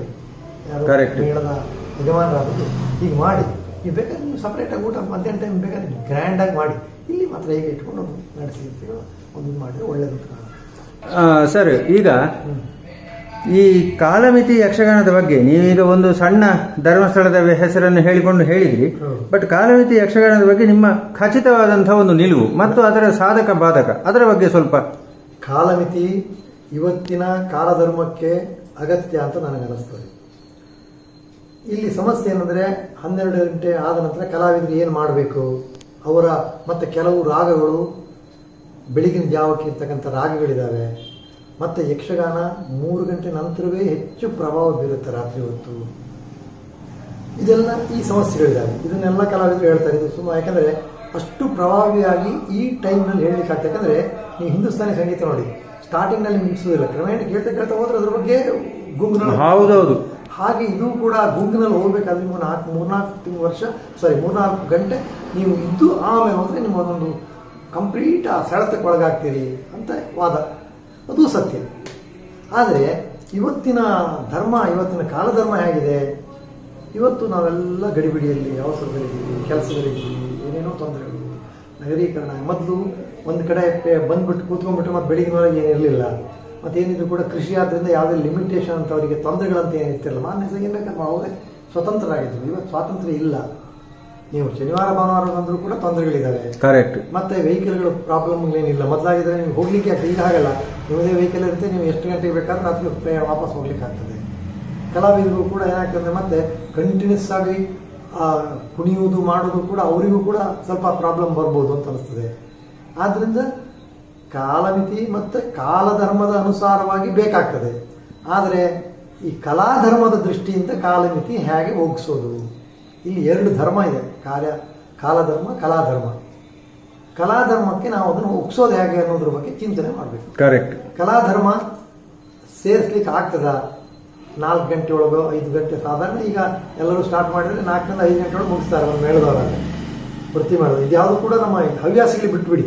ಹವ್ಯಾಸಿಗಳನ್ನ ಆ ಇದಕ್ಕೆ ತಗೊಂಡು ಹೋಗಬಾರ್ದು. ಹೌದು, ಅವ್ರು ಮೊದಲಿಂದ ಕಾಲಮಿತಿ ಬಿಡಿ. ಅದ್ರ ಬಗ್ಗೆ ಯಾರು ಅಷ್ಟು ಅದ್ರ ಬಗ್ಗೆ ಒಂದು ಇದಂತ ಅನಿಸೋದಿಲ್ಲ. ಇದು ವೃತ್ತಿ ಮೇಳದವರು ಏನ್ ಮಾಡ್ಬೇಕು ಅನ್ನೋದು ಪ್ರಶ್ನೆ ನಿಮ್ದು. ಅದಷ್ಟೇ ಕರೆಕ್ಟ್ ಅಲ್ವಾ? ಹೌದು. ಹವ್ಯಾಸಿಗಳ ಬಗ್ಗೆ ನೀವು ಮಾತಾಡ್ತಾ ಇಲ್ಲ. ಇಲ್ಲ, ಹವ್ಯಾಸಿಗಳದ್ದು ಮೊದಲಿಂದ ಕಾಲಮಿತಿ ಅಲ್ವಾ? ಏನ್ ಮಾಡ್ಲಿಕ್ಕೆ ಆಗೋದಿಲ್ಲ. ಹಾಗೆ ಇವ್ರದಕ್ಕೆ ಎರಡನ್ನೂ ಇವರು ಜಾಯಿಂಟ್ ಹೇಗೆ ಮಾಡ್ತಾರೆ? ಇಲ್ಲದೆ ಇದ್ರೆ ಈಗ 12 ಗಂಟೆ ಮೇಲೆ ಅವ್ರು ಹೇಳೋದು ಸತ್ಯ. ಯಾರು ಇರುವುದಿಲ್ಲ. ನಮ್ಮ ಒಂದು 10 ವರ್ಷದ 8-10 ವರ್ಷದ ಕೆಳಗೆ ನಮ್ಮ ಮನೆಯಲ್ಲಿ ಆಟ ನೋಡ್ತೀನಲ್ಲ, 20 ಜನ ಕೂಡ ಇಲ್ಲ ಅಲ್ಲಿ. ಹೌದು. ಎಷ್ಟೋ ಕಡೆ 4-5 ಜನ ಇರ್ತಾರೆ ಬೆಳಗಿನ ಜಾವ. ಹೌದೌದು. ನಾನು ಒಂದು ಕಟೀಲಿನ ಆಟಕ್ಕೆ ನಾನು ರೆಗ್ಯುಲರ್ ಹೋಗ್ತಾ ಇದ್ದೆ. ನಾನು ಒಬ್ಬನೇ ಇದ್ದಿದ್ದು, ಬೇರೆ ಯಾರು ಇರಲಿಲ್ಲ. ಪಾಪ ಅವನಿಗೆ, ಕಲಾವಿದನಿಗೆ ಎಷ್ಟು ಬೇಸರ ಆಗ್ಬೋದು. ಬಟ್ ಅವರು ತುಂಬಾ ಚೆನ್ನಾಗಿ ಮಾಡಿದ್ರು ಬೆಳಗಿನವರೆಗೆ ನಾನು ನೋಡಿದ್ದೆ. ಅವರೇ ಅವ್ರ ಗುಂಪಿನಲ್ಲಿ ಹೋಗ್ಬಿಟ್ರು. ಅವ್ರು ಈಚೆ ಬರ್ಲಿಕ್ಕೆ ಆಗ ಅವ್ರ ಕಣ್ಣಿಗೆ ಇವ್ರು ಕಾಣೋದಿಲ್ಲ, ಯಾರು ಪ್ರೇಕ್ಷಕ ಕಾಣೋದಿಲ್ಲ. ಅವ್ರು ಆ ಪಾತ್ರದೊಳಗೆ ಇರ್ತಾರೆ, ಪಾತ್ರವೇ ಆಗಿರ್ತಾರೆ. ಹಾಗೇನು ತೊಂದರೆ ಇರೋದಿಲ್ಲ. ಆದ್ರೆ ಇದು ಇಷ್ಟು ಯಾರು ಇಲ್ಲದೆ ಇದ್ದಾಗ ಒಂದು ರೀತಿ ಆಭಾಸವೂ ಕೂಡ ಅಲ್ವೇ? ಕರೆಕ್ಟ್. ಹಾಗೆ ಇವೆರಡನ್ನ ಮೇಳೈಸುವ ಪರಿ ಬಗ್ಗೆ ಯೋಚನೆ ಮಾಡಬೇಕು. ವೃತ್ತಿ ಮಾಡಿದವರು ಧರ್ಮಸ್ಥಳದವ್ರು ಮಾಡಿದ್ದಾರೆ. ಅದು ಅವರು ಅದರ ಲಾಭ ನಷ್ಟಗಳನ್ನು ನೋಡ್ಕೊಂಡು ಉಳಿದವರು ಕೂಡ ತೀರ್ಮಾನ ಮಾಡ್ಬೇಕೀಗ. ಹೇಗೆ ಜನ ತಗೊಳ್ತಾರೆ. ಅದು ಈಗ ಸದ್ಯ ಕೊರೋನಾ ನಂತರ ಈ ರಾತ್ರಿ ಇಡೀ ಆಟಗಳಿಗಿಂತ ಕಾಲಮಿತಿ ಹೆಚ್ಚು ಸೂಕ್ತ ಅಂತ ನನಗೆ ಕಾಣ್ತದೆ. ಅಲ್ಲ, ಯಾಕಂದ್ರೆ ಬೇರೆ ದಾರಿಯಲ್ಲಿ ಎಲ್ಲರೂ ಕೂಡ ಹೆಚ್ಚು ಕಾಲ ನೀವು ಉಸಿರನ್ನ ಇದು ಮಾಡ್ಲಿಕ್ಕಿಲ್ಲ ಅಂತ ಜನವು ಕೂಡ ಹುಷಾರಾಗ್ತಾರೆ. ಈಗ ಯಾರು ಕೂಡ ನೋಡಿ, ಯಾವ ಪಬ್ಲಿಕ್ ಫಂಕ್ಷನ್ ನೀವು ಹಾಗೆ ಕರೆದ್ರು, ಮದುವೆಗಿದ್ವಿ ಆದ್ರೂ ಕೂಡ ತೀರಾ ಕ್ಲೋಸ್ ಆದ್ರೆ ಮಾತ್ರ ಉಳಿದವ್ರು ಯಾರು ಹೋಗುದೇ ಇಲ್ಲ. ಆಯ್ತಾಯ್ತಂತಾರೆ, ತಪ್ಸ್ಕೊಂಡ್ಬಿಡ್ತಾರೆ. ಅಂತ ಸ್ಥಿತಿ ಇರುವಾಗ ಇದಕ್ಕೆ ಯಾರು ಬರ್ತಾರೆ? ಹರಕೆ ಆಟ ಇದ್ರು ಕೂಡ ಮನೆಯವರು ಬಂದಾರಷ್ಟೇ, ಬೇರೆಯವರು ಬರ್ತಾರೆ ಅನ್ನೋದಕ್ಕೆ ನನಗೆ ಸಂದೇಹ ಇದೆ. ಕರೆಕ್ಟ್. ಆದ್ರಿಂದ ಆ ರೀತಿ ನಾವು ಯೋಚನೆ ಮಾಡ್ಬೇಕೆಲ್ಲ. ಇವನು ಕಟೀಲು, ಧರ್ಮ, ಮಂದರ್ತಿ ಇವರು ಕೂಡ ಅದರ ಬಗ್ಗೆ ಚಿಂತನೆ ಮಾಡಿ. ನಾನೇನು ಹೇಳೋದಂದ್ರೆ, ಒಂದು ಮೇಲ್ಗಳು ಇನ್ನಷ್ಟು ಜಾಸ್ತಿ ಮಾಡಲಿ. ಲಿಸ್ಟ್ ಹಳೆ ಬಾಕಿ ಎಷ್ಟೋ ಅದನ್ನೆಲ್ಲ ಸ್ವಲ್ಪ ಇದು ಮಾಡ್ಕೊಂಬರ್ಲಿ. ಆಗ ಕಲಾವಿದರಿಗೂ ತೊಂದರೆ ಆಗುತ್ತೆ. ಯಾಕಂದ್ರೆ ಕಲಾವಿದರ ಸಂಖ್ಯೆ ಕಡಿಮೆ ಆದಾಗ ಅವನಿಗೆ ಹೆಚ್ಚು ಹೊತ್ತು ತನ್ನ ಪ್ರತಿಭೆಯನ್ನು ಅಲ್ಲಿ ಪ್ರಸ್ತುತಪಡಿಸಲಿಕ್ಕೂ ಕೂಡ ಅನುಕೂಲ ಆಗ್ತದೆ ಅಲ್ವಾ?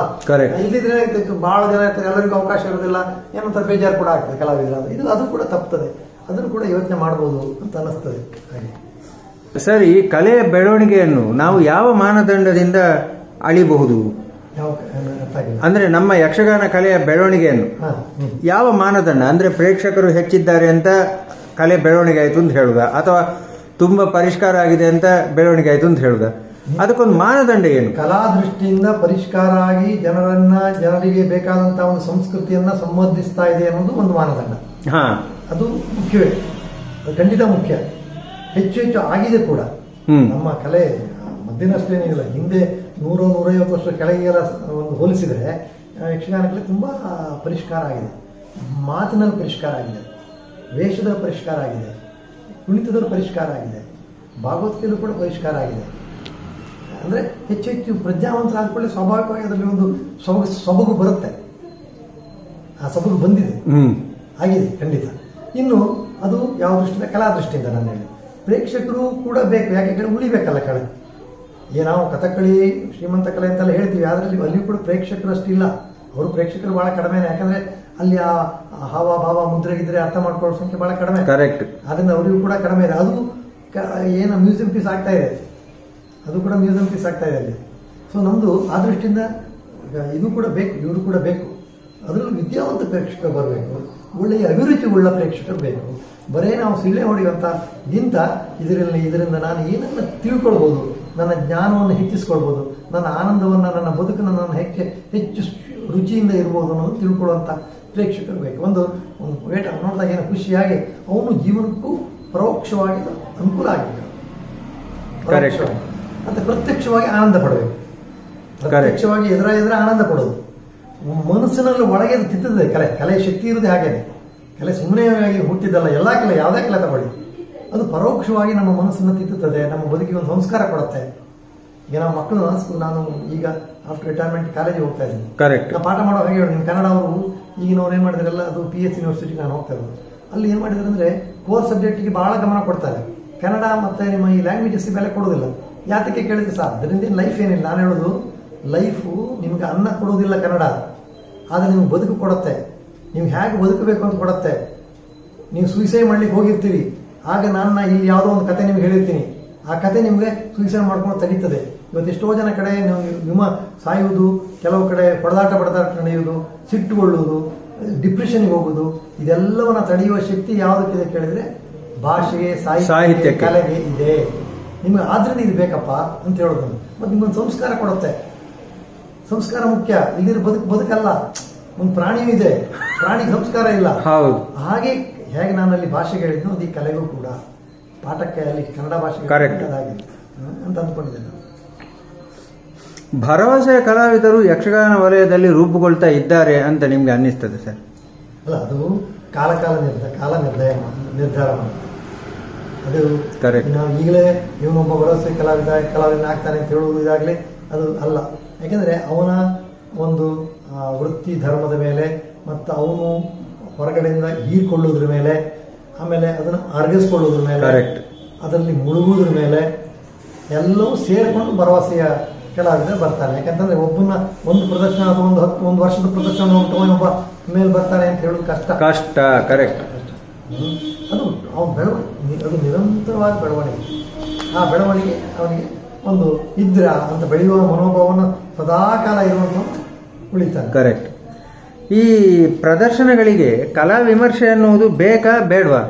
ಕಲಾ ವಿಮರ್ಶೆ ಬೇಕು. ಯಾಕೆ ಕೇಳಿದ್ರೆ, ಕೆಲವು ಸಾರಿ ಏನಾಗ್ತದೆ ಅಂತಂದ್ರೆ ಬರೇ ಪ್ರೇಕ್ಷಕರ ಚಪ್ಪಾಳೆಯೋ ಮತ್ತೊಂದೋ ಅದನ್ನೇ ನಂಬಿಕೊಂಡ್ರೆ ಆಗ ದಾರಿ ತಪ್ಪುವ ಚಾನ್ಸ್ ಇರ್ತದೆ. ಅಂತ ಸಂದರ್ಭದಲ್ಲಿ ಕಲಾ ವಿಮರ್ಶೆ ಅನುಕೂಲ ಆಗುತ್ತೆ. ಈಗ ನಾಟಕ ರಂಗಭೂಮಿ ಇರ್ಬೋದು, ಭರತನಾಟ್ಯದಲ್ಲೆಲ್ಲ ವಿಮರ್ಶೆ ಇದೆ, ಅದನ್ನ ಅವ್ರು ಓದ್ತಾರೆ.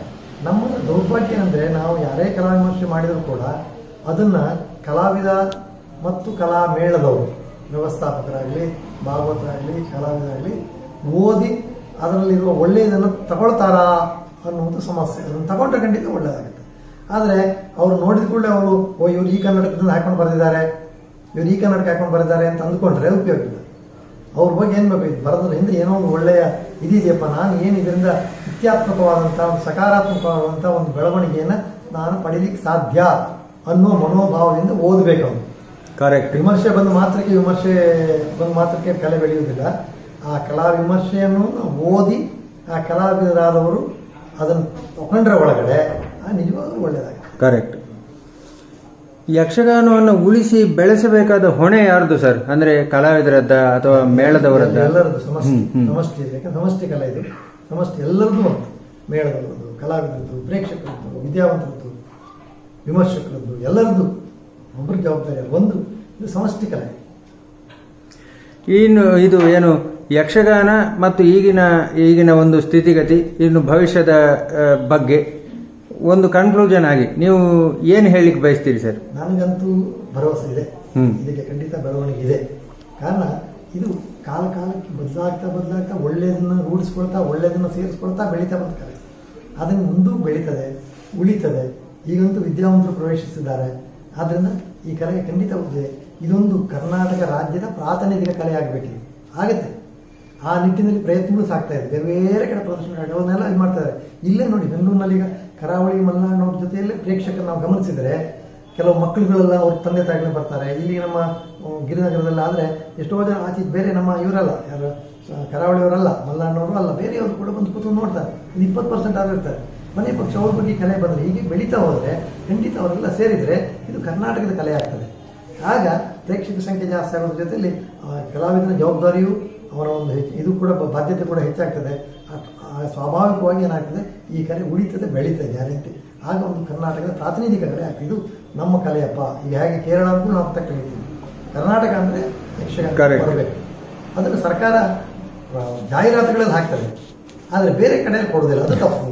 ಇನ್ನು ಕೊಟ್ಬಿಟ್ಟು ಇದಕ್ಕೆ ಏನೇನು ಕೊಡಬೇಕು ಮಾಡಿದರೆ ಜಾಹೀರಾತುಗಳಲ್ಲಿ ನೀವು ಯಾರೇ ನೋಡಿದ್ರು ಕೂಡ ಈ ವೇಷ ನೋಡಿದ್ರು ಕೂಡ ಇದು ಕರ್ನಾಟಕದ ಯಕ್ಷಗಾನ ಕಲೆಯಪ್ಪ ಅಂತ ಈಗ ಆ ಸ್ಟೇಜಿಗೆ ಬಂದಿದೆ. ಕರೆಕ್ಟ್. ಅದೇ 50 ವರ್ಷ ಕೆಳಗೆ ಇರಲಿಲ್ಲ, 50 ವರ್ಷ ಕೆಳಗೆ ಇರಲಿಲ್ಲ, ಇವತ್ತು ಬಂದಿದೆ.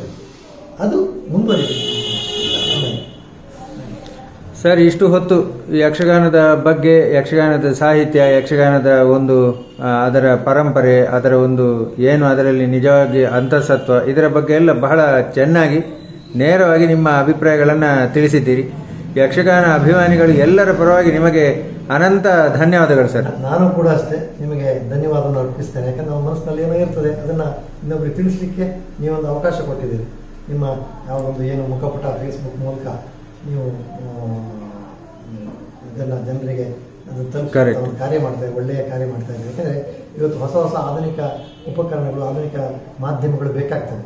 ಯಾಕಂದರೆ ಹಳೆ ಕಾಲದ ರೀತಿಯೇ ಪತ್ರಿಕೆಗಳು ಮತ್ತೊಂದು ನಮಗೆ ಸಾಕಾಗೋದಿಲ್ಲ. ಆ ಮೂಲಕ ನೀವು ಈ ಕಲೆಯನ್ನು ಪ್ರಸರಿಸ್ತಾ ಇದ್ದೀನಿ, ನಾನು ನೋಡ್ತಾ ಇದ್ದೀನಿ. ನನಗೂ ಕೂಡ ನೀವು ನನ್ನನ್ನು ಆರಿಸ್ಕೊಂಡು ನನ್ನ ಬಗ್ಗೆ ಕೂಡ 4 ಮಾತನ್ನು ನನ್ನ ಒಳಗಿರುವಂಥ ವಿಚಾರವನ್ನು ನೀವು ಹೊರಗೆ ತಂದ್ರಲ್ಲ, ಅದಕ್ಕೆ ನಾನು ನಿಮಗೆ ಕೃತಜ್ಞತೆಯನ್ನು ಅರ್ಪಿಸ್ತೇನೆ. ನಮಸ್ತೆ. ನಮಸ್ತೆ ಸರ್. ನಮಸ್ತೆ.